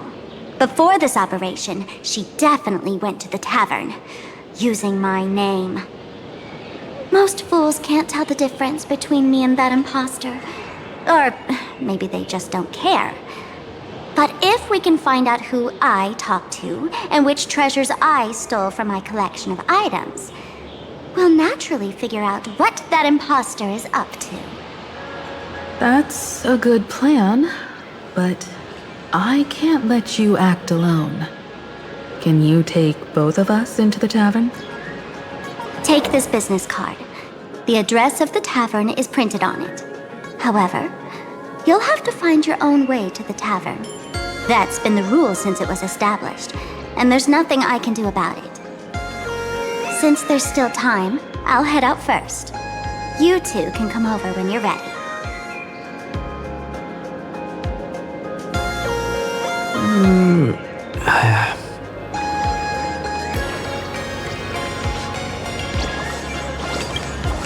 Relax. To step into the elation's right, what you need the most is ease. Don't dance to your enemy's tune. Find your own rhythm. Now it's our turn to set the steps.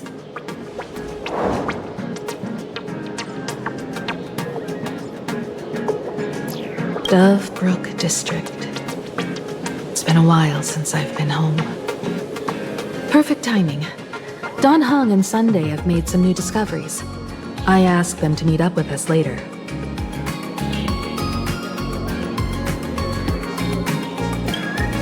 Don't get your hopes up too high. Looks like this vacation trip has gone right back to our usual trouble magnet mode.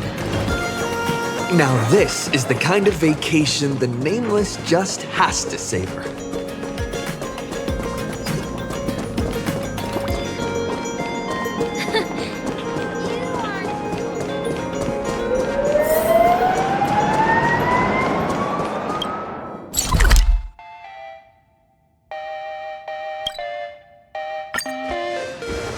A Furbo snapped a pic of me on the street without my consent just now. Fame isn't exactly good news for the Nameless.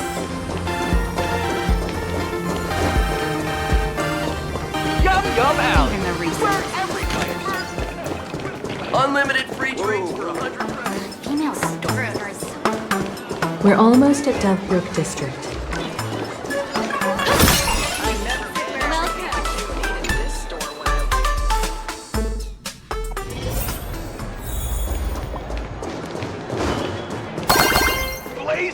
Quite a bustling district.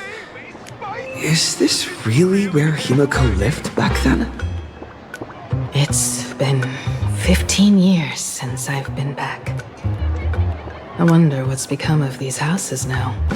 If they're being rented out or if they've been sold off already. Perhaps they've become like the Graffia family. Nothing but empty shells of their former glory. Let's go. Stay safe on the road.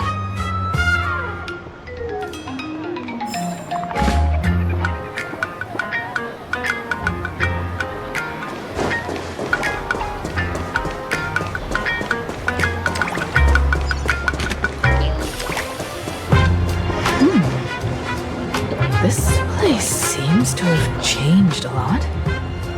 Holy Verboly! Great Raccoon, you really came! There's a Furbo calling out to you. Why don't we go take a look?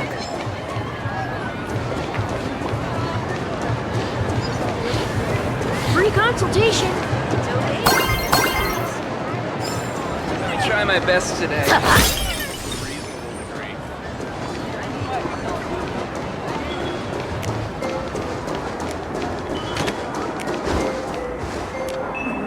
assured, I haven't forgotten a single thing about the compensation.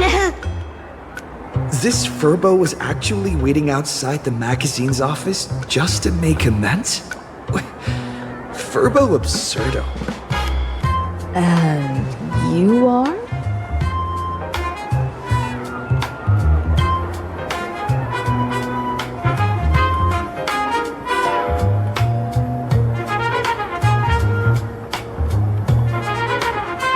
Would you mind coming into our magazine office to talk?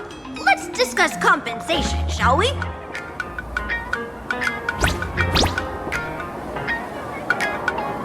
It looks like the magazine publisher has taken over this entire building.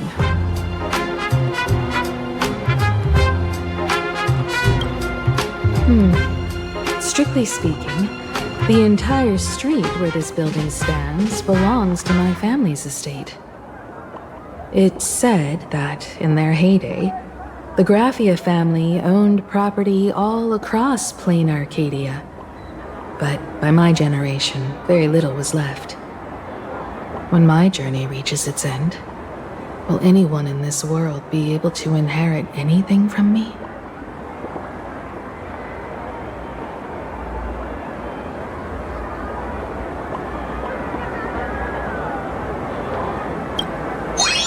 Silly child. What nonsense are you talking about? Come, let's go inside the magazine office and see what this little Furbo is up to.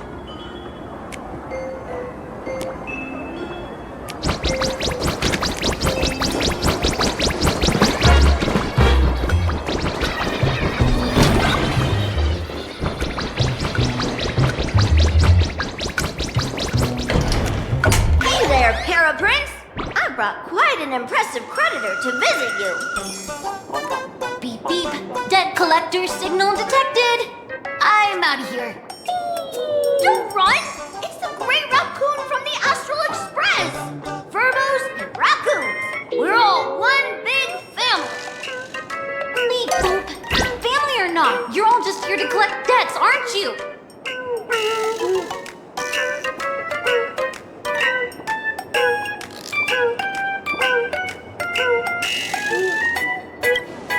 Great Raccoon, that jerk of a company president ditched everyone to dodge the debts. We brothers haven't gotten paid in months. As you can see from our sorry state, even if you sold us all for Furbo Hot Pot, you wouldn't get much money back. But I've got a plan. We can work together for some mutual Raccoon Furbo benefits. After all, Furbobo Weekly does have quite a readership. Right now, the hottest news in all of Plain Arcadia is the arrival of the Astral Express. Once you become the company president, Great Raccoon, Furbobo Weekly can go full throttle for you, becoming the Express's exclusive media outlet, churning out a string of hot scoops. In no time, Furbobo Weekly will be the #1 gossip magazine. We won't have to worry about our salaries, and Great Raccoon won't have to worry about compensation! No way! No way! As your devoted fans, me and my bros sincerely want to compensate you handsomely for your emotional distress. A magazine publisher? Now that is interesting. What do you think? These Furbos may be crafty and full of tricks, but they can definitely help us out. A media outlet working for you, and a network of informants who can run around everywhere? Having a logistics team like that during the Phantasmoon Games would come with many perks. And best of all, they're free.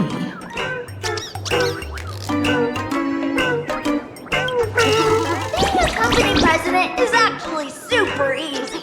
Just follow me.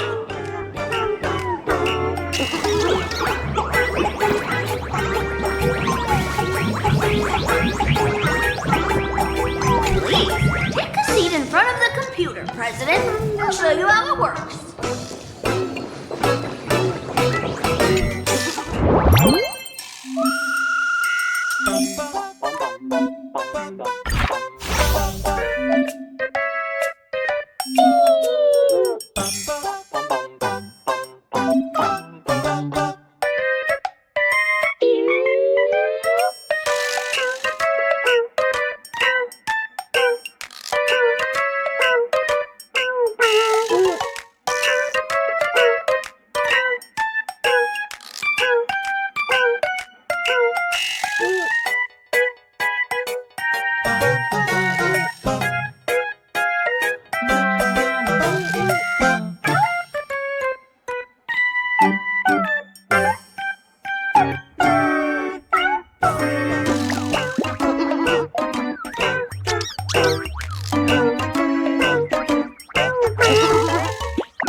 That's all it takes?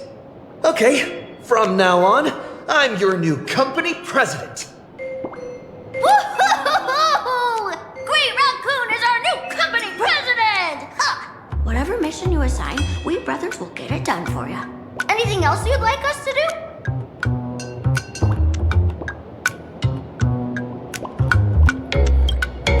Boss, you don't like Verbobo gossip? What name would you prefer then?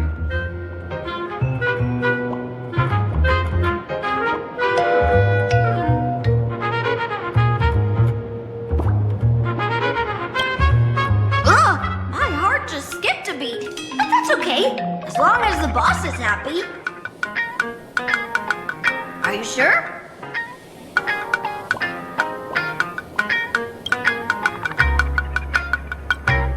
Boss, you don't like Verbobo? Oh, that's quite a unique name. Are you sure? In return, make sure you create some big news stories. Oh, and that journalist Furbo who wrote that slander about you? HR will fire him. We don't need an employee around here who's got beef with the company president.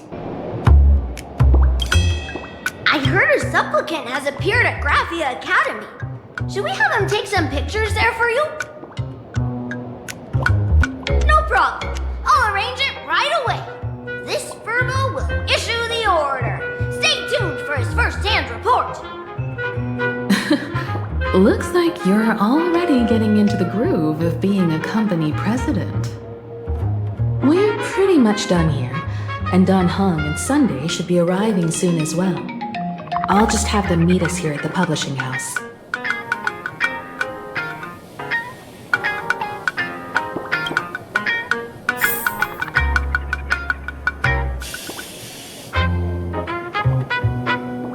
Miss Himiko, we're here. Slower than expected, huh? Looks like you had quite a harvest. That's, difficult to say. Miss Himiko. And Benefactor is here too. It's been a while. I've missed you all dearly. Miss Tenyun, are you representing the Xianzhou on this diplomatic mission to Plain Arcadia? This is a matter of great importance. A humble girl like me doesn't have that kind of standing. I'm just tagging along with General Yao Guang of the Yuchui to help out with odd jobs. I happened to run into these two on the way. The Seer Strategist. What happened on this journey? Sorry, there was a bit of a hiccup. I accidentally put on a mask of elation. Now I'm a supplicant in the Phantasmoon Games. Well, that's quite unexpected. I know the Express has been seeking to join the Phantasmoon Games, and I've been quite curious about that. Sorry. Did I make things more complicated than they needed to be? No need to apologize, Sunday. You are a companion of the Trailblazer. No nameless would ever stop a companion from finding their own path. Many thanks. But wait, did you just say accidentally? It's a long story. I'm afraid we'll have to wait for General Yao Guang to explain it herself. She was with us just now, but somehow disappeared without a trace. Madame Yao is always like this. She probably disappeared suddenly to deal with something urgent. This Seer Strategist is just as elusive as the rumors say. Should we wait for her? No need. I wouldn't dare impose. The tides of fate shifted. I had to delay my steps to arrive at the proper time. I asked for your understanding. Oh my. Counting me, we make exactly 6. Let me do some calculations. Your fortune in the coming days looks grim. You'd better watch out. Wheel. Makes sense. You got what you wanted today. The fates spell danger. This matter is most likely connected to that blade. The little fox's misfortune has overflowed into good luck. She's blessed with constant good fortune, a true harbinger of prosperity. That's weird. I can't see yours. So, you're that Trailblazer Fushuan mentioned. Your reputation precedes you, Seer Strategist. I'm Himiko, navigator of the Astral Express. Whatever's on your mind, you can discuss it with me. My sincerest apologies. When a diviner encounters someone whose fate is unfathomable, we can't help but feel 3 parts excited, 3 parts flustered, 3 parts curious, and 1 part awestruck. What do you mean by unfathomable? My eye of Ishvara can scan the aura of fortune surrounding each of you, manifesting as wheel or woe signs above your foreheads. I'd like to divine your fortunes as a welcome gift. However, this person really surprised me. I can't see anything from him at all. Are you really free to try any choice? To do anything you want? Does an Ishvara like you actually exist in this world?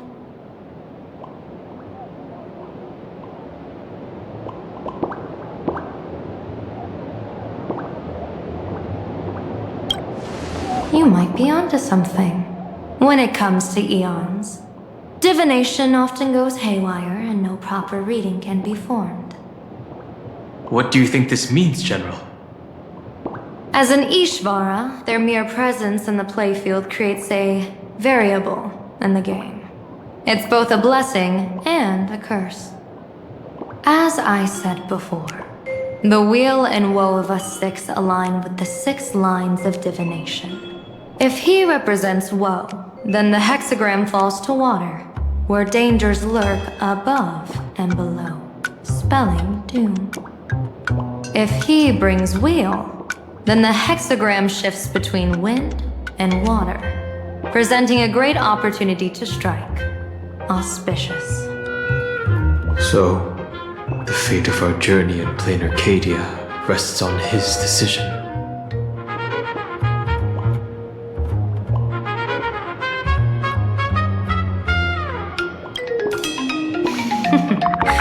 It's not as mystical as it sounds.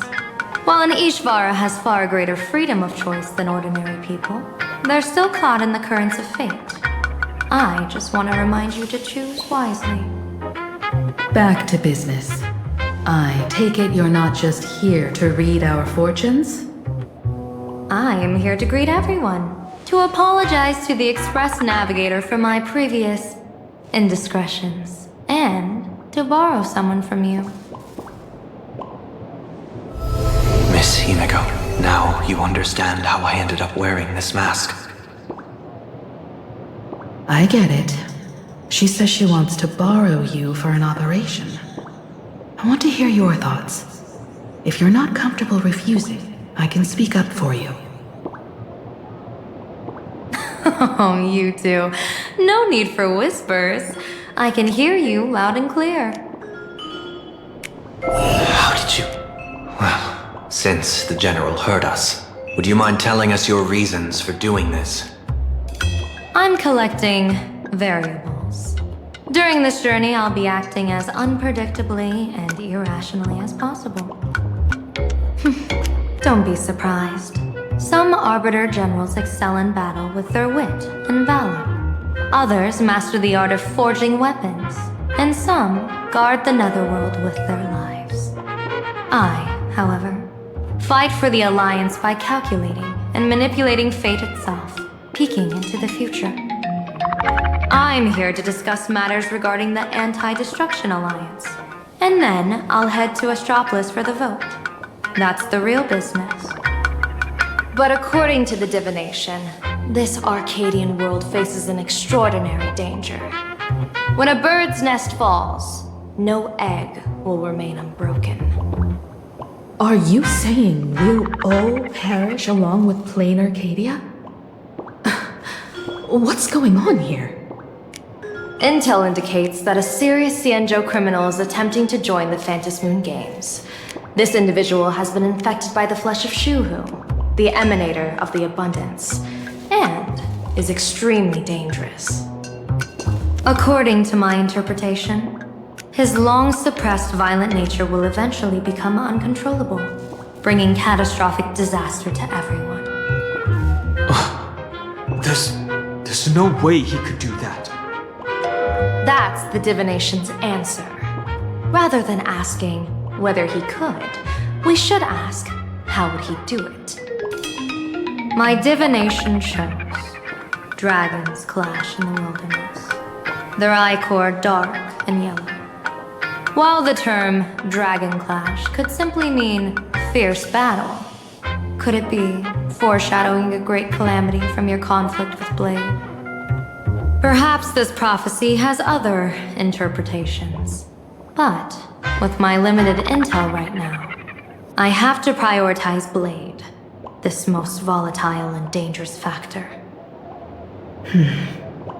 I've heard that different interpretations of prophecies can lead to completely opposite outcomes.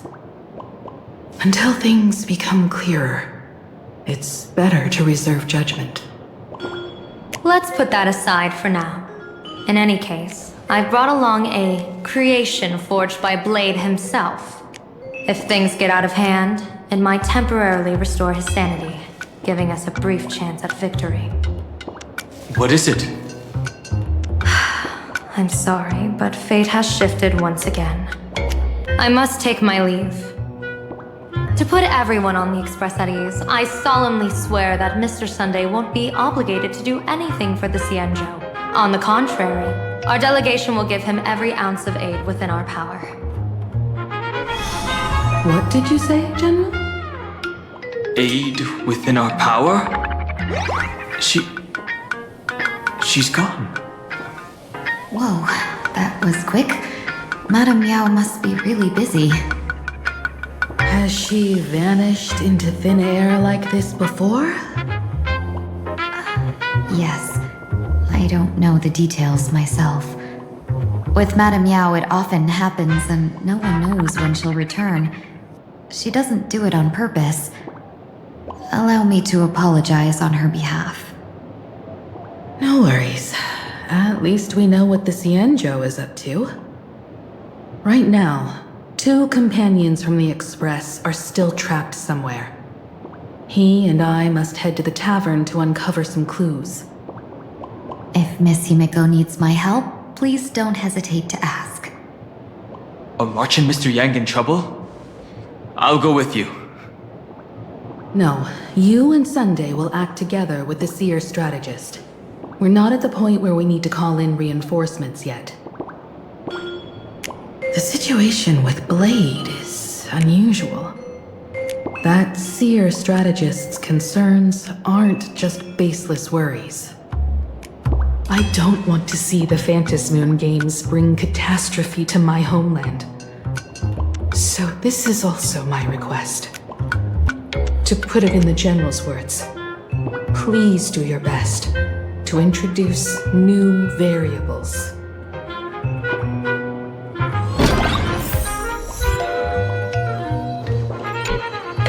I understand Miss Himiko's intentions. I'll leave March and Mr. Yang in your care.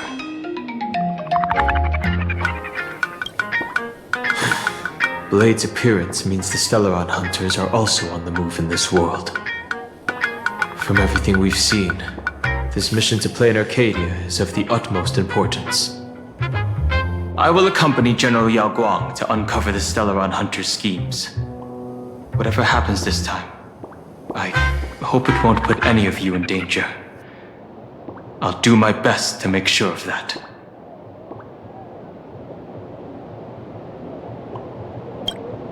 What?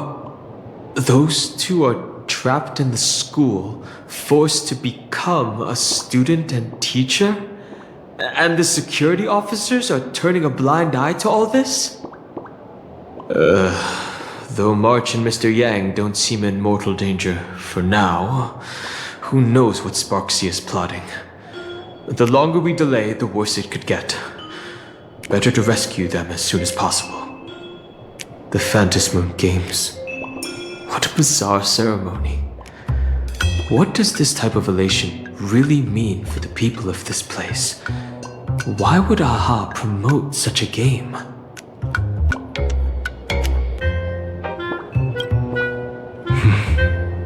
Whatever happens, keep me posted on how things go.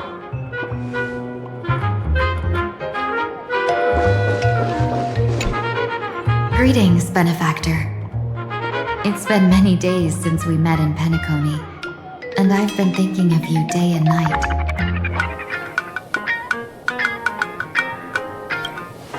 Though my skills are meager, Madame Yao praised my resolve to kill my enemies, saying that was just the variable she sought. That's why she assigned me to temporarily serve under her command for this expedition. And look at that, it's brought us back together again. What fortune. I wished I could travel with you longer back in Penacony, Benefactor. After all, I've yet to reclaim the opportunities Phantilia stole from me.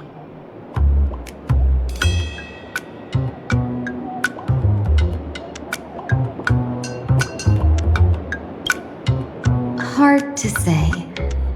Like the divinations she casts, she's a riddle shrouded in fog. Apart from the ever-absent Patina Justice, she's likely the most mysterious of the Arbiter Generals.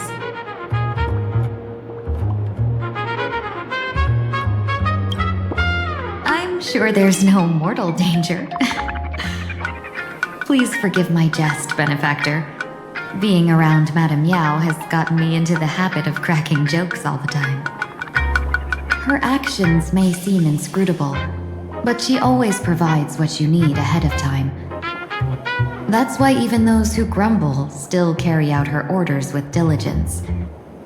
In truth, doesn't she seem more like a shrewd merchant than a diviner? But then, when have any Arbiter Generals ever been ordinary?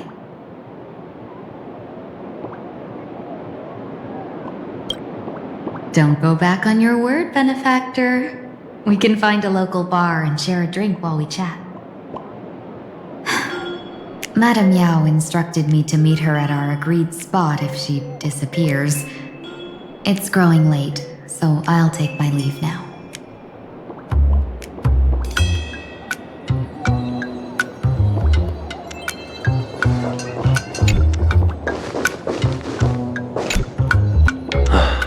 Mask of elation can reflect the shape of one's soul.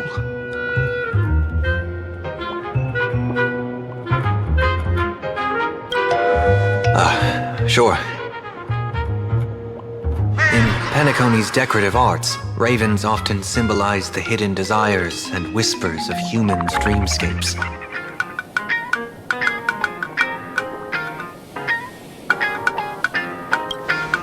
Don't worry, I once tried to ascend to godhood myself. I won't be dazzled by the honor of an audience with a deity. Taking part in this grand event is also about gaining a deeper understanding of this Arcadia. Just as one cannot miss the Charmony Festival when visiting Penacony.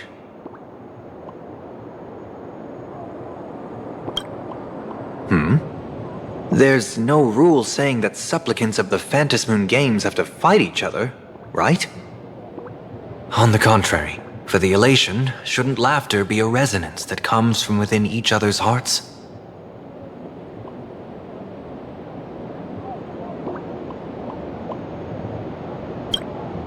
After putting it on, I seemed to hear curious voices. The mask whispers to me, urging me to show my elation to the god, to create miracles that will make the people of the Arcadia laugh with joy.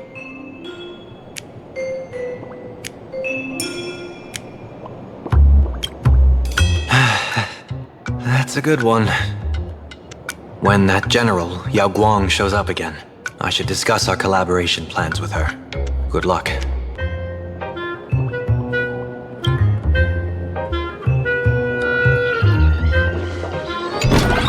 The IPC, Masked Fools, a Xianzhou General, the Stellaron Hunters, and the Nameless. Some came for the Alliance. Some for the Eon's game.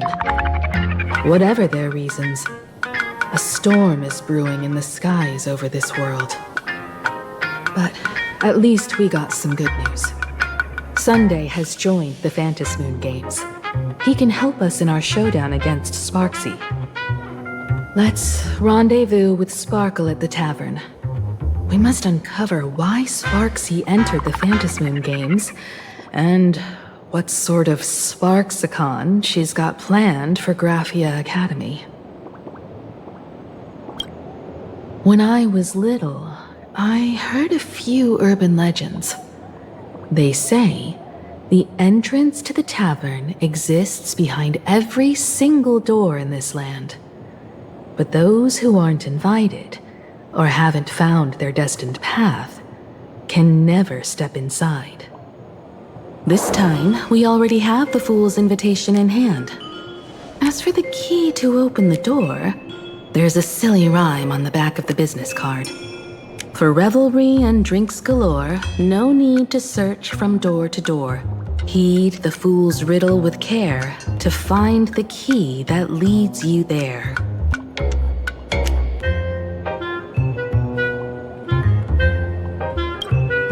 So, about the fool's riddle, got any leads?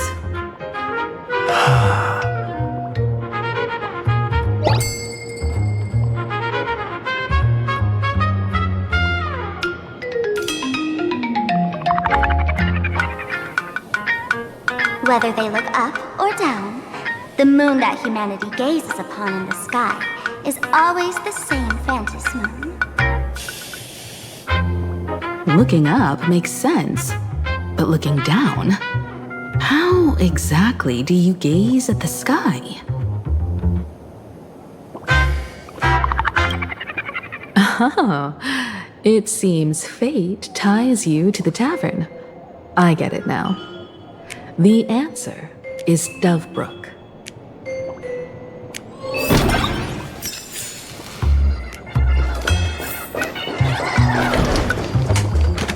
Many generations ago, the Dovebrook was already a river flowing with countless legends. It's no surprise the door to the tavern lies hidden among them. Legend has it that the master painter Graphia once drew water from the Dovebrook to wash her paintbrushes. Many later artists followed suit, hence its other name. Looking at Dovebrook's scenery, memories from my student days just come flooding back.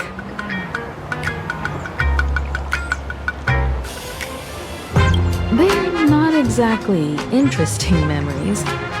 Back then, Dovebrook District was teeming with gangs.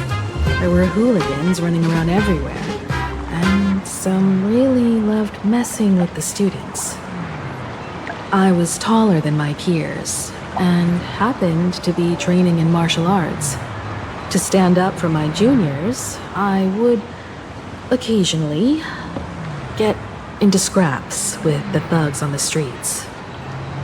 The people who fell into the Dovebrook River would cover the surface like bean sprouts in noodle soup. It all feels like it was just yesterday.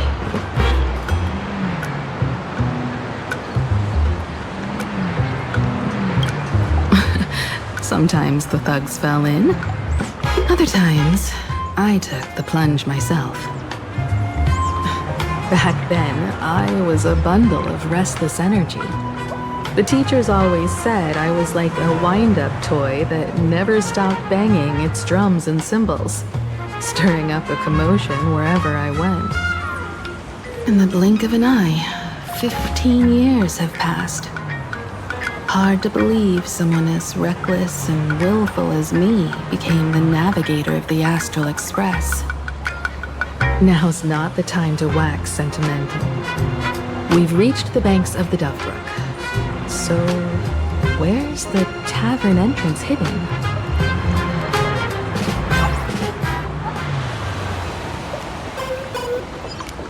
Lots of eyes on the street.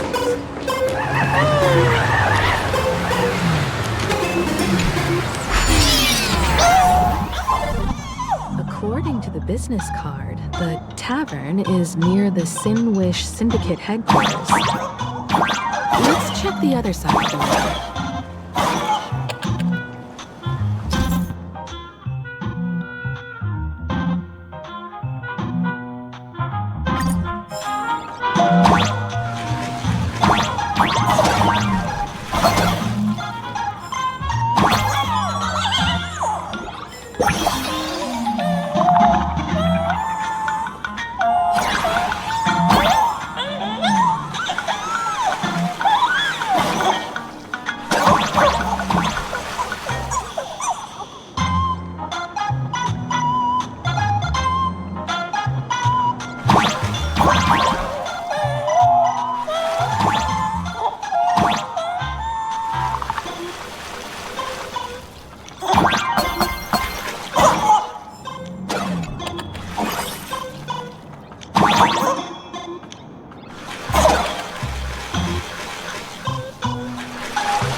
Joke about the Dove Brook?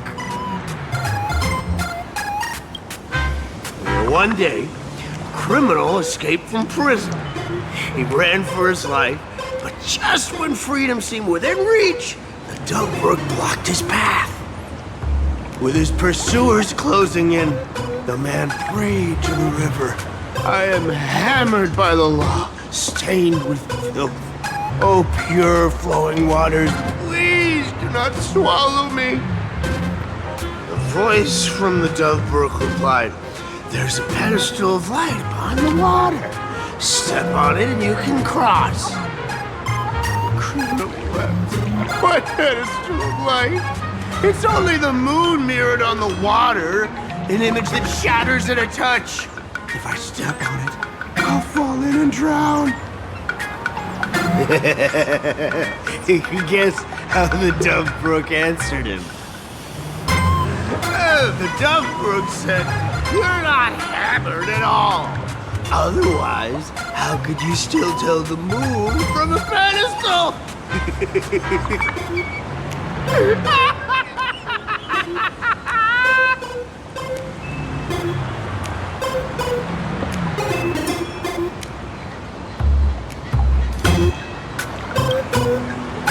It's fine. You don't have to buy me a drink as long as I can make you laugh.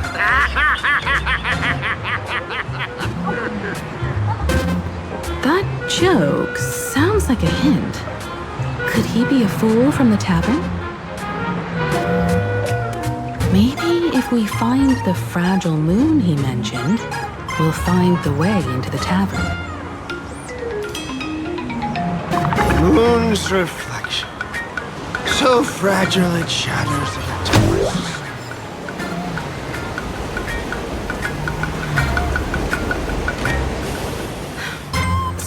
fool's riddle says this.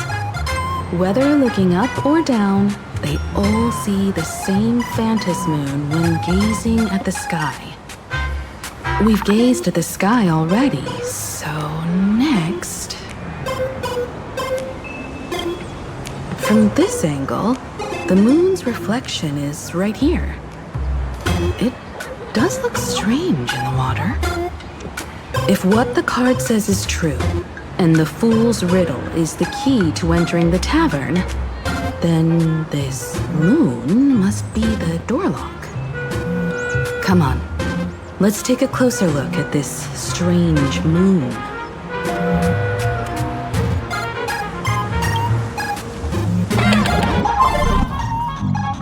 Keep going. Chase that moon's reflection.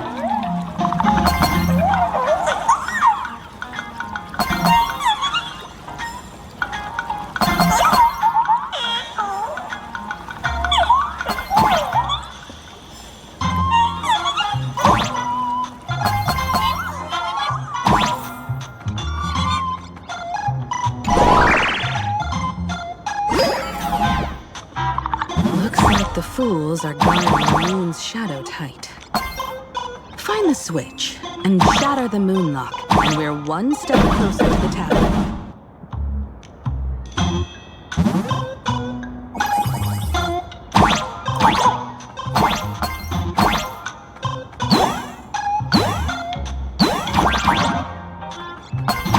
Let's try again.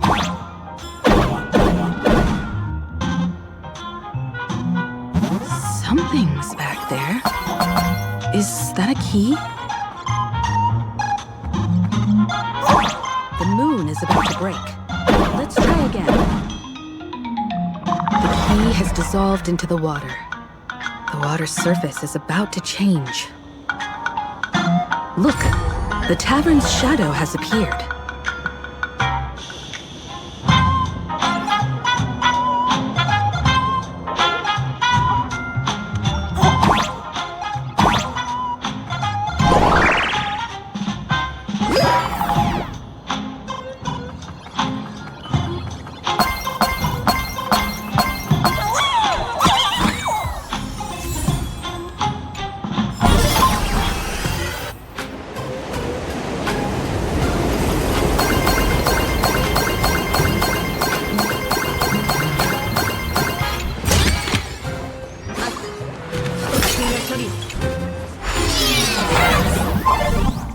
If we follow this path ahead, we should reach the tavern.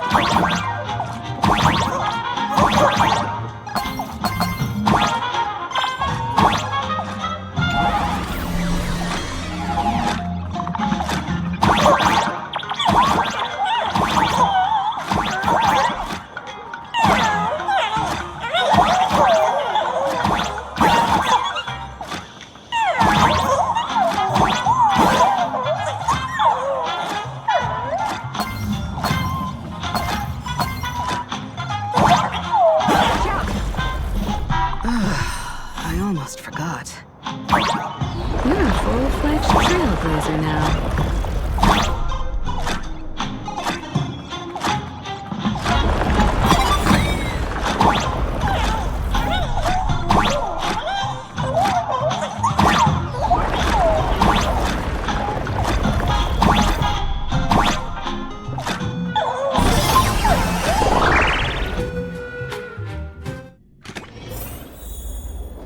Welcome!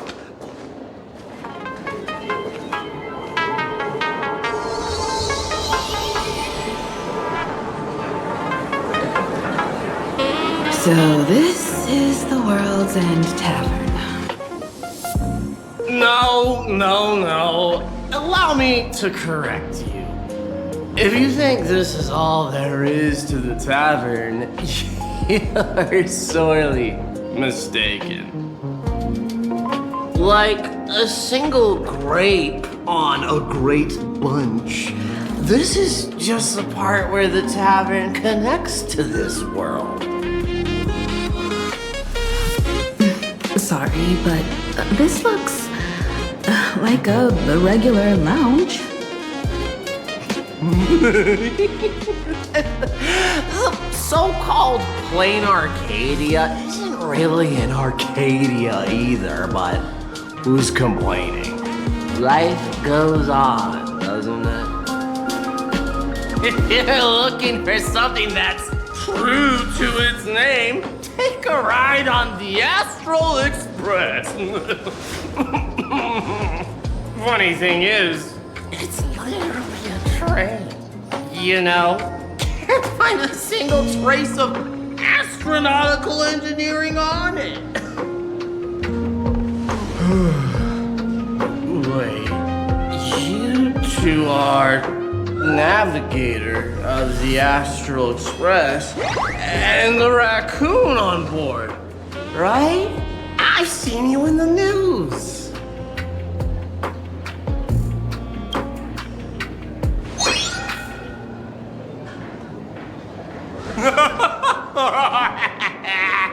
Friends, a big shot is here. A real knee slapper incoming.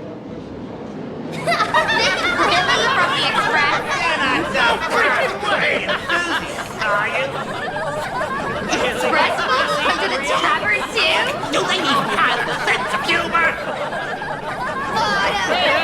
Can I get your autograph? Sorry, I saw my foot. I'll never wash it again.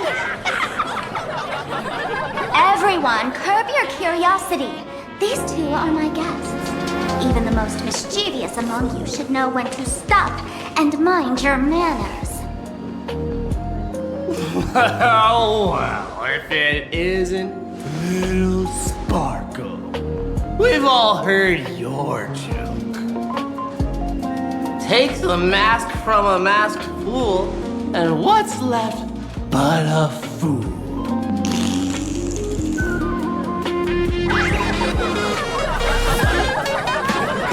Oh my! Wouldn't a masked fool be better off without the fool? An empty mask sounds even better, no?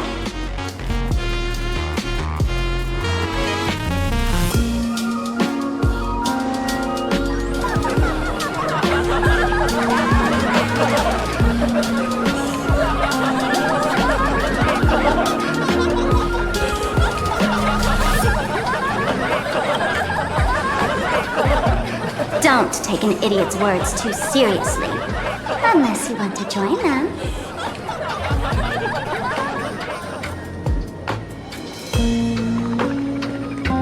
All right, now I can finally entertain my guests without interruptions. You two, this way. Let's talk about the imposter.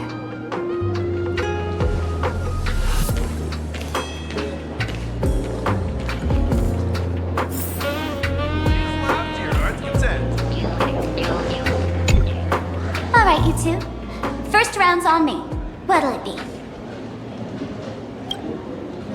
We're not here to drink. Time's ticking. Did you find anything on Sparxie? Don't pull a long face. You'll sour the vintage in the cask. While you were gone, diligent little Sparkle was gathering intel non-stop and didn't waste a single minute. Sparxie. She did come here disguised as me. I called Giovanni.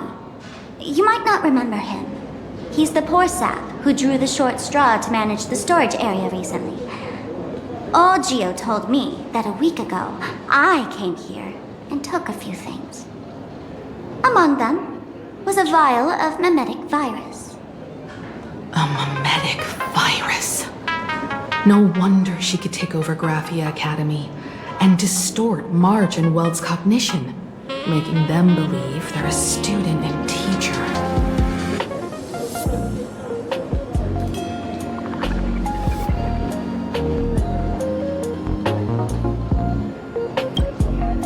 Close enough.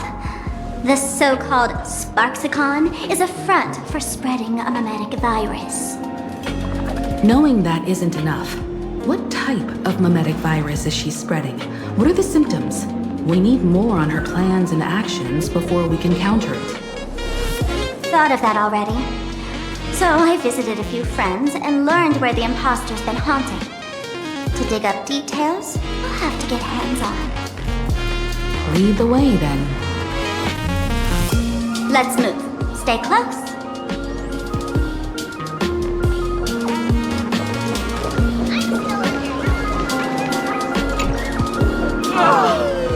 Abandon all despair, ye who enter.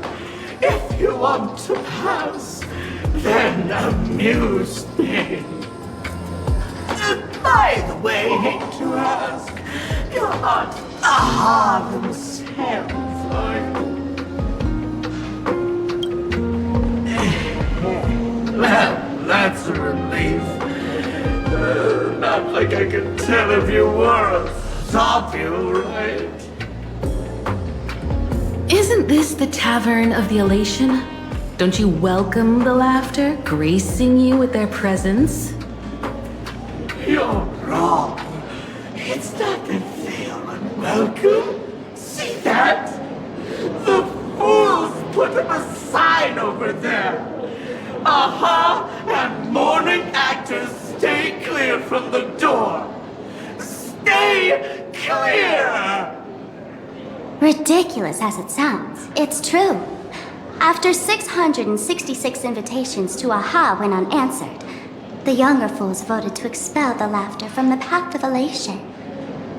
Oh, I get it. It's like students expelling a teacher from a classroom. The action is meaningless. The message is loud and clear, though. All right, Mr. Doorway. I assure you that none of us three is Aha, and none is a mourning actor. Oh, it's Sparkle. Is it really Sparkle? It's not someone else pretending to be Sparkle. I can't tell, and I don't care. Listen up, gray-haired lad. If you want me to open, pay the toll with saying a joke. I've been waiting for the one joke that can cure my melancholy. Now,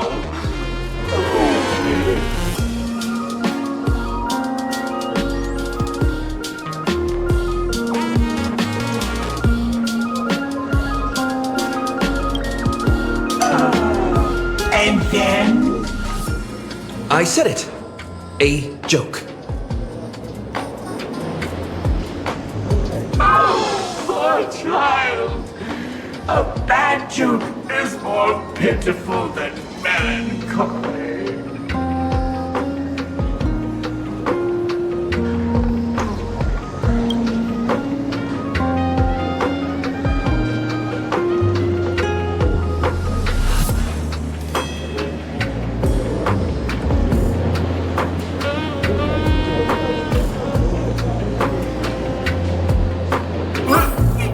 What are you going to do?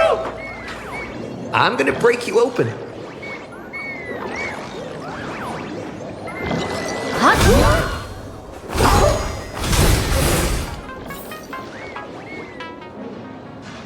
Didn't expect you to have the pull to get me into the tavern. As expected of a detective's assistant. Back when I still had a sense of humor, a fool gave me an invitation. You can thank him for that. You're really going to see the Stellaron Hunter case through? They can only pay you in dirty money, you know. What else can I do? The boys need the money. Credits aren't black or white, they're ones and zeros. All right. I reached out to Costard. He said that one of the 3 people who stole the mask looked familiar. He might have seen them in the news.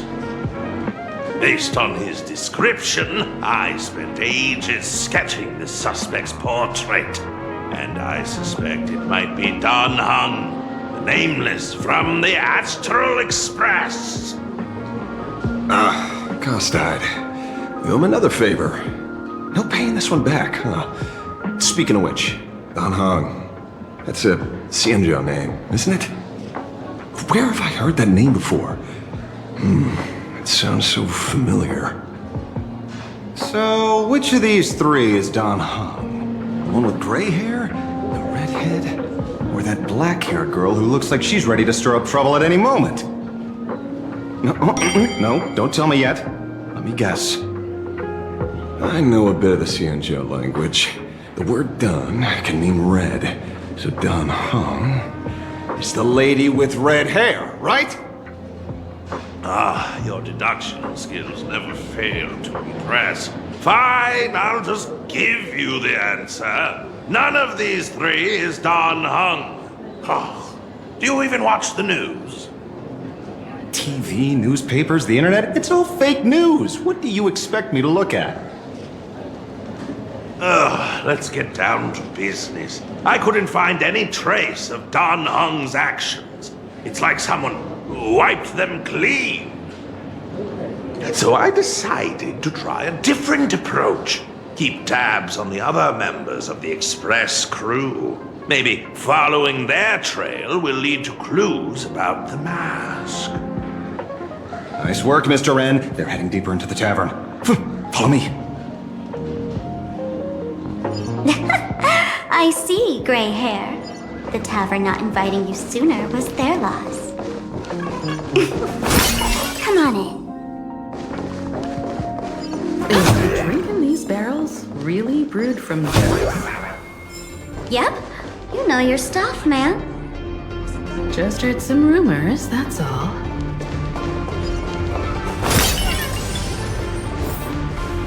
Where's this? Ta-da! Welcome to the dazzling lights of the Bliss Star. The heart of the tavern, Plain Arcadia's dazzling dance floor. There are some tasteless masked fools who consider this place the secret to keeping the laughter going. If life's cruel, don't beg for fairness. Dance! Shake away that sadness until it's all well mixed with the joy in your body. That huge light orb up there. For a tavern, it's as essential as the Phantom Moon in the sky. If we get the chance, I can take you inside for a real eye-opener. Speaking of which, 2 months ago, some idiot, after downing hundreds of drinks, had the bright idea to knock it down with a Super Overlord spinning top. So, we had to reinforce the Blue Star with a steel frame around it, and seal it inside the world in canvas.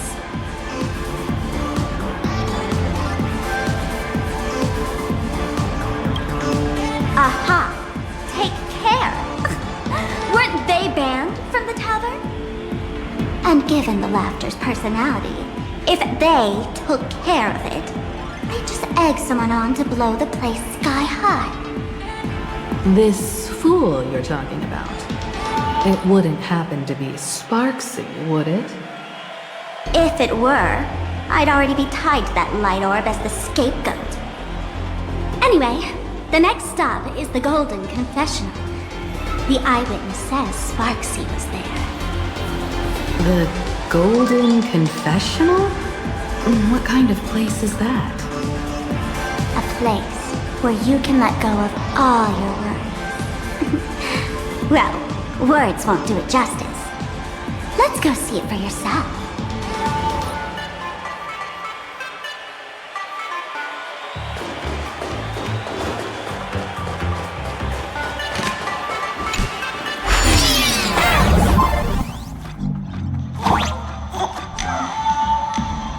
Let me show you how to open a path. Play according to the sheet music, and the path will naturally open up.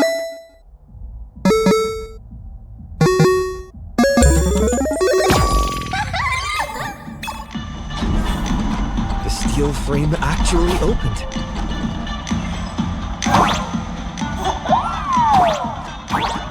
The wrist bay here actually changed color with the lights. Just another night at the tavern. Fun, right?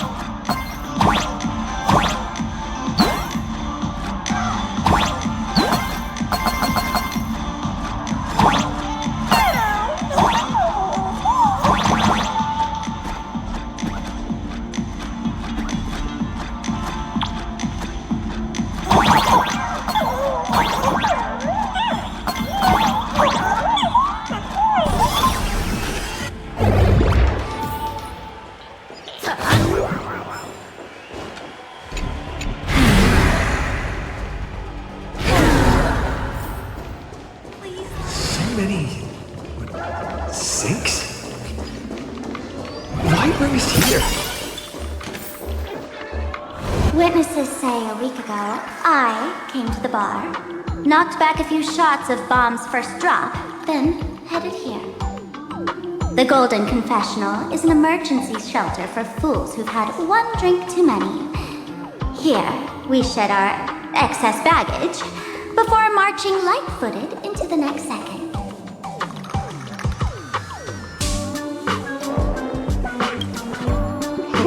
The Golden Confessional is the Golden Confessional, not some random bathroom.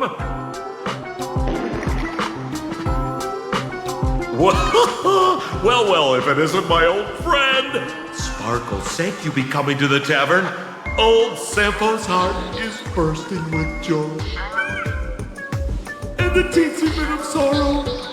How did Sparkle beat me to inviting my number one buddy to the tavern for a drink? You knew? And what made you link me to this place? That's kinda harsh, bro. Hello, Miss Himiko. Long time no see. Mr. Sampo, hello. What business brings you here this time?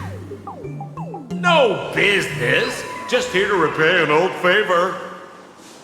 Ms. Fool here sent me a message asking for H-E-L-P. Someone's been parading around the tavern impersonating her. Well, now, this is some juicy news. Miss Sparkle's usually the one impersonating others, but look how the tables have turned. The trickster's getting a taste of her own medicine. Shush, Sampo. I brought you here to repay a favor, not to gossip about me. Oh, I've suffered the embarrassment of losing my mask myself. Thanks to Miss Sparkle's mercy, I didn't end up stranded, so here I am today, ready to help you out. No questions asked. All right then, let's get to work. Get to work? What are we doing? Naturally, we'll fish around in these thrones where humans dump their worries and find the worries that Miss Sparxie left behind. You want us to unclog your toilet?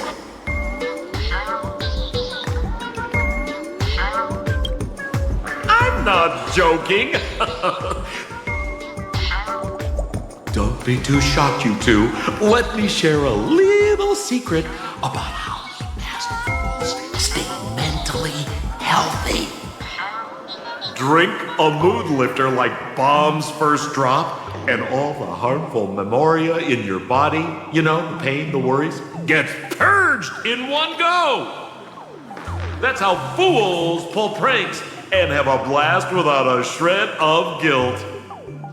So, all that memoria has settled under this bathroom, and you want to sift through it to find Sparxie's worries and catch her thoughts before she acts? If luck's on our side, maybe we'll even dig up the secret to beating her. What's wrong, ma'am? You don't look so hot. I've got no objection to the task, but doing this barehanded, I refuse. Oh, don't worry. When has old Sempo ever come unprepared? Trust me, I won't let you get off that easy. Emotional impact drill. Sorry. Wrong gadget. Oh, this one. Hey, have you heard of a dowsing rod? Well, forget it. I'll spare you the theory.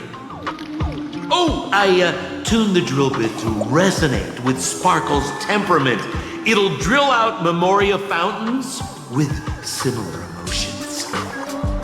But fair warning, use it carefully. It's been a week since Sparxie was here. Keep your guard up in case something else comes bursting out!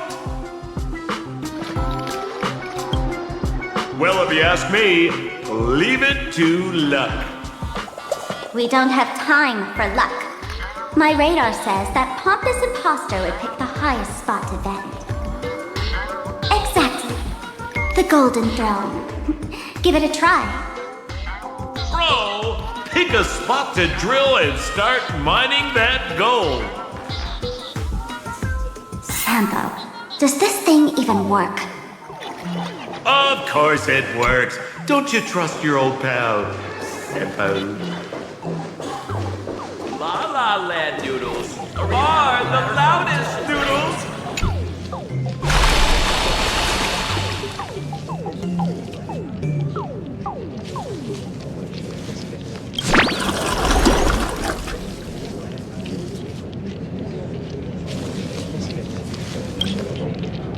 Watch out, bro! Must be some weird thing a fool dumped into the sewers, huh?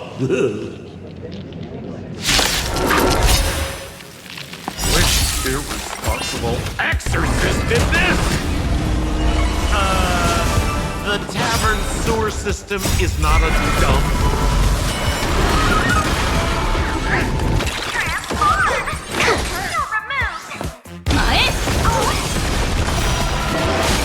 Cloud scattered. Earth shatters, heaven trembles.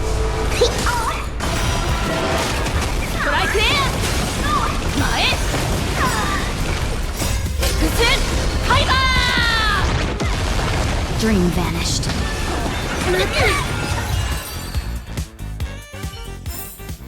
この勝利はあなたに、マスター。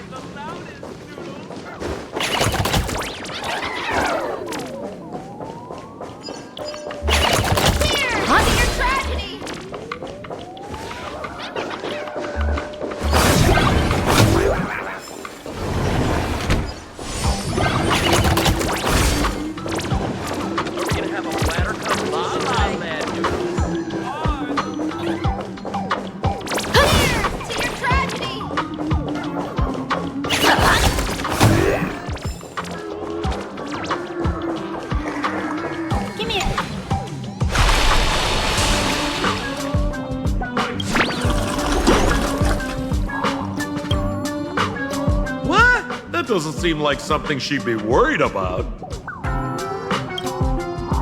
After going through all this trouble to sneak in, thought I'd go down in a blaze of glory if I got caught.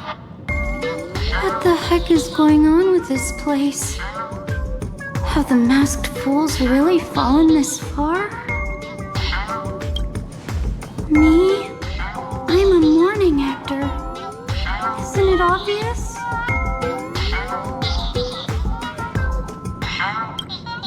Can't you tell? I'm very sad right now.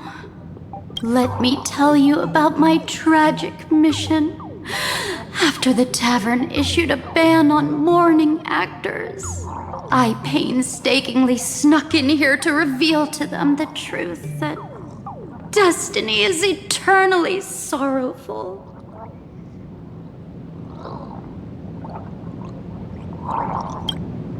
I failed. I smashed every obstacle during the infiltration, only for the outcome to smash me. Yesterday, I went on stage at the bar and revealed my true identity to everyone and told them a tragic tale, bracing myself for their harshest punishment and farthest exile. But these fools kept whistling from below, and some bought me several rounds. Someone even came up on stage to hug me, praising me as the unprecedented masked fool. This is utterly humiliating. Bad taste joke. Listen, basically,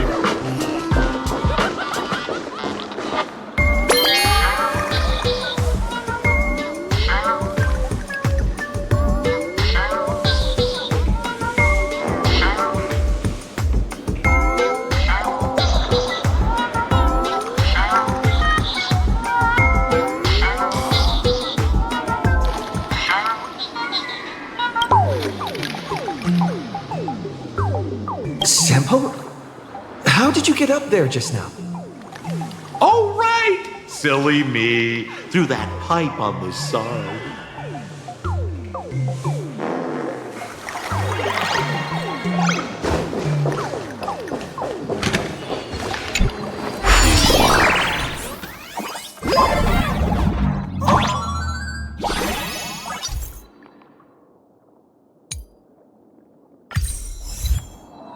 What's this? A plunger?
See? What did I tell you? The imposter's worries have appeared.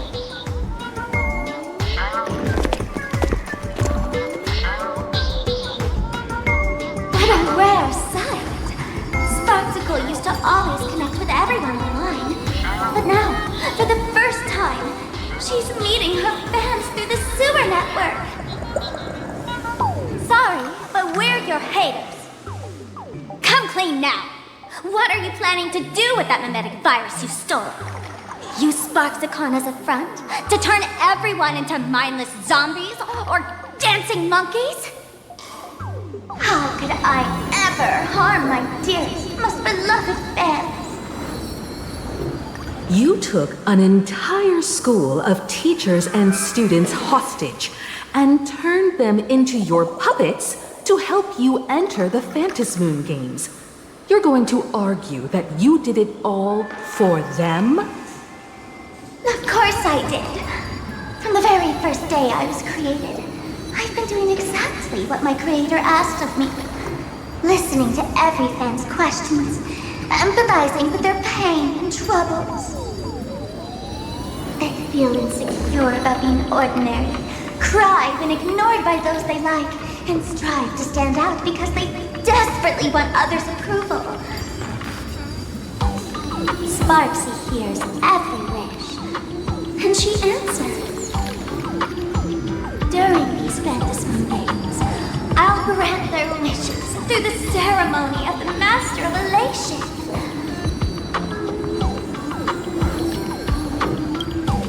No, I'll give each of them a choice. The choice to become me. Because deep down, every one of them longs to become Sparxie. To wear this dazzling mask, capture the internet's attention, and bask in praise. You must have heard that saying. In the future, everyone gets their 15 minutes of fame. Now, that moment has come. Sparxie will turn every spectator into me! For reals? She plans to use a mimetic virus to turn everyone into herself? Oh, the answer was right there in the riddle all along. You know, I gotta say, that's very sparkle. As expected of my imposter, you're absolutely bonkers! Sis, is now the time to be tooting your own horn, just thinking about being turned into a copy of you? Oh, I can't even force a smile. Bro, what part of this is elating? Oh? chance to define elation. The laughter, the fools, the IPC, or every me seeking joy on the Arcadian internet. Contrary to popular belief, the masters of the Phantasmoon games were never us, the supplicants, but the spectators watching us. Sadly, the Inner Astral Peace Network showed people other worlds in the cosmos. Once horizons widen, expectations climb. Nothing they hear or see feels fresh, interesting, or thrilling enough. And everyone fears that they're outdated, uninteresting, or unexciting in others' eyes. So the world's like a derailed train, racing toward thrills and madness. Nameless of the Astral Express. Am I wrong?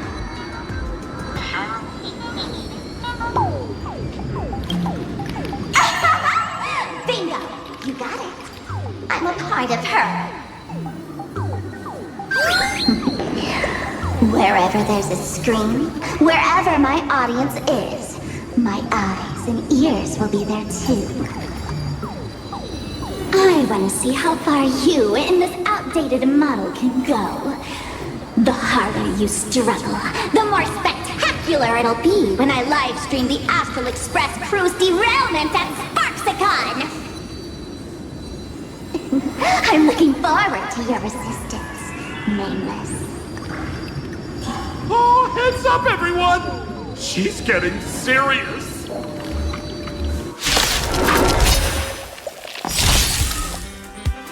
Oh man, the other day I ran into this fan.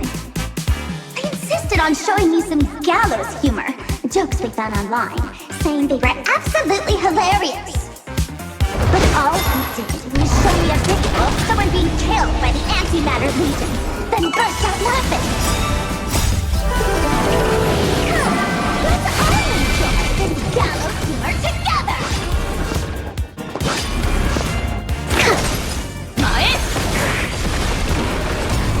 Dream vanished. Earth shatters, heaven trembles! Soaring above the lands, this is permanence! But I can!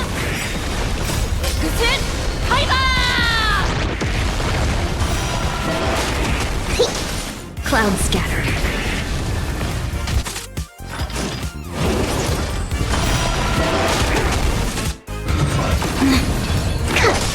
Unite our goals.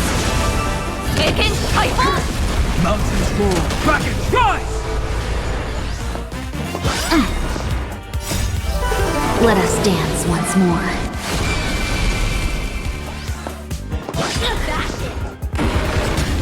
Dream vanished.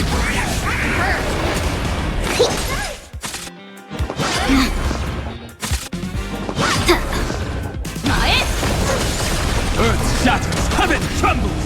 Cloud scattered.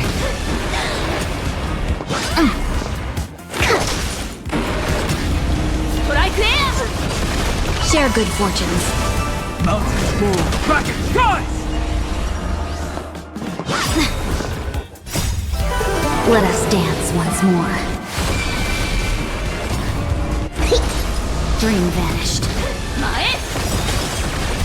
Soaring above the lands, this is permanence! But I can!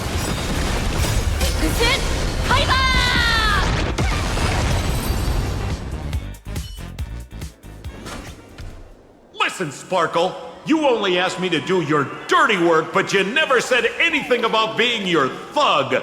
You owe me compensation for emotional damage. Everyone's going to become me soon. Sampo, crawl out of your money pit for a moment, will you? To think, plain Arcadia's elation would end up like this. Back when I still lived in this place, the internet was just for sharing information. Live streaming and virtual idols, we'd never even heard of them.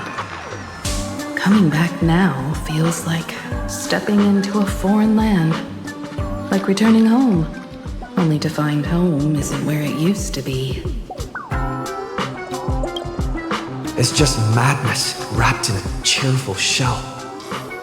She's convinced that we'll be powerless to stop her plan, even if we know what it is. But I'm not ready to roll over just yet. I know. Even I don't want to turn into that phony's lookalike. Well, we're not that different. Since the fools stash dangerous things like mimetic viruses in the tavern, I assume they must have also prepared some countermeasures? Man, you give us fools too much credit. This is the tavern, not the well-ordered Herta space station. But I do know a place. With some luck, we might find a mimetic virus cleanup expert. All right. Now that you folks have a lead and no shortage of fighting spirit, old Senpo's calling it a day.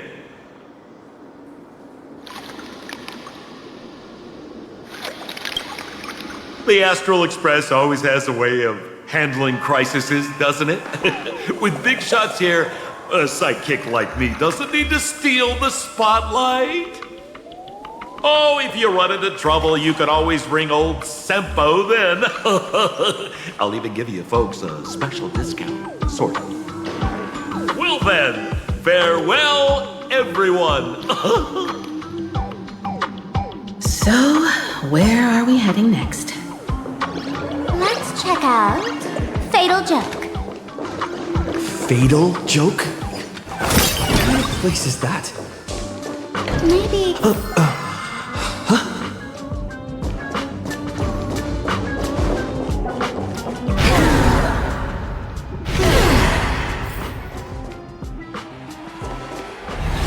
This place feels more like a maze than a tavern. Well, it is a space-time maze, after all.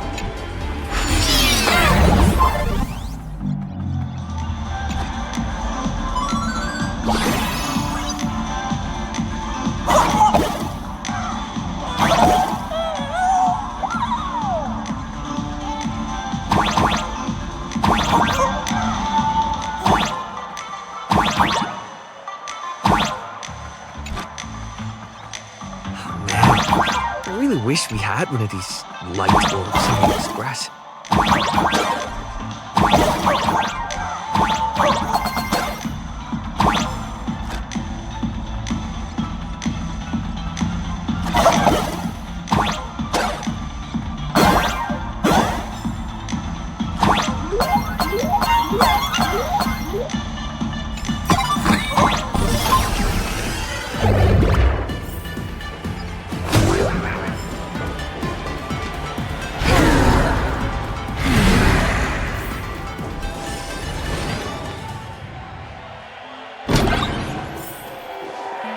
Why is there a hospital hidden inside the tavern?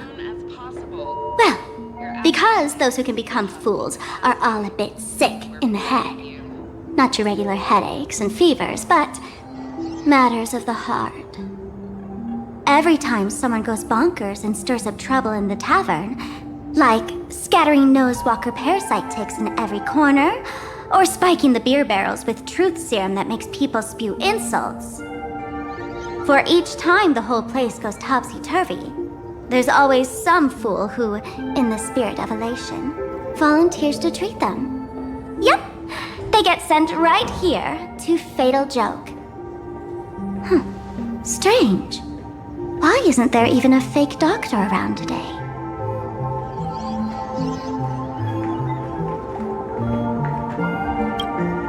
Even if some fool claims to have a legit medical license, you wouldn't dare trust them, would you? Attention patients. Please refrain from eating beef hot pot in the hallway. If you wish to dine, please invite the hospital director to join you. Thank you. Would Dr. Hartman from plastic surgery please report to the director's office immediately? This hospital doesn't even have a plastic surgery department. Who on earth are you? Dr. Zhongshan from mental health care, please report to exam room 1. We're 1 player short for cards. Thank you. Is this a theater? Or a hospital. Alert! Patient detected ahead. Patient detected ahead. Please line up in an orderly fashion for registration and wait for the doctor to begin consultations. Patient number 01, Akavilli. Is there a Mr. Akavilli? Mr. Akavilli, diagnosed with Stellaron symptoms per the records. Are you present? Please proceed to exam room 1.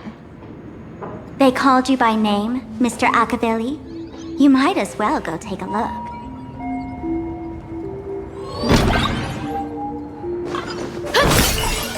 I'm extra sick, and I'll spread it to everyone I see. It'd be so funny if you were not funny. Attention, Professor Skaven from the Psychiatry. Please. You're finally back, Akavilli. We're one player short. I've reviewed your clinical records. Your Stellaron symptoms are stable. Continued observation will suffice. I'm your presiding physician. Good news for you. You don't need to rush into treatment just yet. Though I can't say the same for Miss Sparkle over there. Patient number 02, Miss Sparkle, please come in. Hello there, Miss Sparkle.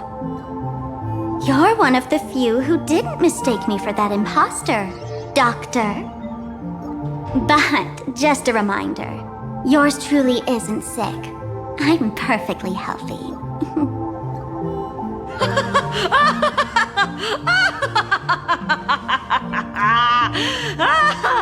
Oh, everyone who comes here says they're perfectly healthy. I've seen so many patients, and you're among the most severe. I could already make an initial diagnosis at first glance. Your ailment is loss of self. If someone can transform into 10,000 characters, would she still remember her original self? Good question. But if someone could become 10,000 characters, does the original even matter anymore? By the way, Doc, are you familiar with any treatment protocols for mimetic viruses? Mimetic viruses. I've heard about it. The city sent over a few cases. The patients had one thing in common. They were all heavy internet users. The medical records are in the room. You can take a look if you want.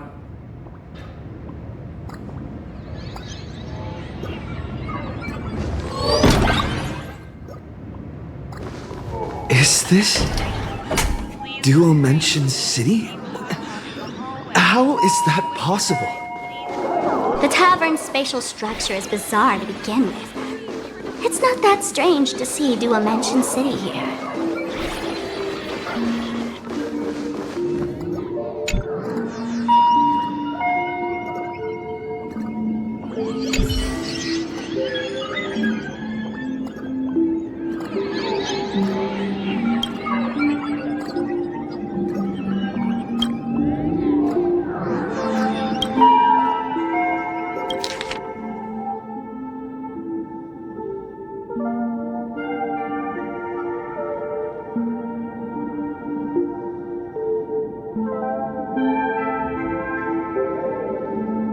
No way.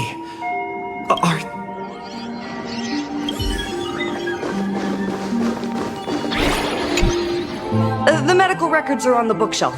First pile on the left.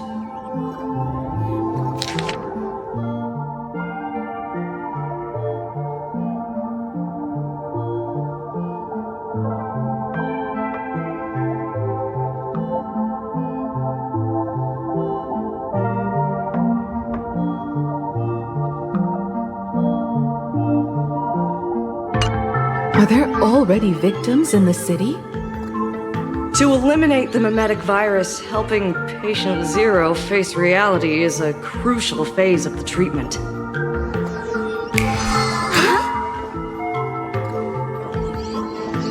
What's happening?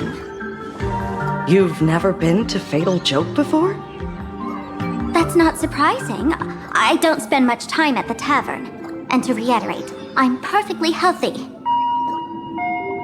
I love patients who deny their illness. I'll personally shatter their self-confidence. Miss Sparkle, I'm going to write up a detailed diagnosis report for you. In the meantime, why don't you chat with your fellow patients who share your affliction? Gray hair, let's go. I don't want to waste any more time with this quack. Miss Sparkle, please wait in this room until the consultation is complete.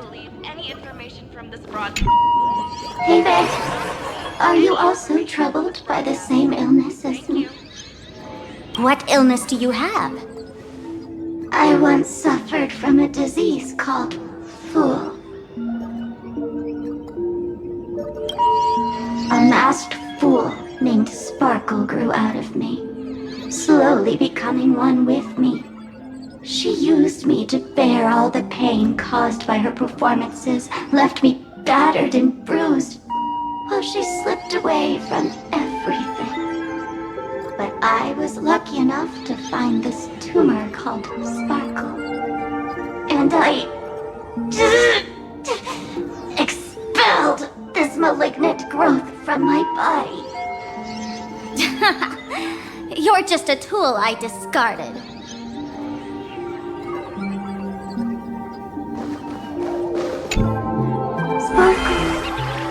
Do you still remember me?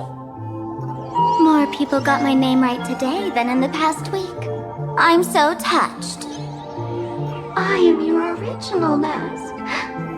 The Sparkle Roll mask. The archetype of a bright maiden doomed for a short life. The avenger who perishes with her nemesis. The lover who dies for love. The young artist driven to madness. You used me to win fame, applause, and countless eager gazes. So why would you cruelly cast me aside? Please, wear me once more. The worst thing an actor should do is be tied down to one type of role. Do yourself a favor and stay down. The diagnosis results are in, Miss Sparkle. Sparkle, you're back! You seem happy.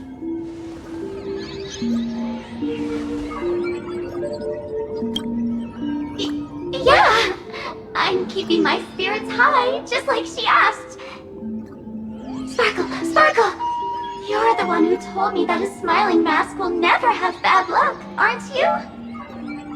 This world doesn't want to see too much sadness, cruelty, rage, or pain. You told me that I just need to smile, no matter what.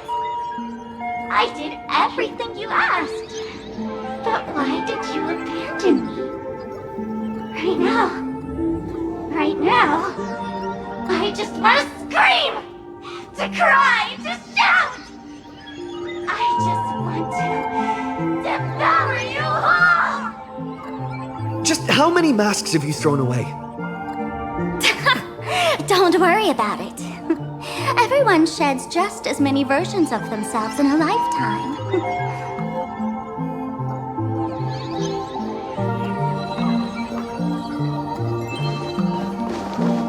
Mr. David Day. Miss Sparkle, I have your results. Your main components are madness, humor, and a theatrical personality. Unfortunately, the proportions are badly imbalanced. You're beyond saving. But the silver lining is your mask has fallen off. She's free at last. And that's where everyone's misfortune began. None of the masks I've cast off ever had such strong opinions or such a temper.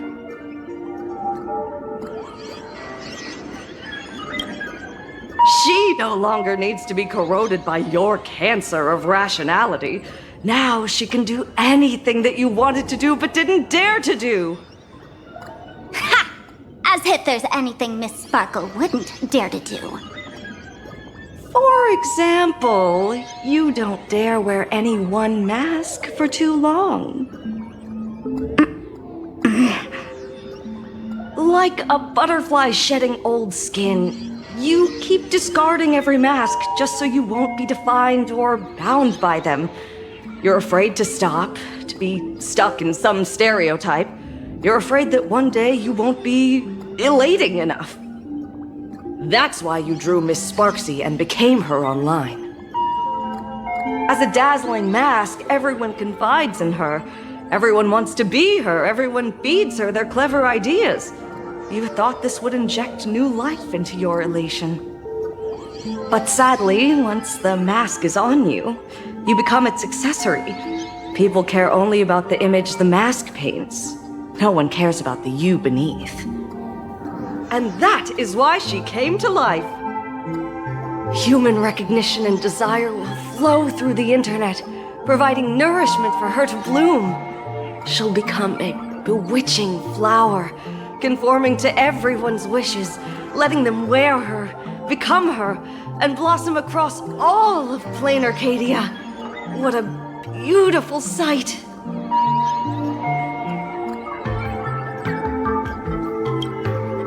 Stop? You mean treat? Yes? Cremate Sparkle. That's the best treatment I can prescribe. And here I thought you had something clever. After all, there's only one radical cure for all suffering. Make oneself disappear, right? Miss Sparkle, don't think I'm joking around with you. I only misbehave outside the tavern.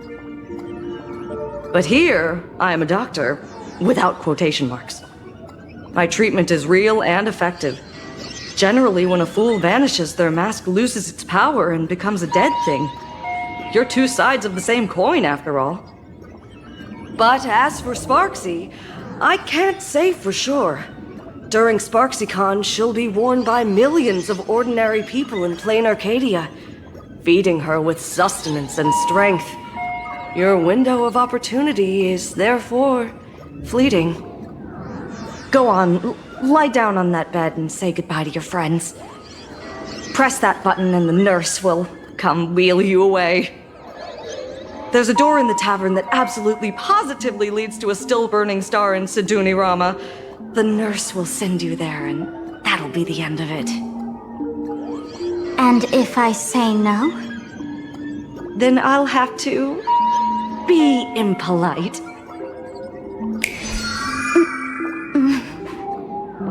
Miss Sparkle, nameless, the choice is yours. As for me, by the laughter above, I've got to catch the next ship out of this dump. Hey! What's going on? Why am I pinned here? Gray hair. Ma'am, navigator. A little help? The mask of the masked fool represents what you wish to become. You use it to focus your power, but the mask will gradually bind you as well. That's why you've been avoiding Sparxie all this time. She didn't just steal a vial of mimetic virus. She stole your strength. No wonder the fool at the bar joked, when a masked fool loses their mask, what remains is just a fool. Yes. Every fool has at least one such mask. Not mere decoration, but a part of our destiny crafted by our own hands. It might be a morning actor mask you took a liking to and stole from them. It might be a head accessory you personally sketched in a moment of inspiration. Or it might be something that one day fell from the sky and latched onto your face. To become a fool, one must experience at least one such instance of destiny. The moment of masking one's face. Through the mask's eye holes, we gain a different perspective. Finally seeing how the universe is simply churning with endless jokes and the absurd nature of our existence as living beings. The mask is who we want to be. And now, this imposter is more me than I am. Do it! Press the button. Call the nurse and cremate Miss Sparkle. At least then, the imposter will lose her power for a little while. You should be able to take her down easily, right? You're not actually going to press it, right? Give us a moment to hesitate, to think. Waiting is torture, you know. You're not doing this on purpose to punish me, are you? Hey, gray hair! Say something!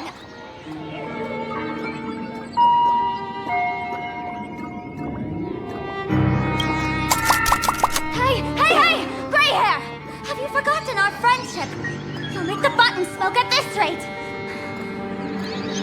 Too bad. I took the battery out of the button earlier while no one watched. It was a test, and you failed. Since the fool made her choice, she must have a plan to reclaim the mask, right? If you dare say no, I'll press this button and let the orbital cannon cremate you for real. Your sticky little fingers aren't fast enough to steal this battery, are they? There's a way. There's always a way. Miss Sparkle will definitely take responsibility and work together with everyone to stop Sparxicon.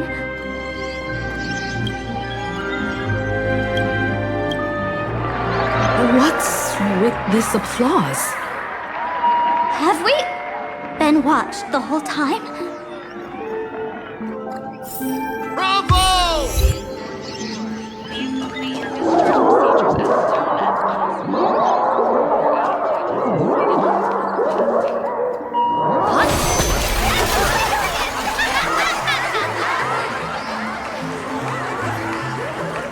So the audience watched our every move in that treatment? Is this a hospital or a theater? That's life for you. While there's life, there's judgment.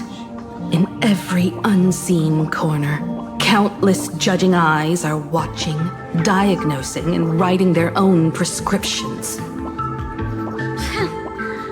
I must admit, Fatal Joke is a fascinating place. Real shame I didn't come check it out earlier. Ignore the spectators. They're just here for laughs. They won't help and couldn't if they tried. You said you had a way to stop Sparxie. Let's hear it. What's the plan? I've got a few anti-sparkle weapons in my collection. I've always had this premonition that one day Miss Sparkle would become an unstoppable terror in this universe. Someone has to find a way to stop me before that day comes. On a trip, I met a girl who shared my tastes. She had quite the knack to be a fool. In our battle of wits, she nearly turned me into sparkle paste using the local tumbleweed specialty.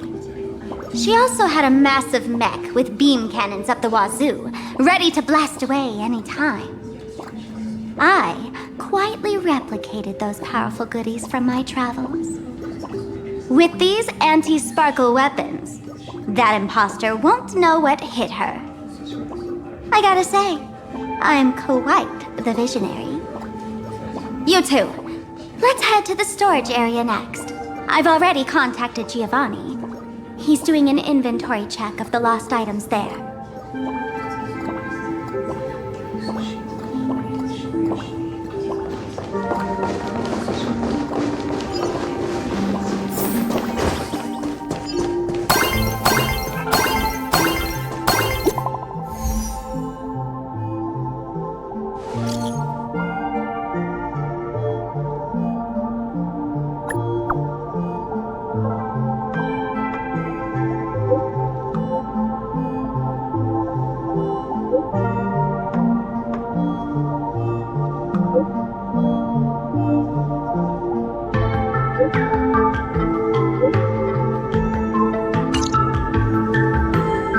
Intel from the school. The Furbo journalist couldn't find March or Mr. Yang, but they did spot Sparxie taking down the wave mural in the school courtyard. Oh? That's noteworthy. Looks like Sparxie is busy making preparations too. But why do all this? Never mind her for now. Let's check out the Fool's storage area.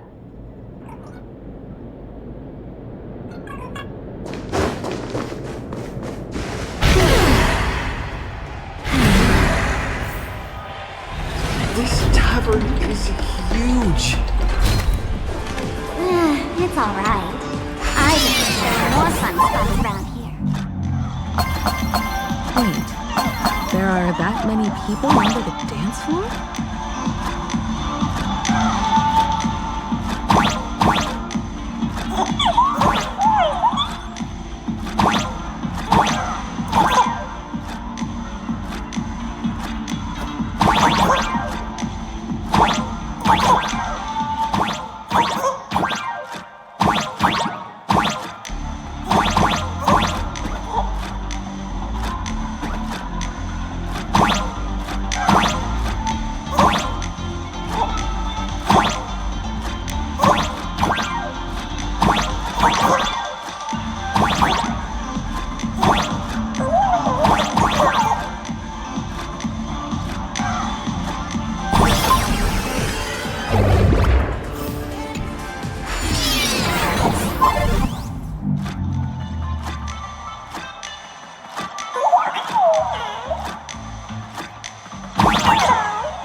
Up there.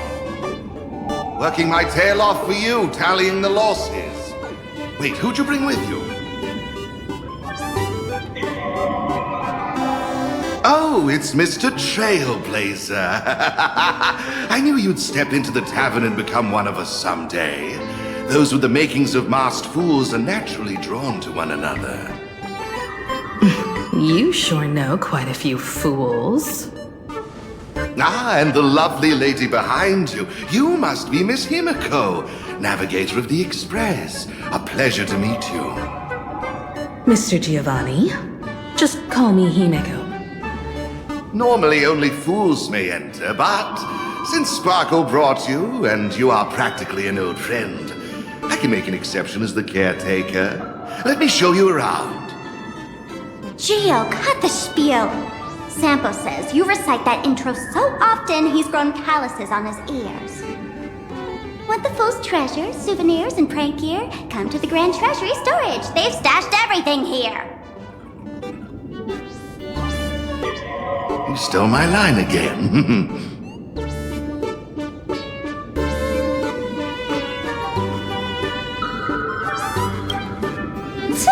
With our theft rate, that tagline's probably to blame.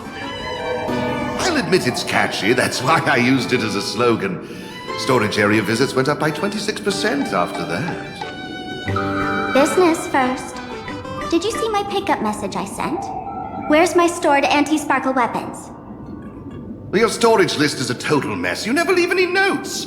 If I hadn't been called to audit, who'd know how many surprises you got stashed away? As for the anti-sparkle weapons, oh, I'd love to know what on earth that's supposed to be. Why don't you go in and look for yourself?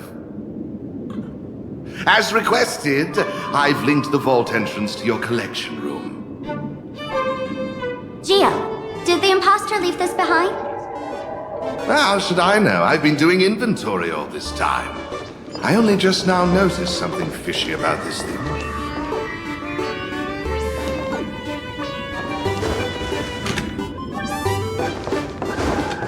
Huh? What's this? Whoa. That's one massive stellar jade. Let's go in and take a look.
Kid, wake up!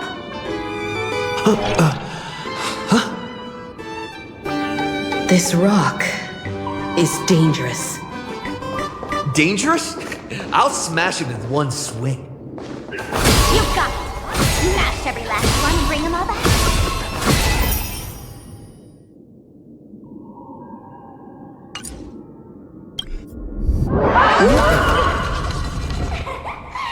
Stellar Jade is the perfect bait for catching the nameless. How generous of you.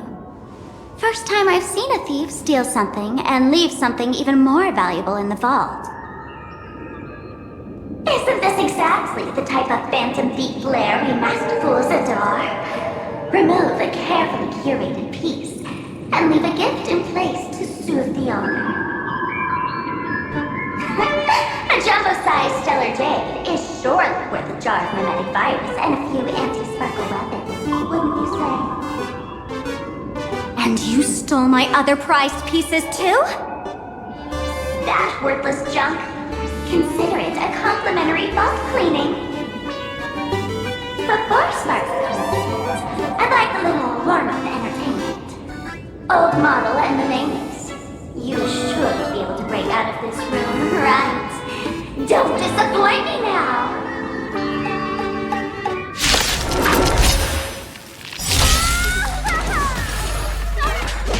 Game over!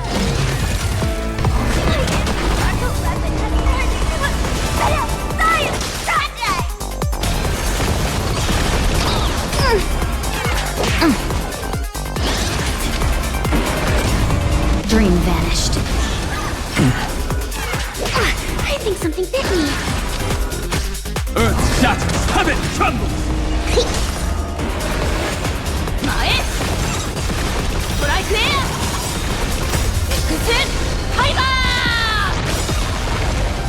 Soaring above the lands, this is permanent! Clouds scattered.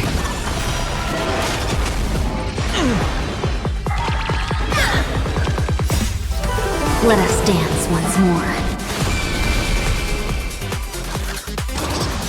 I think something bit me. Share good fortunes. Mountains move, dragons rise!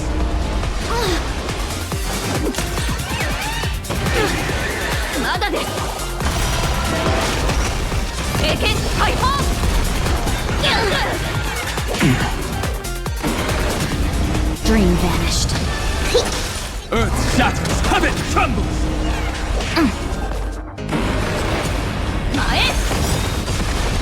Soaring above the lands, this is permanent! Clouds scattered.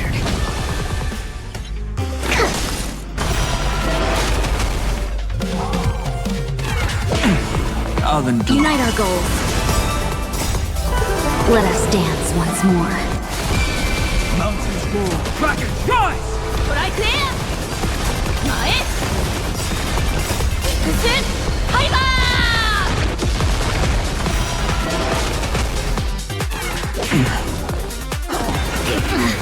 まだです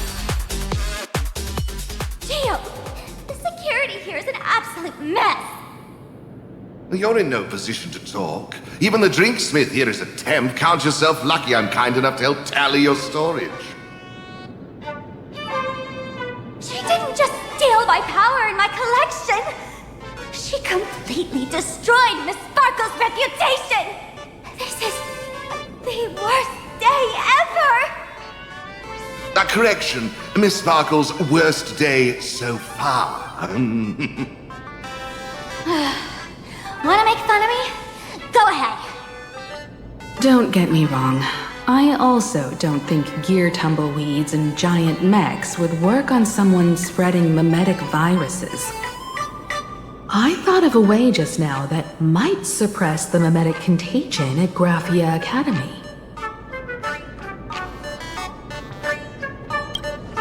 You can fight fire with fire, but a mimetic virus can be scoured away with water. What do you mean? Our informant at the school reports Sparxie is removing the central mural there. The imaginated mural, World Breaker Waves, is said to be a work left behind by Graphia herself. Legend says the wave comes from the Dove Brook river water she used to wash off her painting mistakes. The artists say it is blessed. That's why they kept it in the school. I couldn't understand why Sparxie went to such lengths to tear it down. Now I do. Painting mistakes are redundant information that stain a painting. A mimetic virus is redundant information that stains the mind. If someone knew how to harness this Dogbrook wave to wash over the school, they could cleanse the infection she spread. That's why Sparxie wanted to hide the mural.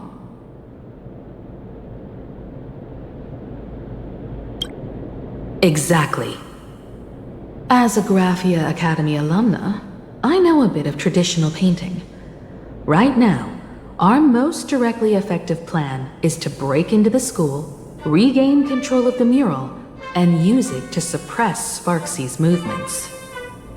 Let's go. I'll make this imposter pay 100-fold. Well, looks like our paths must part in haste. I wish you all fair winds on your journey ahead. Oh, if any of you feel uncertain about what's next, here's a small suggestion. Take a detour inside the Blistar light orb.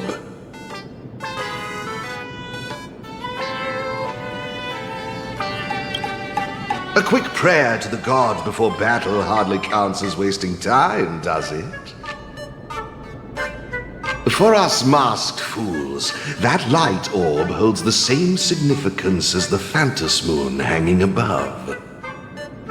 Deep within the orb, everyone can find the divine revelations of the elation.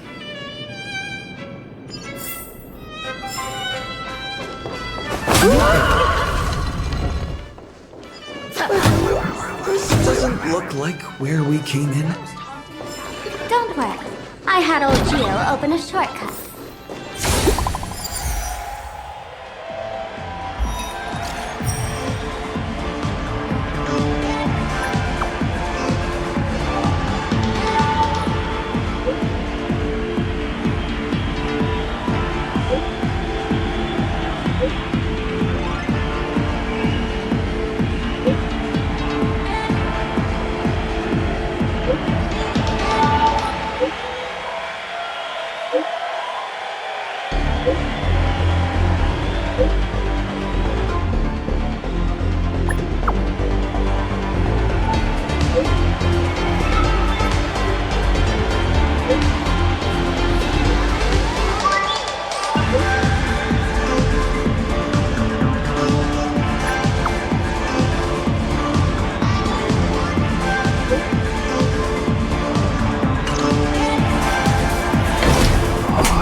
found something else at the school?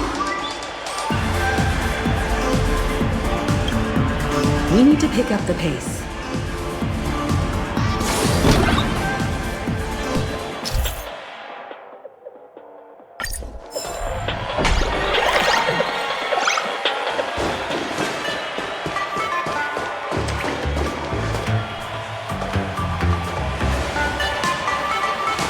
Giovanni said we could find the divine revelations of the elation inside the light orb. Don't tell me this orb is another tavern room. Bingo, your intuition's spot on. It isn't just a light-polluting orb. Think of it as a shrine for fools.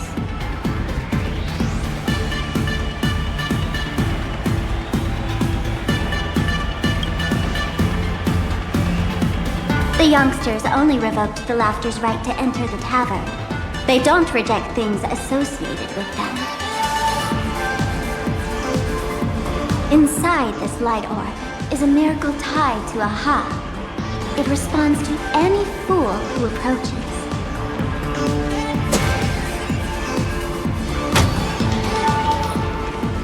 Let me show you something mind-blowing. Here we go. Open sesame!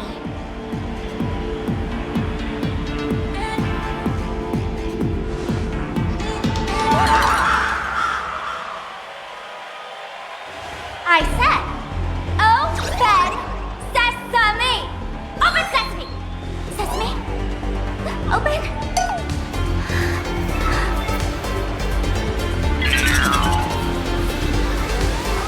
Hooray! In their eyes, I don't even count as a masked fool anymore! What a wonderful surprise! The imposter stole my identity too!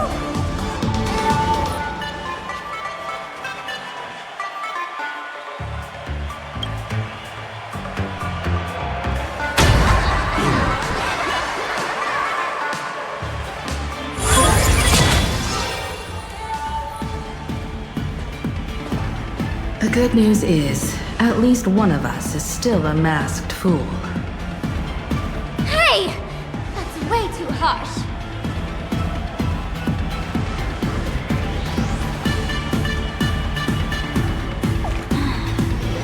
I hate to admit it, but gray hair, it's opened for you.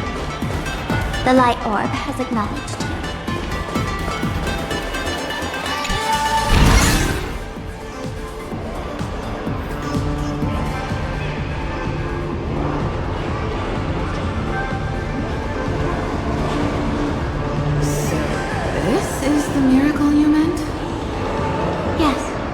Among the masked fools, a myth is told.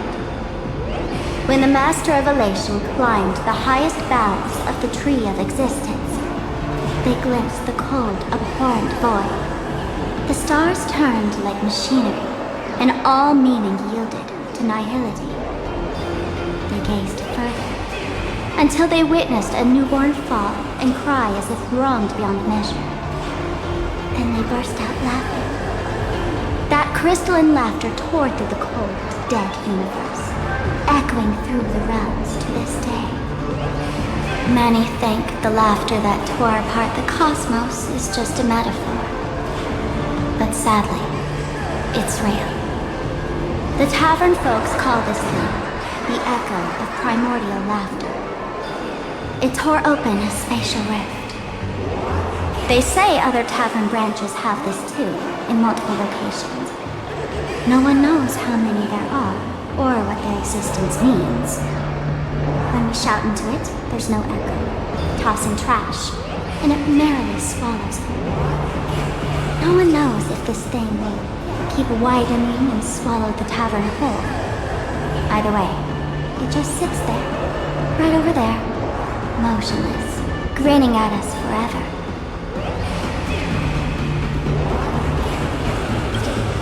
Just stick your hand in there. It's said, at a turning point of destiny, a fool need only reach into the rift and grasp something.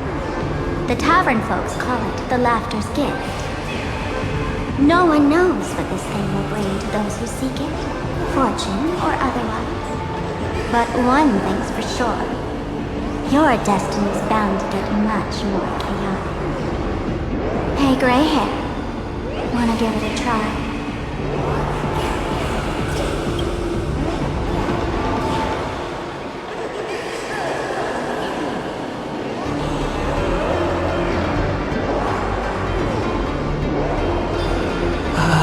Akivili, have mercy. In Akivili's name, please don't hurt me. My head doesn't taste good.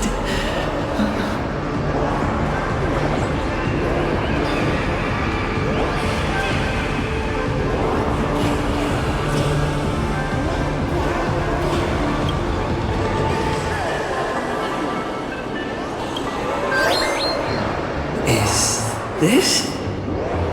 Huh? What's this?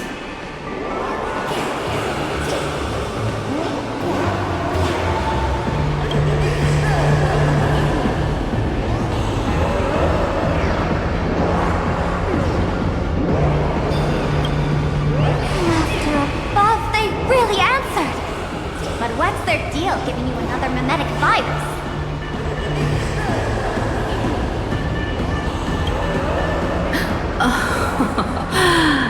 Now I get it. Audiences infected with the Sparxie virus naturally won't be able to resist Sparxie. We'd end up like that soon after breaking into the school. But if we're already infected with another mimetic virus, well, that changes things. And this banana serves exactly that purpose. To buy us some time to resist. The elation really has a twisted sense of humor, huh? Alright, let's move.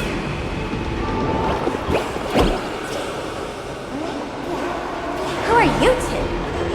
Haven't you heard the rule? Only one fool's allowed in here at a time. Who am I? Well, just a passing detective and his assistant. Have I been asleep too long? Or has humanity sunk so low they don't even care if they turn into monkeys? Meanwhile, the ignorant criminals believed they had discovered a treasure that could change their destiny, completely unaware that what they held in their hands could shatter the sanity of the entire world! Hey, Mr. N, cut the narration when it's time to fight. Well, I got to do something, right? Like this? Whatever floats your boat. Now, listen up, you three. Put that banana down and walk away, and I'll let bygones be bygones. But if you try anything funny... If you want to get to them, you'll have to get through these little toys first!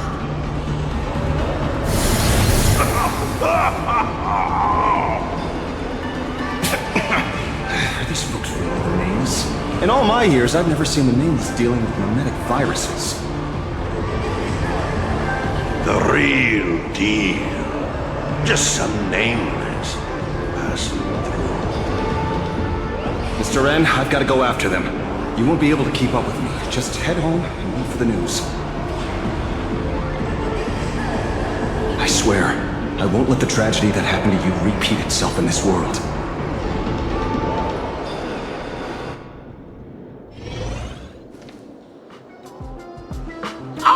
Over here! This way! Run faster! You don't want to get caught by that guy back there, do you? Yo, bro! Just how many troublemakers did you people manage to tick off when you landed?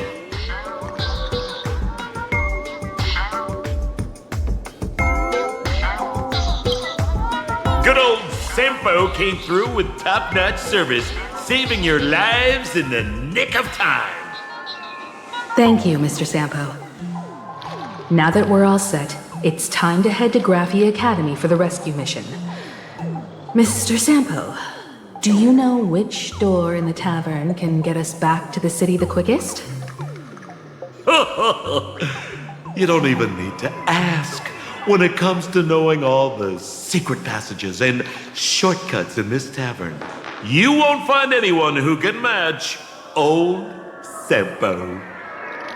Then lead the way.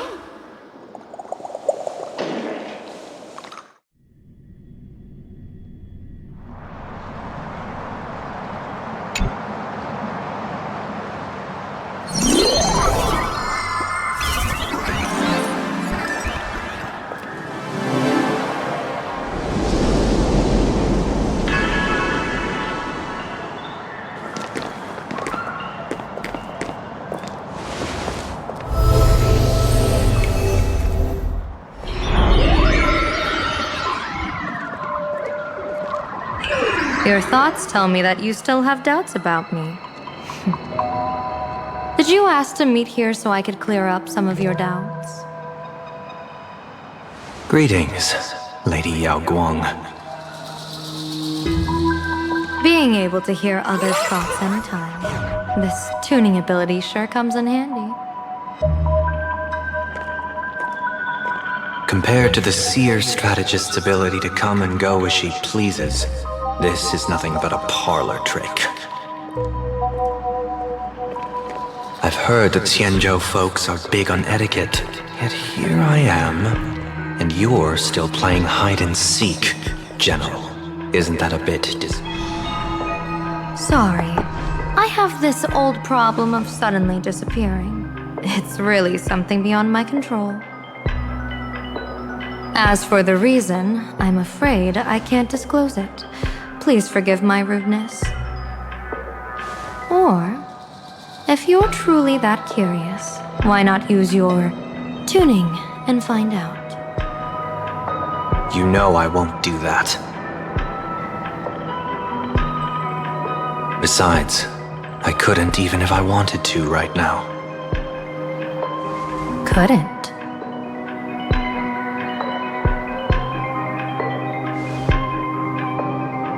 At this moment, the crowd's thoughts are crashing over me like a tidal wave. I can't block out all this mental noise. Just keeping my own thoughts from getting tangled up in everyone else's is hard enough.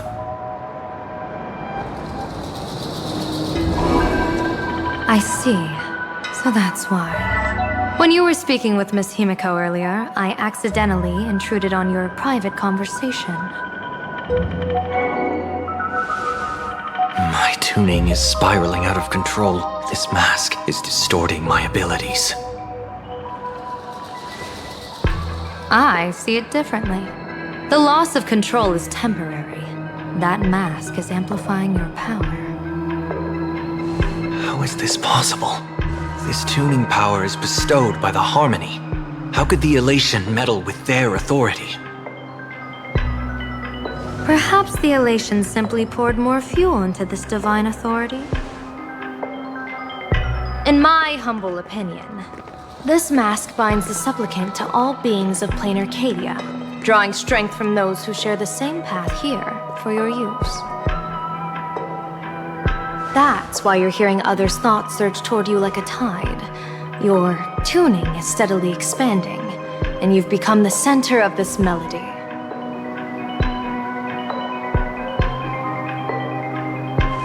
You sure gave me quite the gift, General. But why would such a precious gift be placed on my face? I need an honest answer. You want to know the reason? Didn't I explain it already? Your reasons about me make sense, but what I really want is your answer about yourself. General of the Yuchue, who sees into the future, why not wear the mask yourself and personally step into the fray with its power?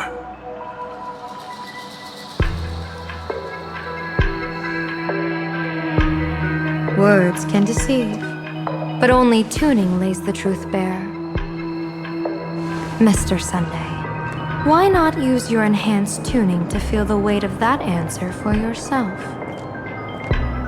Well then, pardon my intrusion, Lady Yao Guang.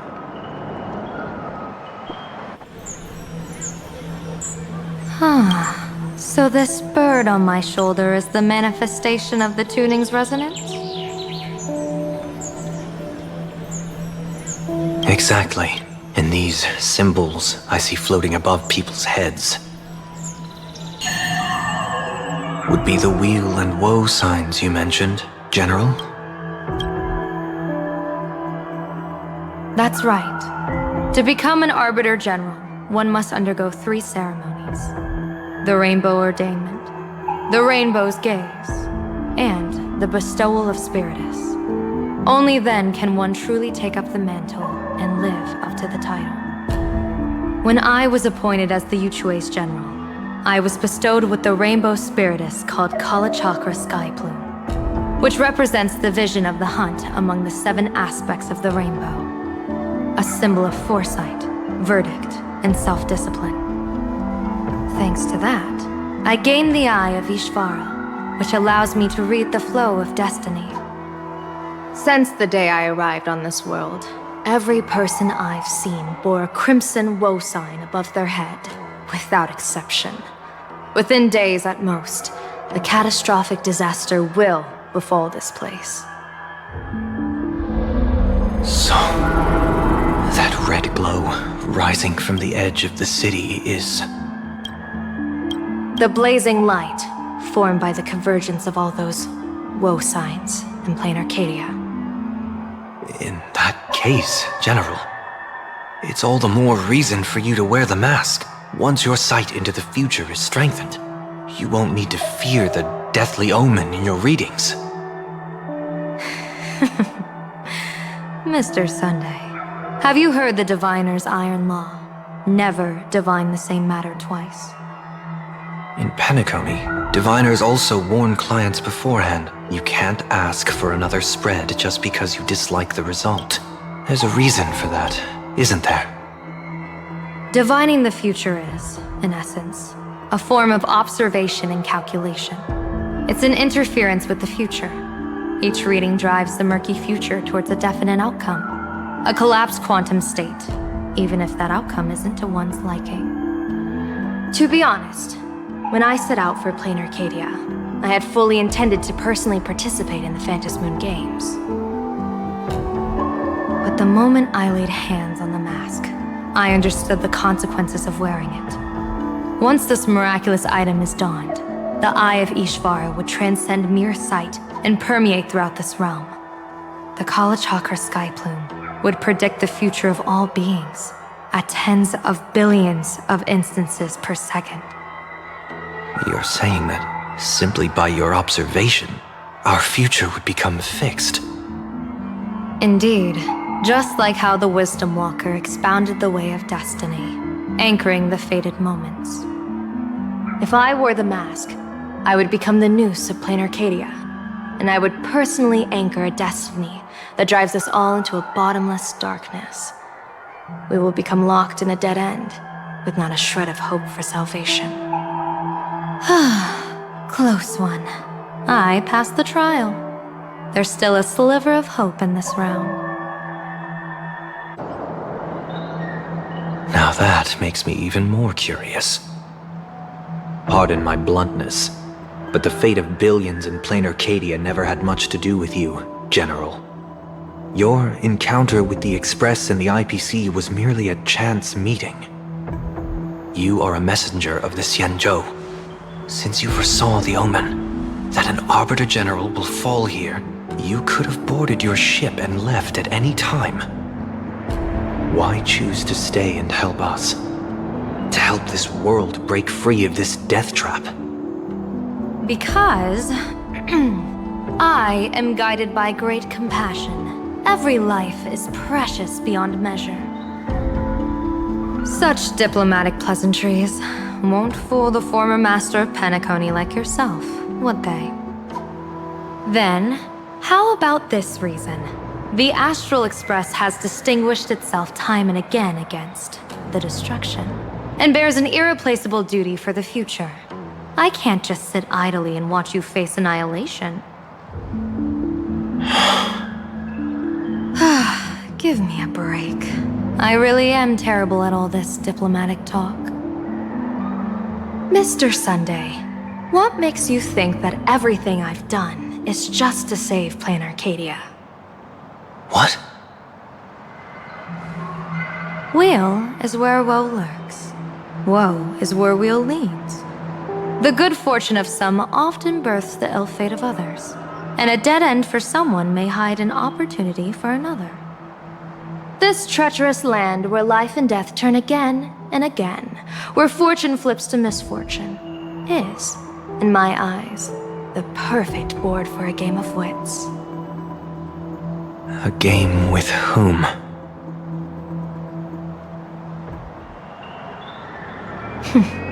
With the gods. Mr. Sunday, have you heard of the Battle of the Fong Hu 30 years ago? I've heard rumors of that war, but not the details. General, are you suggesting plain Arcadia is now facing dangers just as perilous as the Xianzhou Fang Hu was back then? You got that right.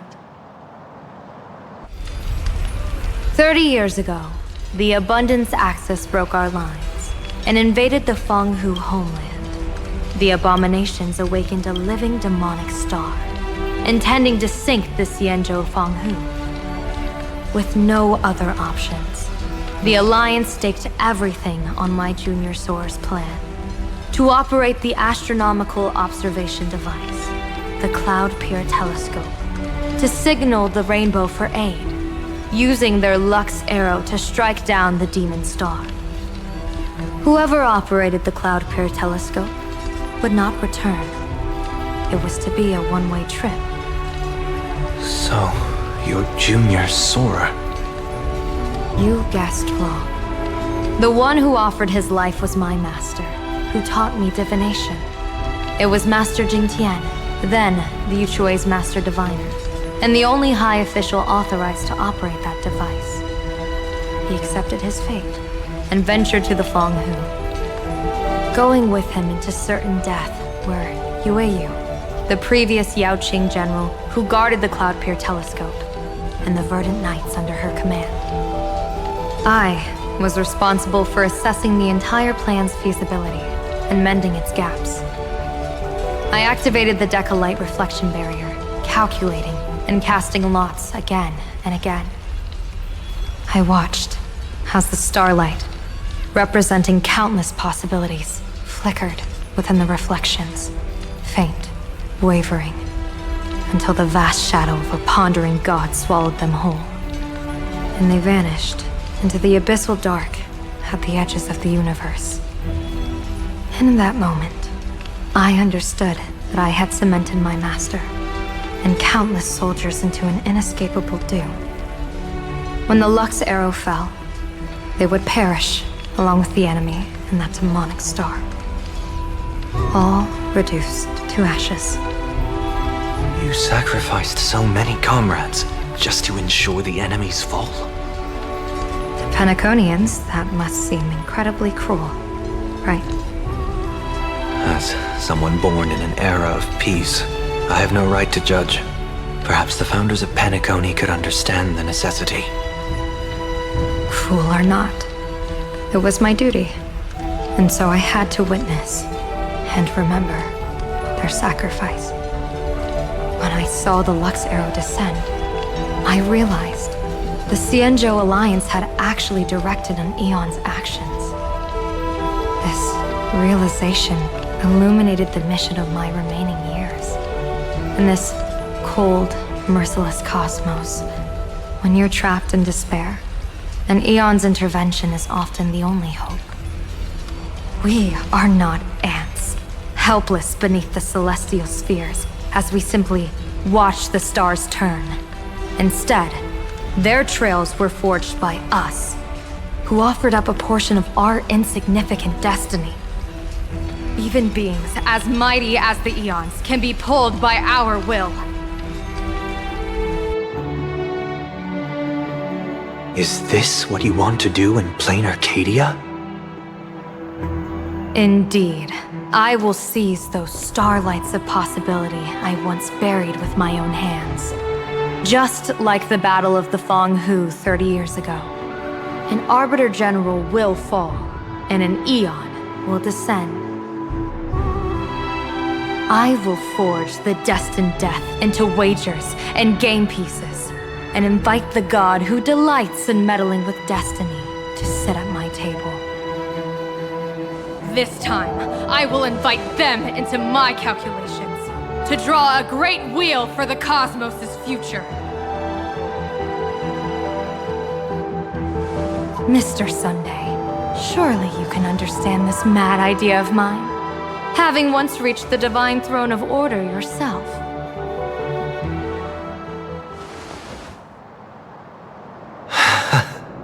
Our common ground goes far beyond mad ideas. But I was reviving a god who already lay dead and buried in the infinite dark. General, how can you be sure that the most capricious eon would be led by your fancy?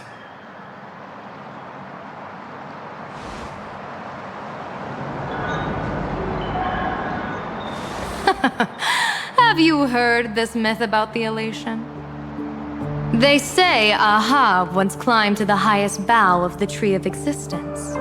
Gazing out, they saw stars turning coldly like machines, and the meaning of everything yielded to nihility. Only the cry of a newborn made them burst into laughter. Mr. Sunday, answer me. Why did Aha laugh?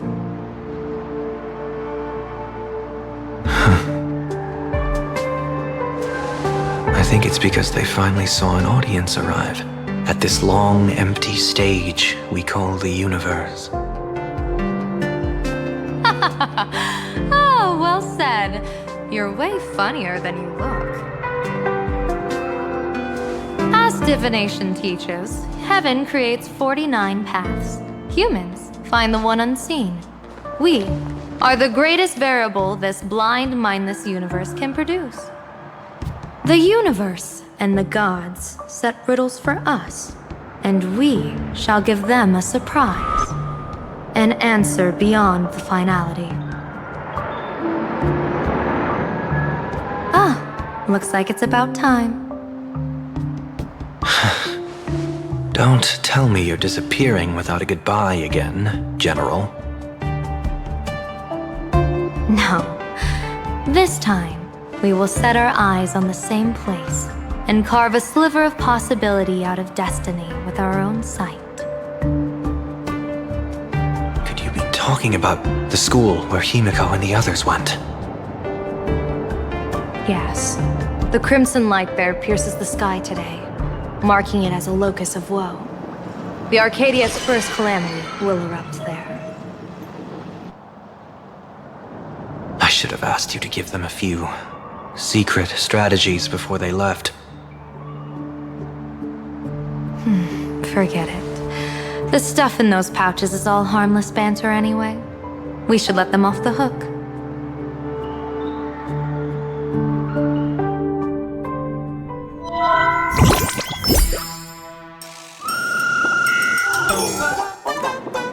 Hello, everyone! Welcome back to Full Wish TV's special news segment, Arcadian Morning Report! I'm your host, Poofy! Hi, everyone! I'm your host, Smelly! It's been 3 hours since our first supplicant, Miss Sparxie, announced her entry into the Phantom Moon Games. The performance she announced to all her fans, SparxieCon, is also about to begin. How curious! Plain Arcadia's day-night cycle was completely scrambled in ancient times. Graphia Academy's location just happens to be bathed in light. So, in broad daylight, what kind of fireworks show does Miss Sparxie have in store for us? Who knows?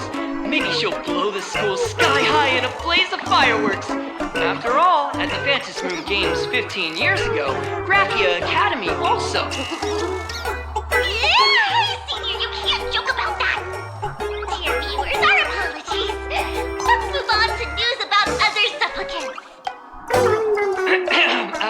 According to the Department of Aberration Defense's staff, during a routine inspection of the Phantom Moon courtyard, 2 additional mask shapes manifested on the altar. In other words, 2 more supplicants have appeared! Although none of them have publicly announced entry into the games yet, the altar's masks mean someone, somewhere has quietly donned the masks of elation. As for the two masks, Department of Aberration Defense staff describe one as a raccoon and the other as some kind of bird. A raccoon mask, huh? Hard not to think of the Astro Express that just arrived in plain Arcadia. Will the nameless from the Astro Express join the Phantom Moon Games? I hear they've even invited them to Sparxie as special guests! Will it be a miraculous show formed out of the collaboration between supplicants, or a head-to-head showcase between two famed contenders? Countless streamers are already live, broadcasting the scene at the venue. Let's cut to the feed now.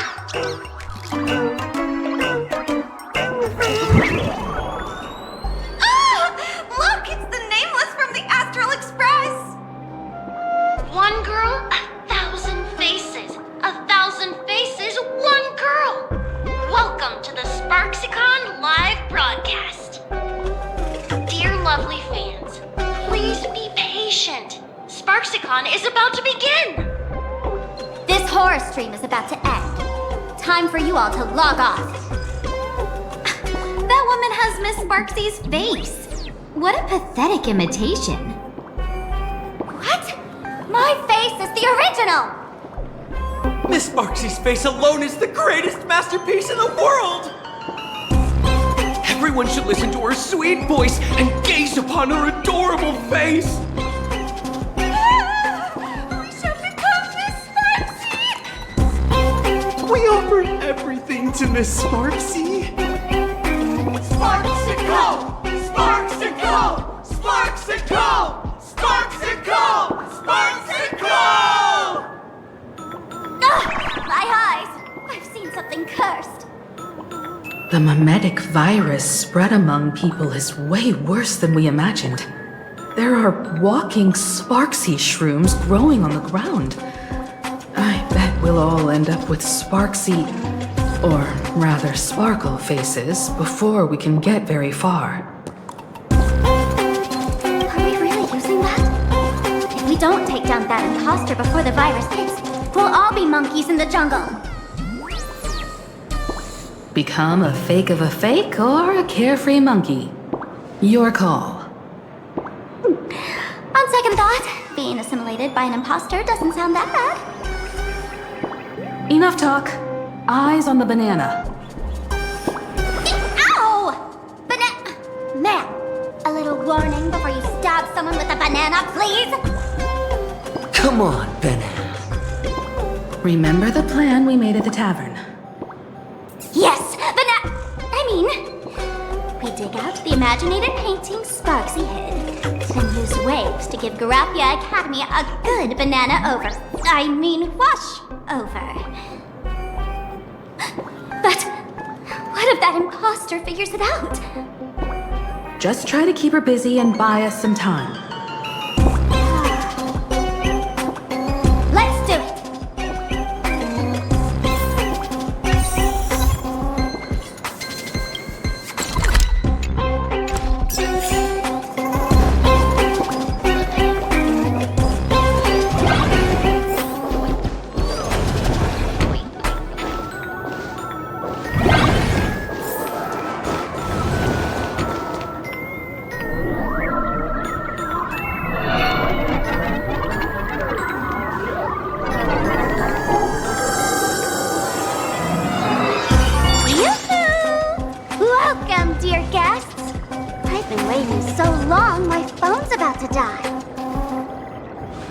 Drop the act, my dear Mask.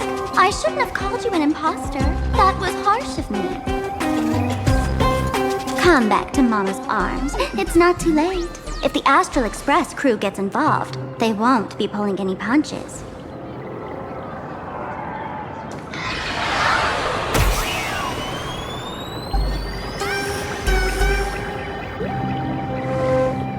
Of course I get it. Surrendering now would ruin the stage you so carefully set. Total buzzkill, right?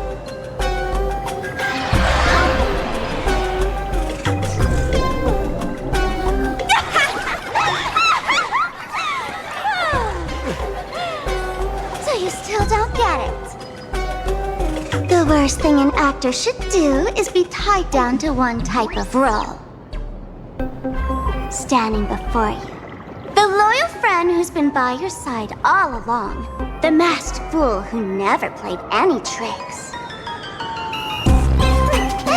She is actually the old mask I have shed.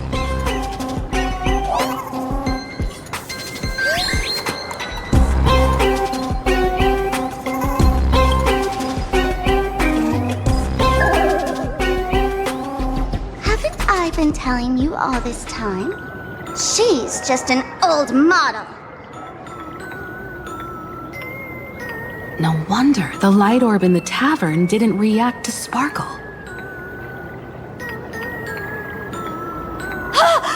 For real? That explanation is kinda awesome.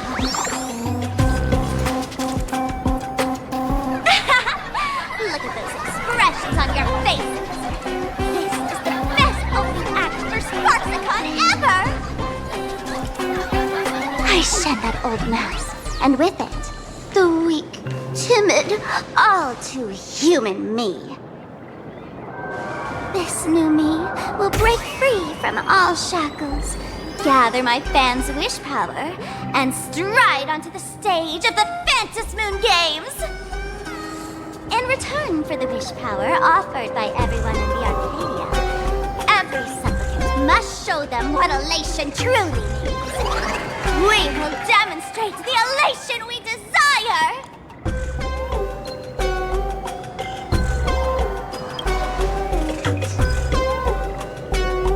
There's no coercion involved anywhere in this. It's a simple yes or no, like scrolling to the bottom of the terms of service. Want attention, talent, quick cash, universal praise? Download the Sparxie virus. Ta-da! Click confirm, and you're set. Isn't that exactly what they crave? Elation in 3 minutes flat? Nameless, you're doomed to lose. You can't stop what people desire. We can't stop their desire. But in this stream, we'll show this Arcadia world another possibility. What did you just say? We'll show everyone watching the live stream the elation of the Astral Express.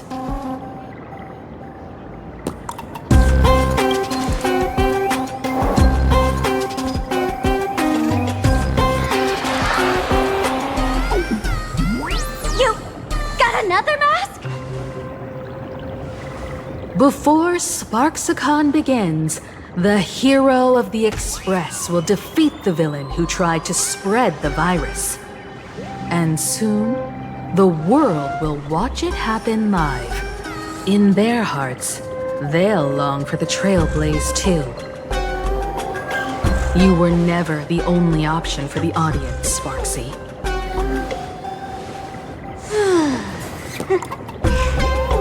You know why I can't stand heroic stories? You lot always wave the flag of justice, then stomp all over the fun with brute force. The elation has nothing to do with justice, and you haven't won yet. Ma'am, gray hair, don't tell me you forgot the plan. I'll stall her.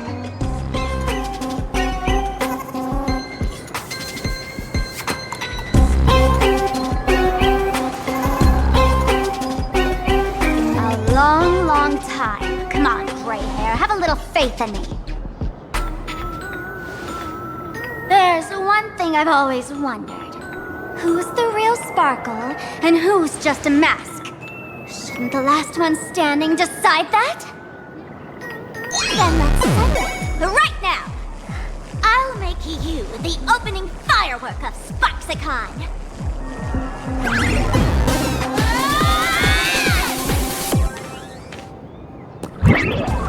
Unbelievable! A girl who looks exactly like Miss Sparxie just rushed in and started throwing punches! Could she be a high-grade lookalike rival? Looks like when it comes to top-tier V-Streamer wars, the fanciest fights are fought the old-fashioned way.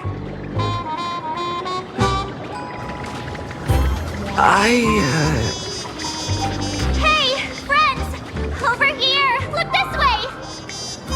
Is that March's voice? Over here! Mr. Yang and I are in the art classroom! While Sparkle keeps her busy, let's regroup with March first.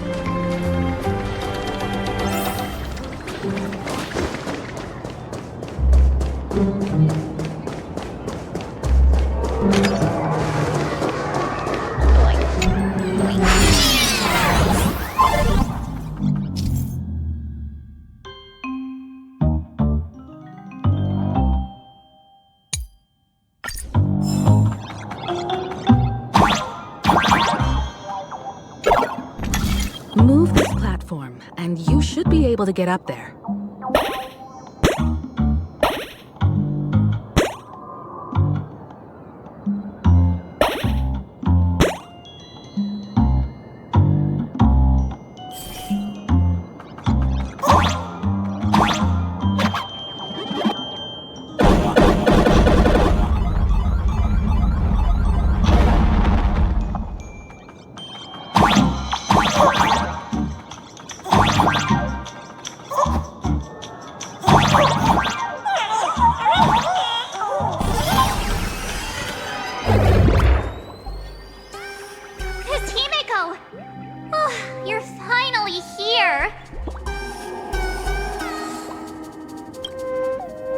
March, I'm just so happy you're safe, Bana.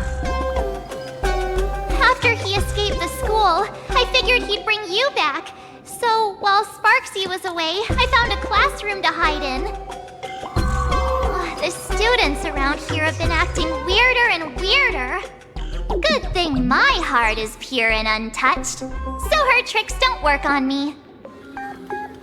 Hold up. Were you two just talking with some weird verbal tick?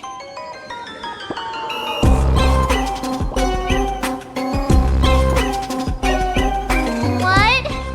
You actually used that Penaconian mimetic virus to counter Sparxie's influence? I don't care if the Express turns into a Sparxie train or a monkey train. I want no part of either. What about Welt? Is he all right? Mr. Yang, it's our friends. Come on out. You look perfectly normal, though. So that Professor Welt he saw in the news.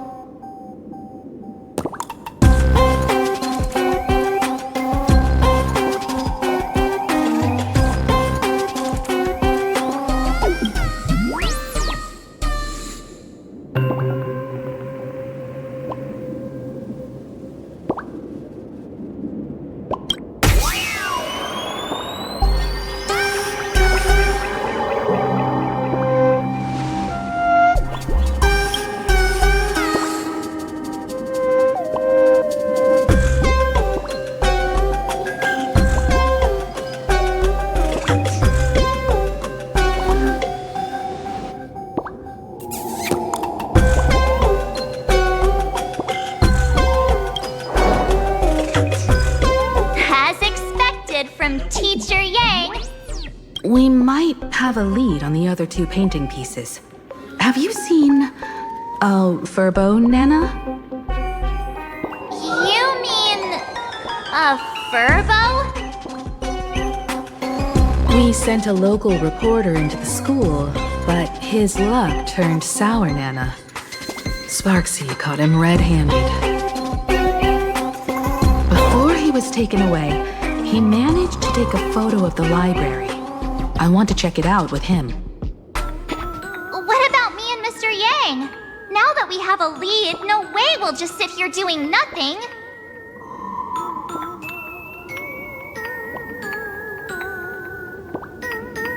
That's the plan. Let us know right away if you find any leads.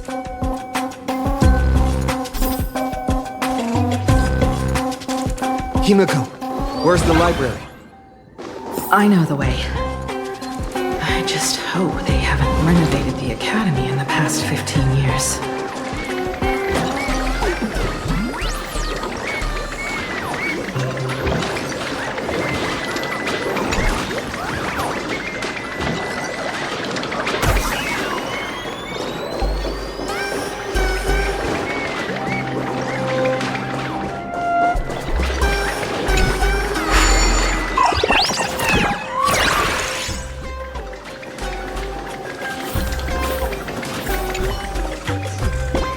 Give it up!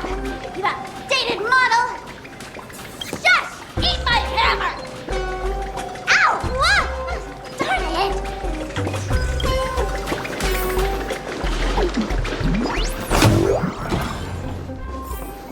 Oh, the express crew is here! Please follow my live stream channel. Please give Miss Sparxie lots of likes!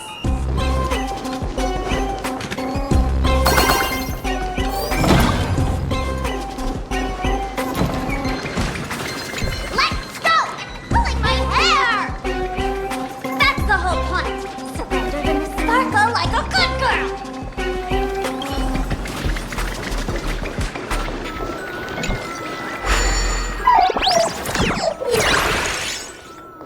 The library's just up ahead. Finally, I can get away from all these live stream upset. We're here, Bana. But I don't see any waves. Moon. Where could it be? Like I'd ever tell you. Miss Sparxie herself ordered us to guard this place with our lives. Hey, get that stream running. Ugh, kids these days.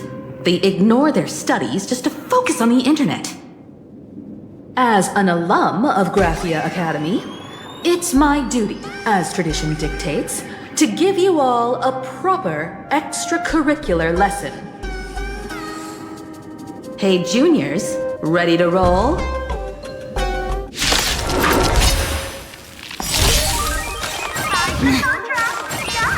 Mountains move, brackets rise! Share good fortunes.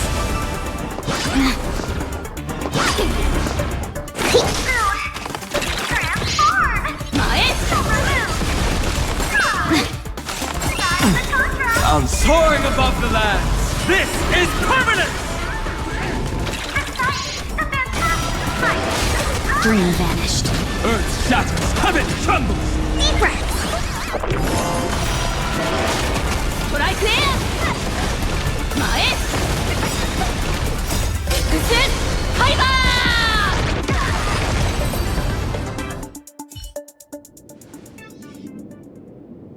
Where could they be hiding the landscape painting? After all, it's an image-nanted thing.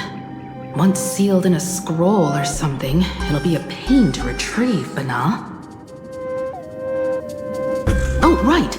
Let's check out that photo Nana the reporter left us.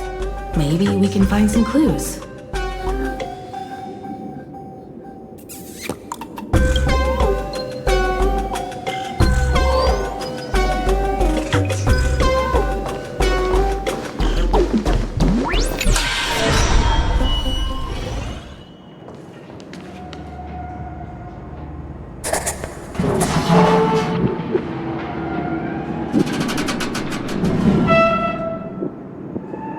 Where are we now?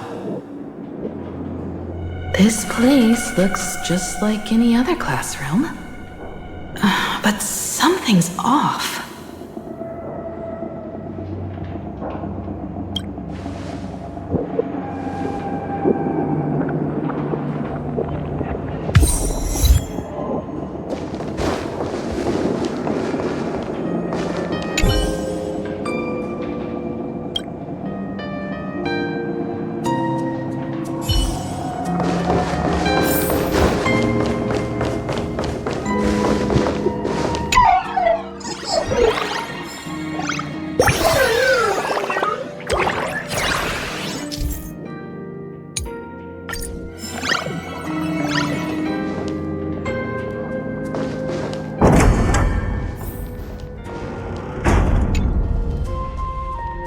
So this is where they stashed the wave.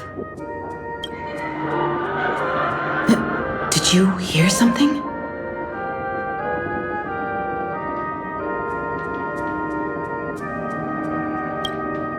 I think I heard someone laughing.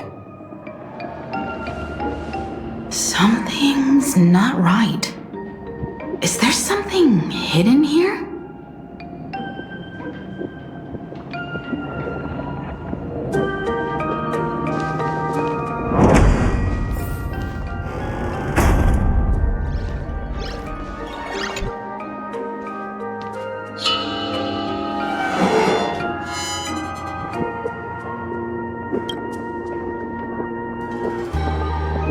July 22nd, 1984? Belle? Could this classroom be...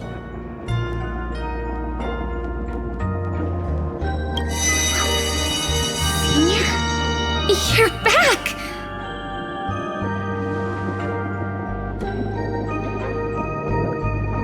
Belle? And you are? But how is this possible?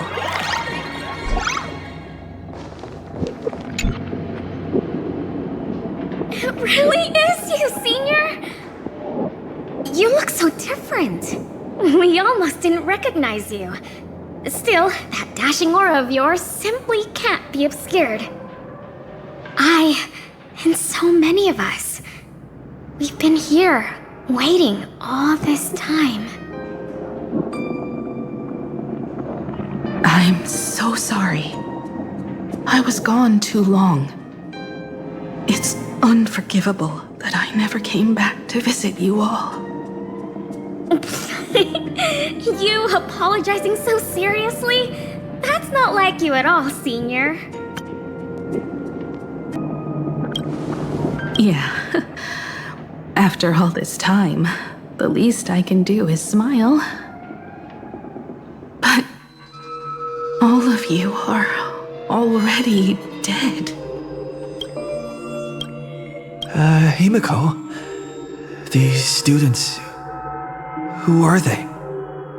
They're the shadows cast by my past regrets. Young lives buried here by a tragic accident.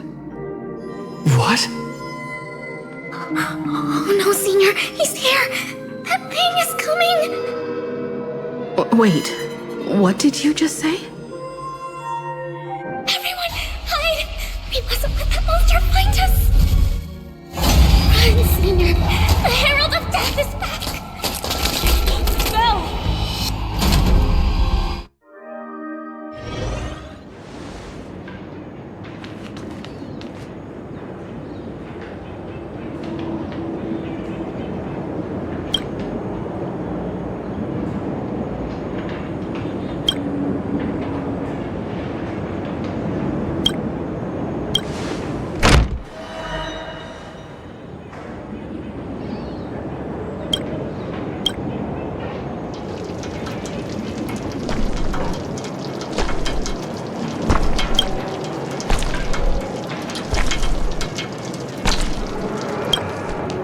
We've got the wave now.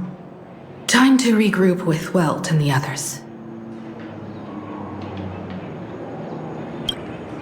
You can't save them. They're already ghosts. It wasn't Sparxie who attacked them, but something far more cruel. And they didn't die in the present, but during a certain twilight 15 years ago. We can't change their fates.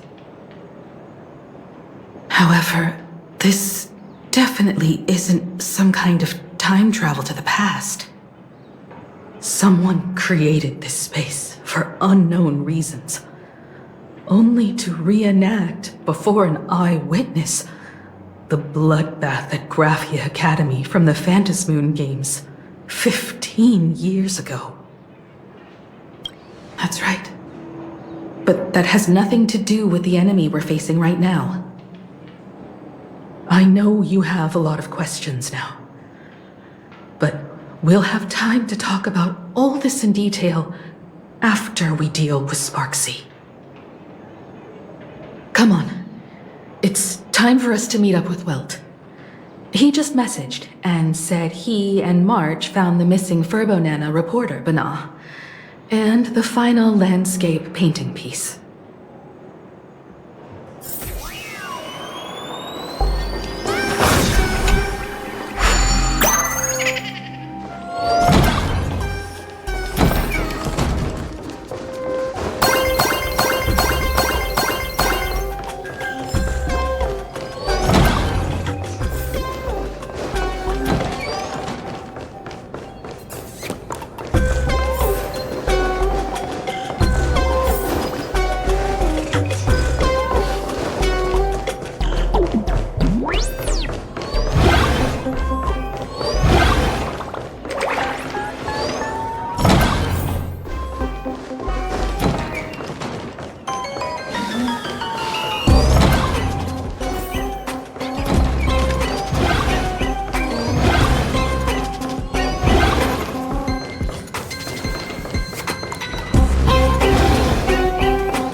Time, or you would have ended up as a target practice dummy. Beep boop. This Furbo nearly bit the dust. President, you're here! You're gonna give this Furbo some hazard pay, right?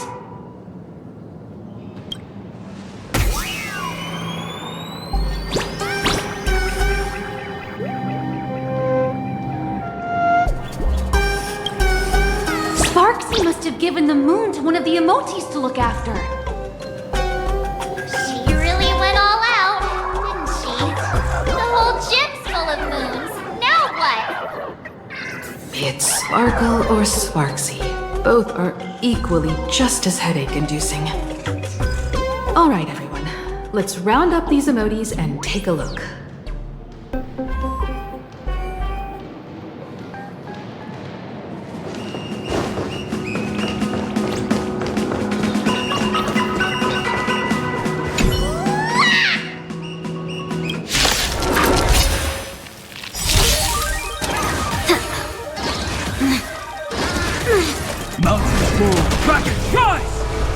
Unite our goals.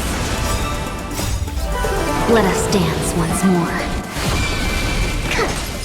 But I can!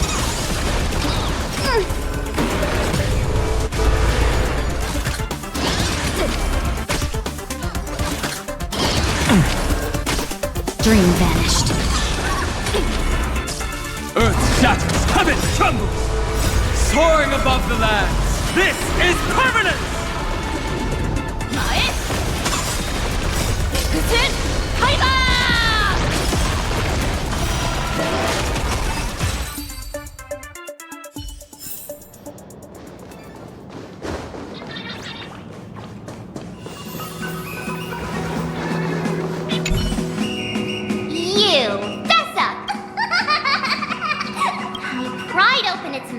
Take a look. Seems this little guy didn't swallow the moon.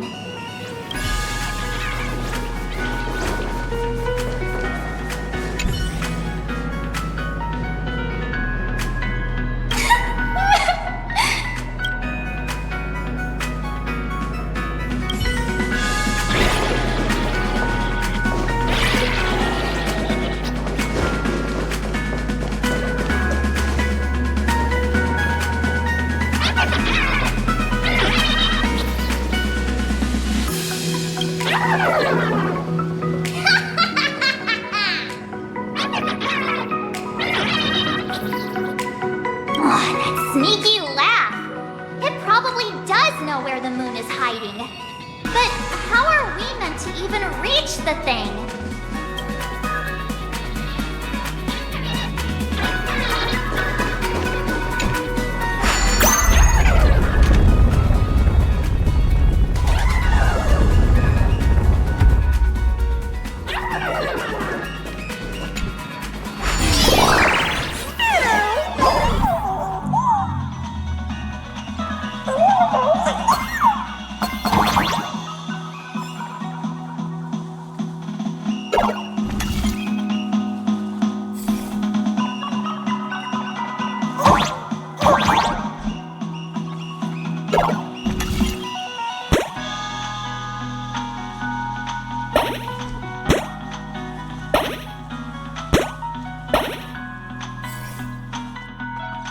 The gym.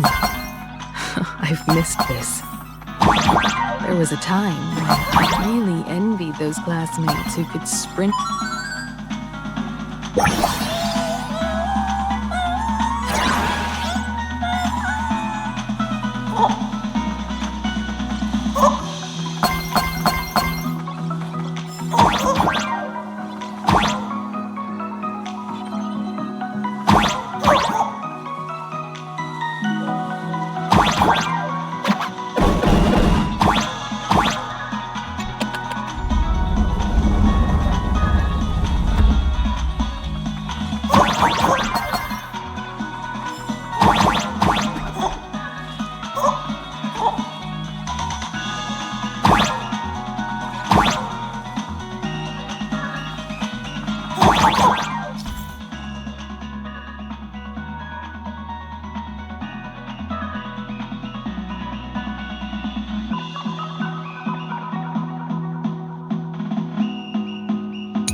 I'd already graduated by the time I started feeling this way. Due to some circumstances, I went back to my father's school to work.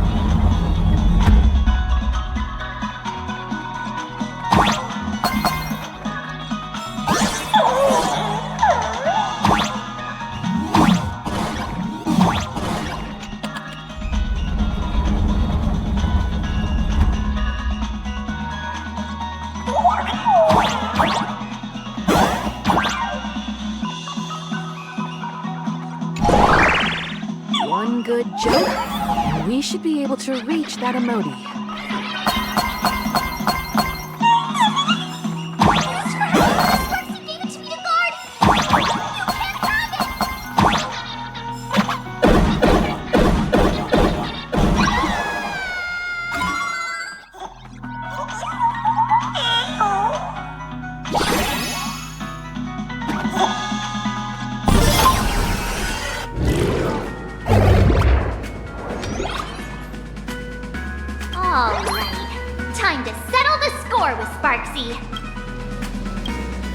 Since Sparxie dared to target the Astral Express, treating us like stepping nanostones in the Phantasmoon games, she had better be ready to become a spoil of war herself.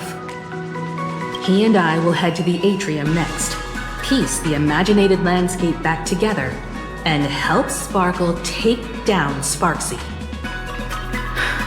Welt, March, I'm counting on you to protect the students at the Academy. Dovebrook's waves should suppress the mimetic contamination they're experiencing, but they might panic and run into the combat area. This time, I truly hope no innocent people get hurt during the Phantom Moon games.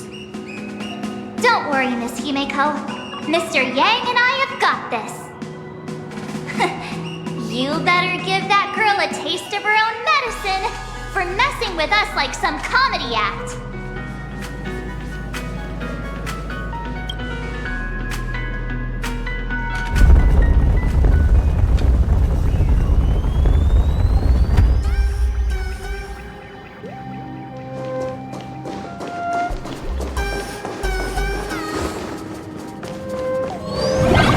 What does everyone think? Nameless win? Let's cheer for Miss Sparxie! Who will emerge victorious? Miss Sparxie or the Astral Express? Stay tuned to... Sparkle and Sparxie are gone. And the students too? If you think you've got this in the bag, you're in for a rude awakening. Sparxicon hasn't even started! Da-da-da-da! Time for your SparxieCon Grand Finale! Because I, the Nameless of the Astral Express, will challenge you as a fellow supplicant and crush your elation. Challenge me? I'd love to fight you. Hurry up and put the scenery pieces together.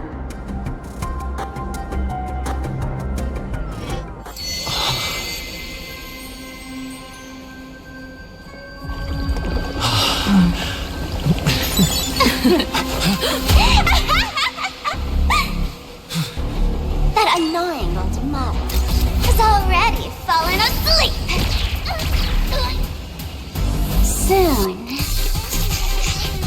there will only be one sparkle in the way. Or maybe everyone will be one.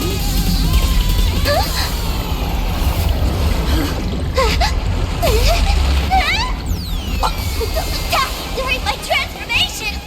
Despicable! Too bad. The Army has all arrived.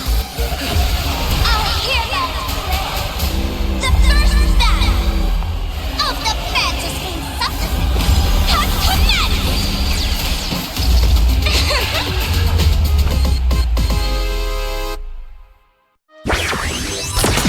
Darling!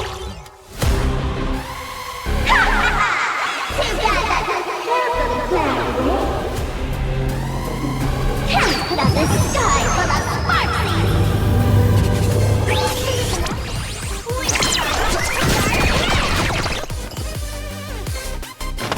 Unite our goals.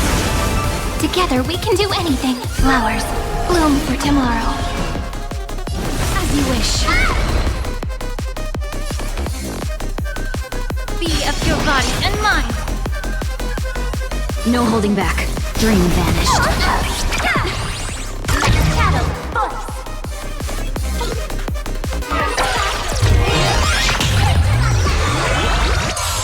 Where the heck did she drag me to? Time to cleanse the village. That hurt! Stars, shine for the heroes. Life is not so fragile.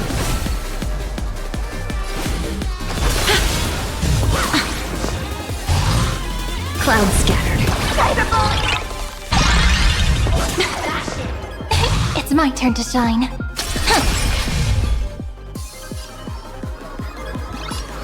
Be of your body and mind. Please cherish this time. The truth burns. Everything in this world is bleeding.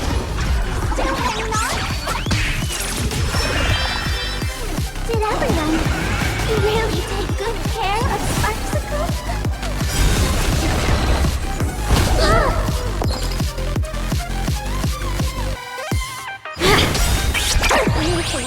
Dreams of a Let us dance once more.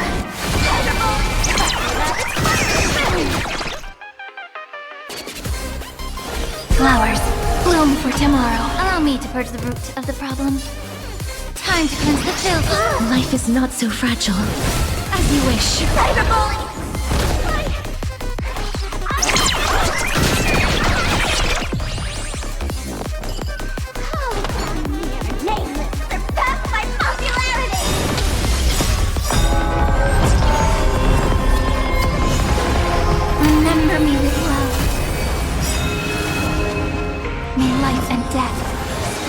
buds. It's the answer! Embrace a new life.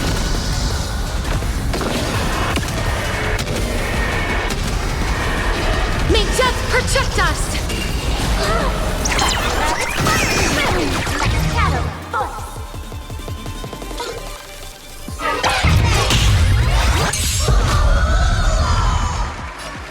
Be of your body and mind. The truth burns everything in this world. It's bleeding. Dreams of a past. Let us dance once more. Don't blink. May life and death sprout new buds. Cleanse hatred with love.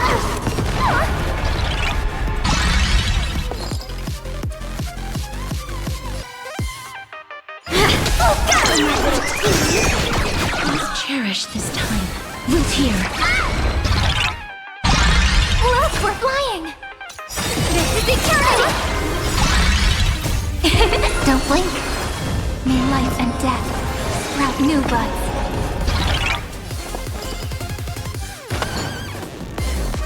Unite our goals. May the foul stench dissipate quickly. Time to cleanse the filth.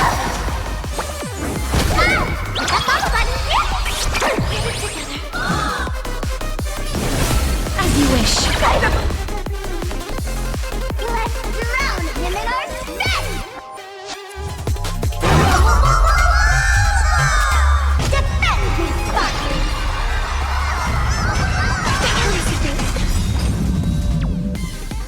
Cloud scatter. Be of your body and mind. The truth burns everything in this world. It's bleeding. Prepare to awaken the ripples. It's the answer!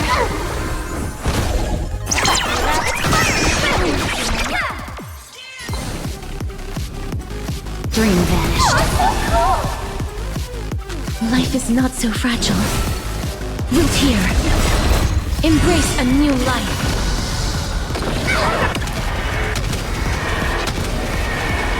May death protect us! Not everyone wants to be you. I'll show them my illusion.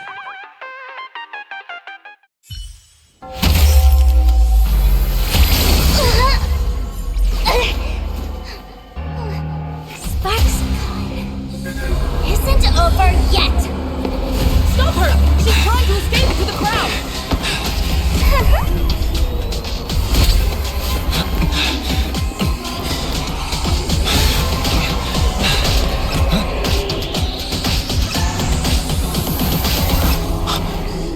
No need to panic, you two. Sunday will share my vision with you. Let my eye of Ishvara see through it all. Wheel and woof, clear as day.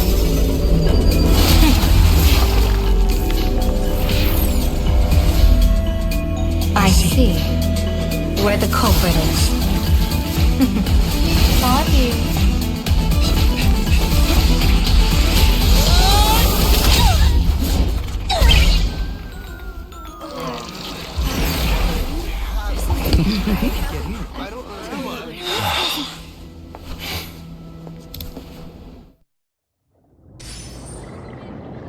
Are you okay?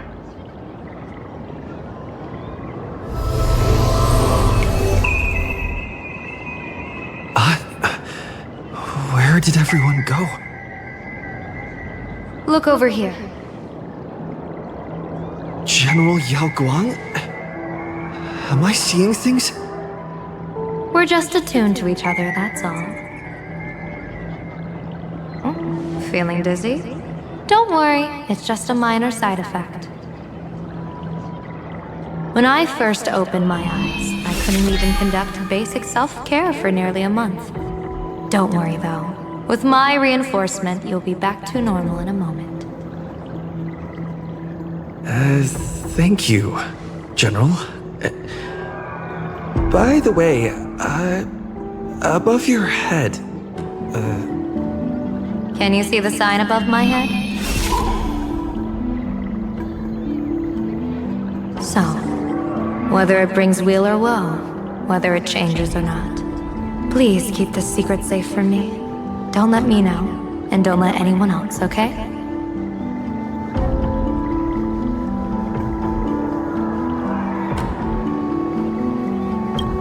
Hey, I went out of my way to help you here. Can't you give me a discount? Consider it good karma.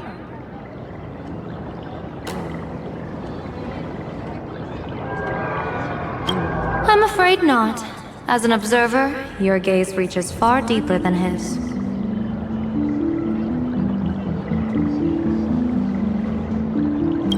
I'm afraid not. As an observer, your gaze reaches far. In that fleeting moment, your eyes gained insight into my destiny. For those who wish to defy their own destiny, the best approach is to avoid gazing too long into fate, especially not letting powerful observers do so. Now that you know the reason, surely you'll do me this small favor and keep this secret?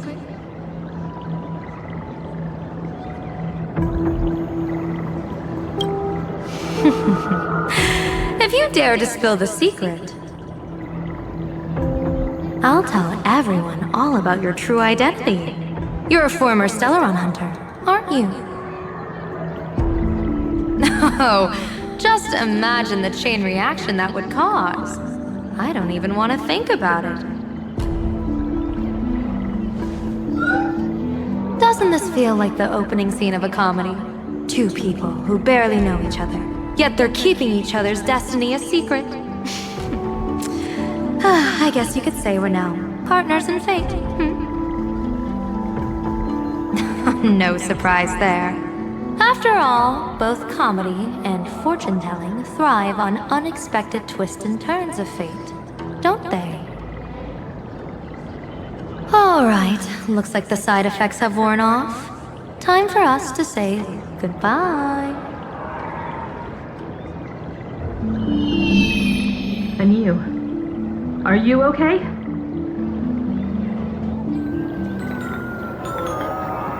What just happened? I was so confused.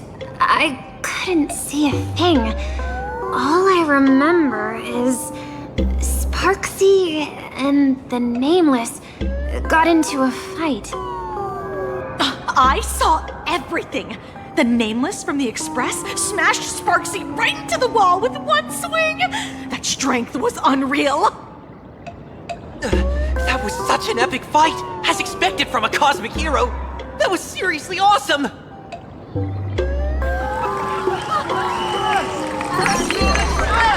Astral Express!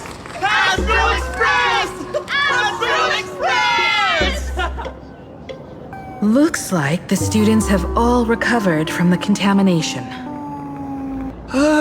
Did they recover?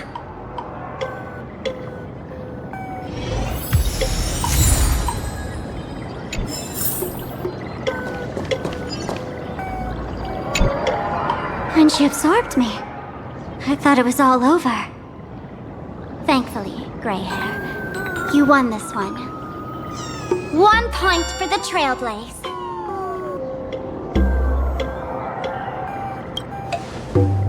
Who knows? But come on, doesn't that sound insanely cool?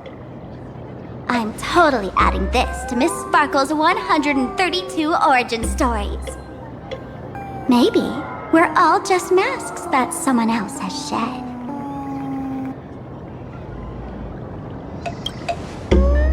The tavern? They might kick up a fuss about Sparxie's defeat for a few days. Maybe some foolish hotheads might even come knocking to fight you. But trust me, give it a couple days and the tavern will act like none of it ever happened.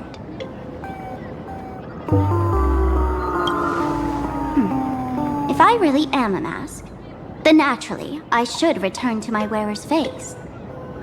But if I'm not, then maybe I need to reclaim the mask I've lost. I understand.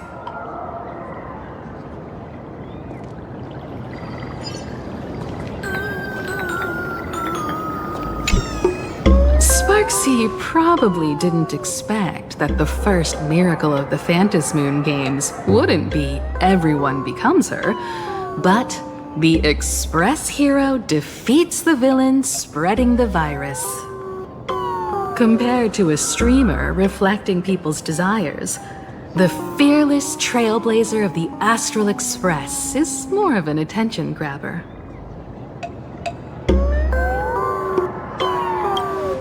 That's right. Sometimes the supplicants work together, sometimes they clash. It's like a coin toss. No telling which side will land until the moment it hits the ground. At least this time, I hope it doesn't end in bloodshed.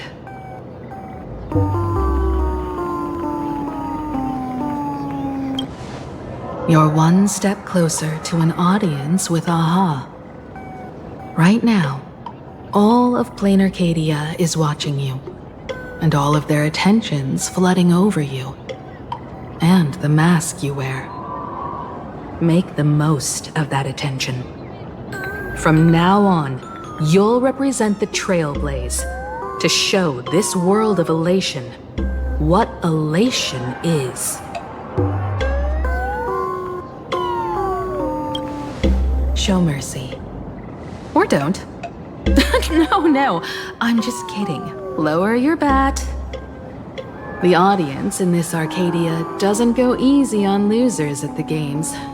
She'll lose her wish power soon enough, and the Sparxie virus will fizzle out. You can hand her over to the Department of Aberration Defense for imprisonment, or set her free. As a supplicant who's become the focus of all, I'm sure you've already made your decision, right?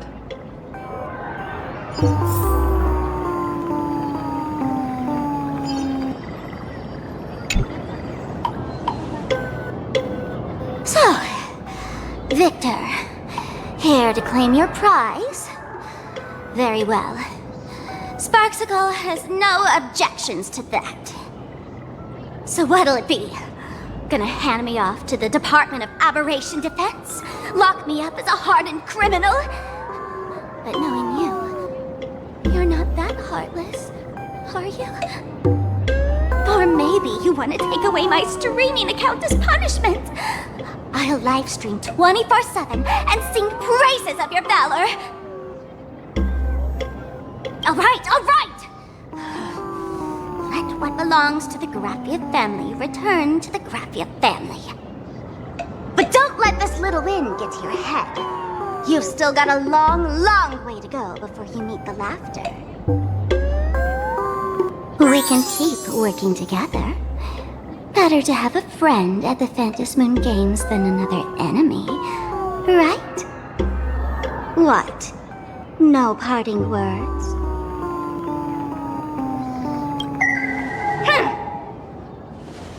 How do you like this ending, Sparxicle? Old model. You and your powerful supporters won this one. I've got no comeback. As a mask, what do you plan to do with your original self? Who's the mask and who's the original? Shouldn't that be decided by the one left standing? Your plan is finished. Your relation has been eliminated. You're the one who should be called the old model. That elation isn't mine. It's the elation everyone chose. And besides, wasn't it your idea in the first place? What? You told me to leave you behind. You also told me to take the idea and its relevant memories and go chase my dream.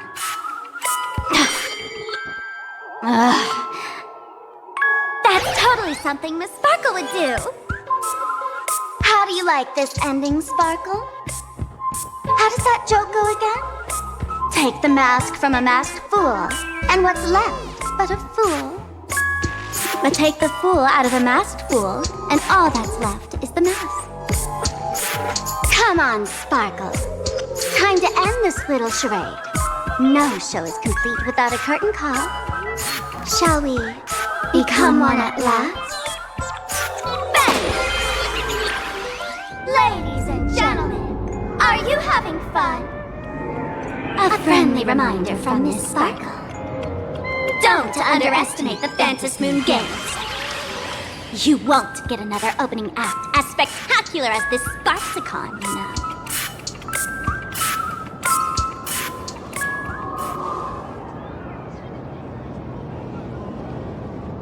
Sparxie. No. Sparkle? Which one is which? Perhaps it was just a masked fool playing a harmless trick under the watchful eyes of the gods. Or maybe she just wanted to remind us that the elation in plain Arcadia has become something even the gods no longer recognize. In any case, everything here has come to an end. We should move on and unravel the next plot.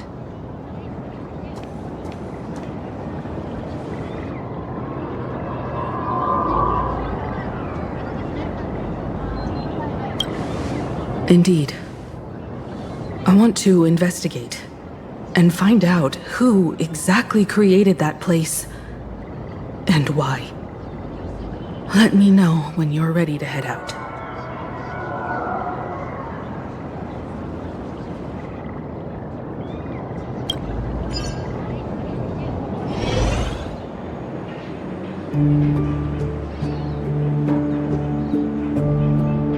This place. It's like nothing ever happened.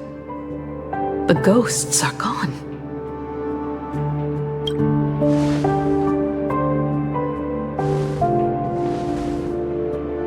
"15 years ago, during the last Phantom Moon Games, I participated as a supplicant. I once believed that all it took for a supplicant to win was to show the people a magnificent miracle. And then I'd have an audience with the Eon of Elation. How foolish. How naive I was. Not everyone wants to obtain everyone's wish power in a positive way. On July 22nd, year 1984 of the Arcadian calendar, a supplicant harboring immense malice stepped into Graphia Academy. He slaughtered 22 students who had stayed behind after school, then went on to Dovebrook District, where 146 innocent civilians were either killed or wounded. That spirit moved like a deranged artist, leaving corpses, imprinting his signature mark. The Bloody Bloom. The media dubbed him the Herald of Death.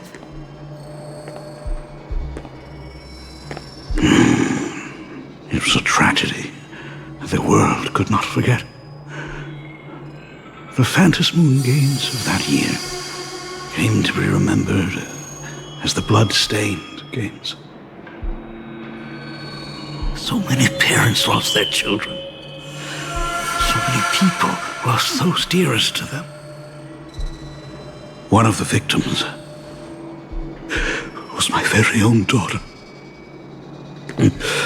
Upon my return, I stood before the grave where she was laid to rest. Her name was Himeko.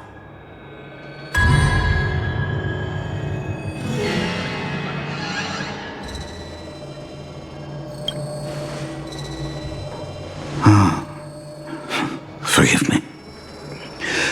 Allow me to introduce myself.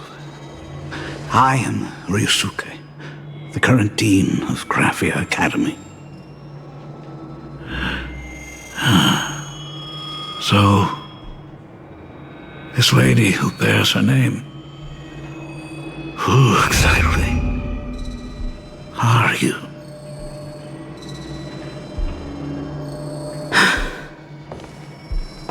15 years ago, when I made up my mind to join this Phantom Moon Games, my father wasn't with me.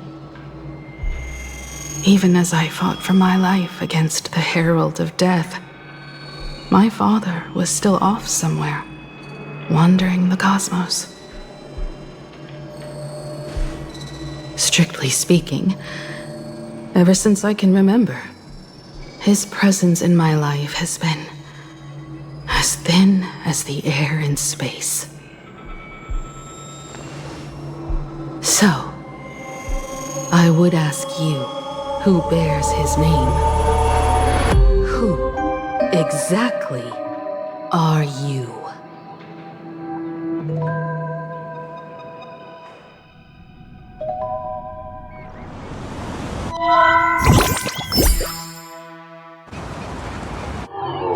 Welcome back to the Arcadian Morning Report Special Edition.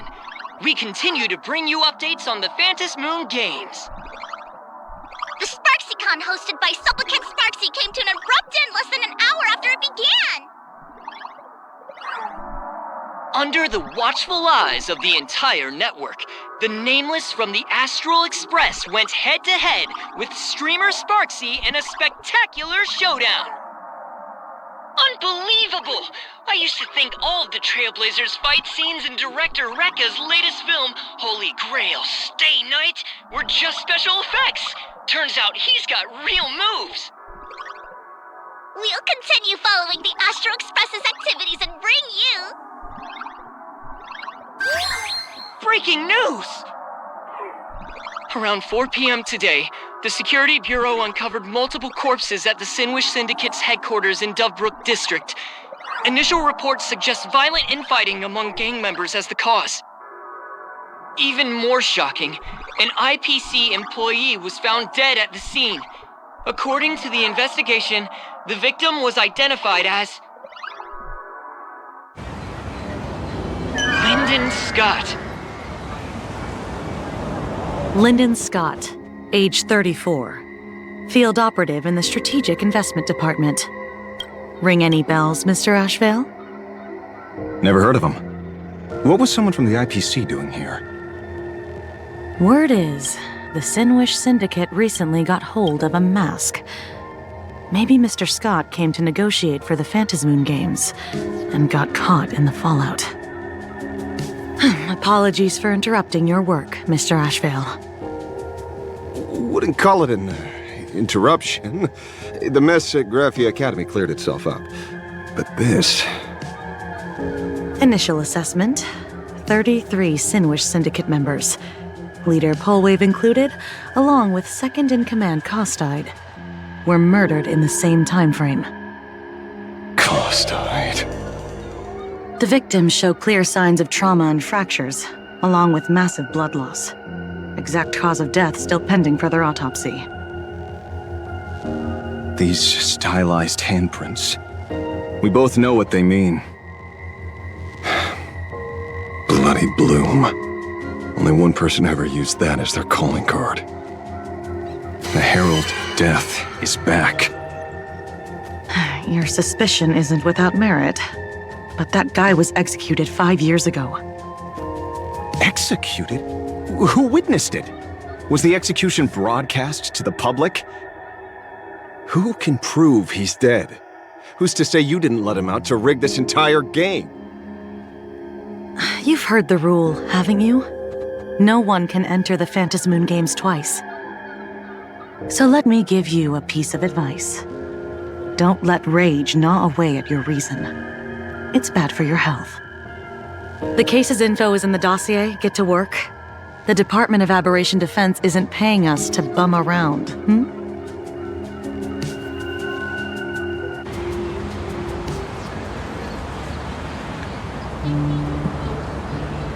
Rage sparked quietly in the detective's chest, and not even the wind from Dovebrook could dispel the metallic tang of blood clinging to his nose. When he first heard the Sinwish Syndicate had obtained the mask, a grim premonition stirred within him, but he never expected it to be the omen of a friend's death. Mr. N, he's no longer with us. Now he's just a body, another nameless casualty buried beneath a headline. People only care about the stars twinkling above, about the epic tales of the eternal conflicts among the cosmos' great figures.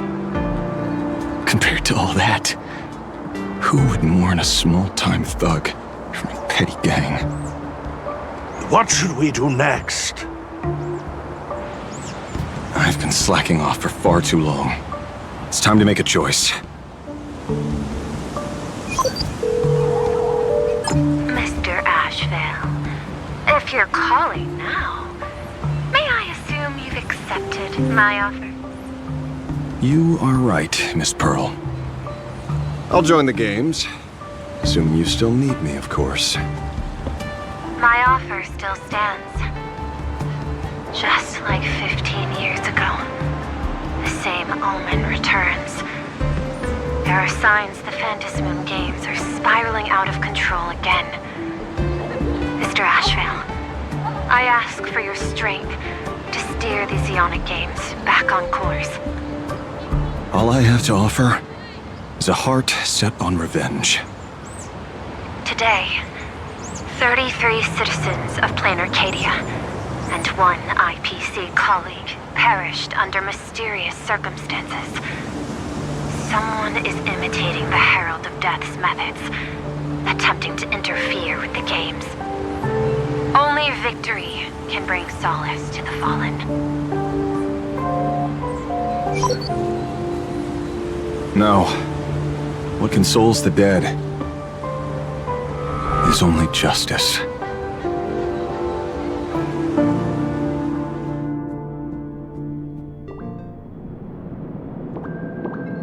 What's the matter?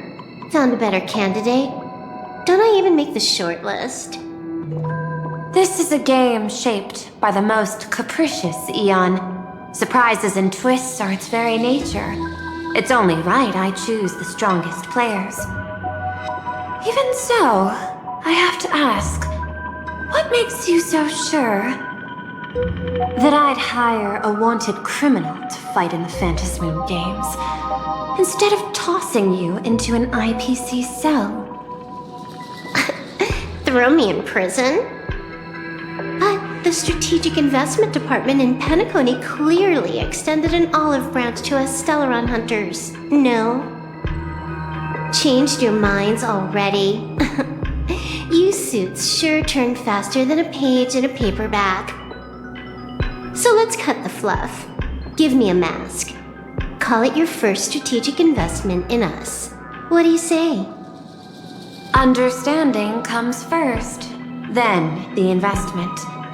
Tell me, how do you plan to earn my trust?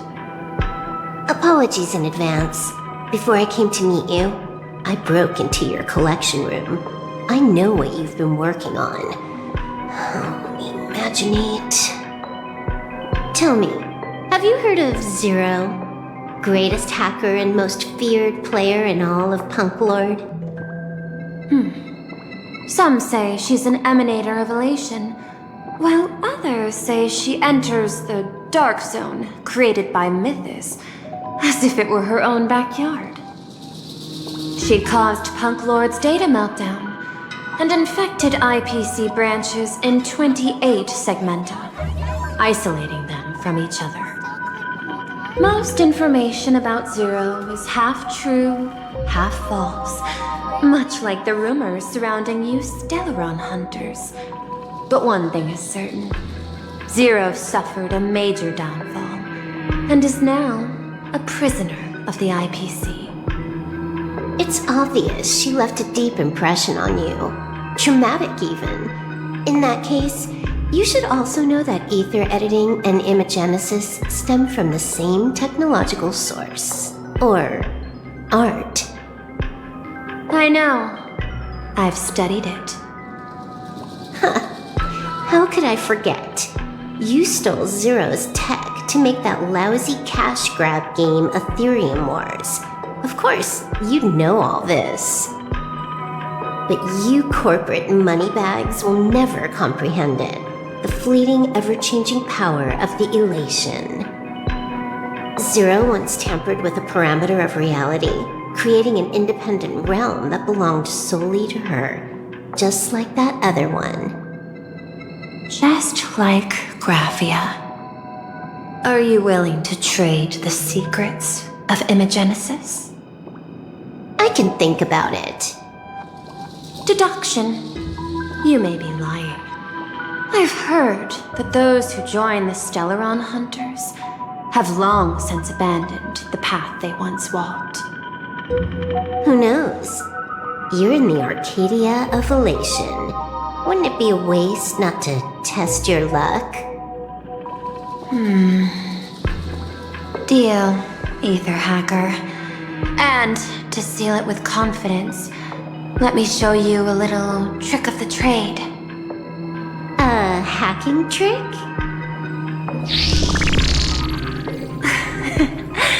Not exactly professional. Negotiating while soaked in a bathtub.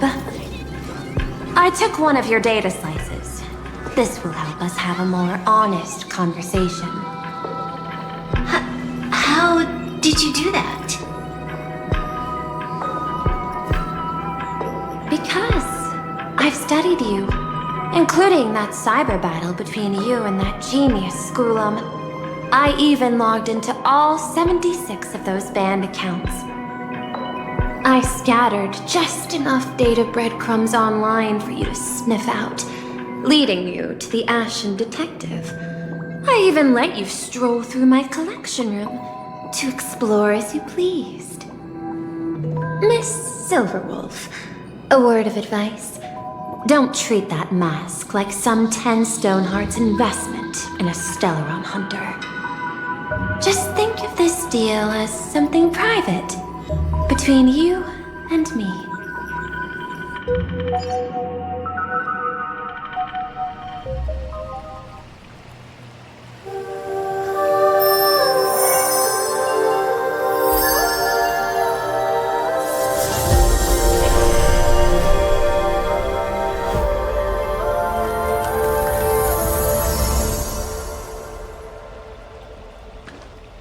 What the heck?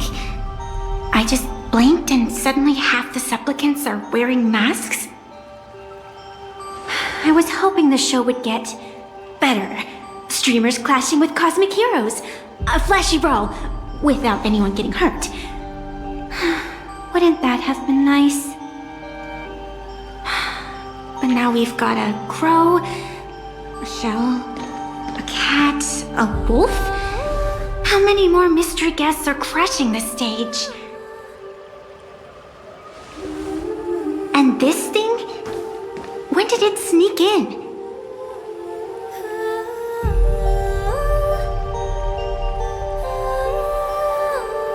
In the end, everything always spirals into the abyss. But you're the rare exception. Your first battle wasn't bad for a greenhorn protagonist. Since you came out on top, let's wipe the slate clean on that doom-filled oath. Who knows if the owners of those masks will become your friends or opponents? Or maybe one of them will bring about that terrifying future I saw in my dreams.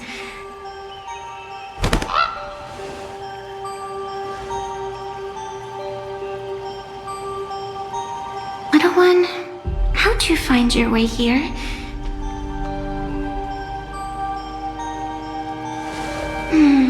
The supplicants in this Phantom Moon Games really caught me by surprise.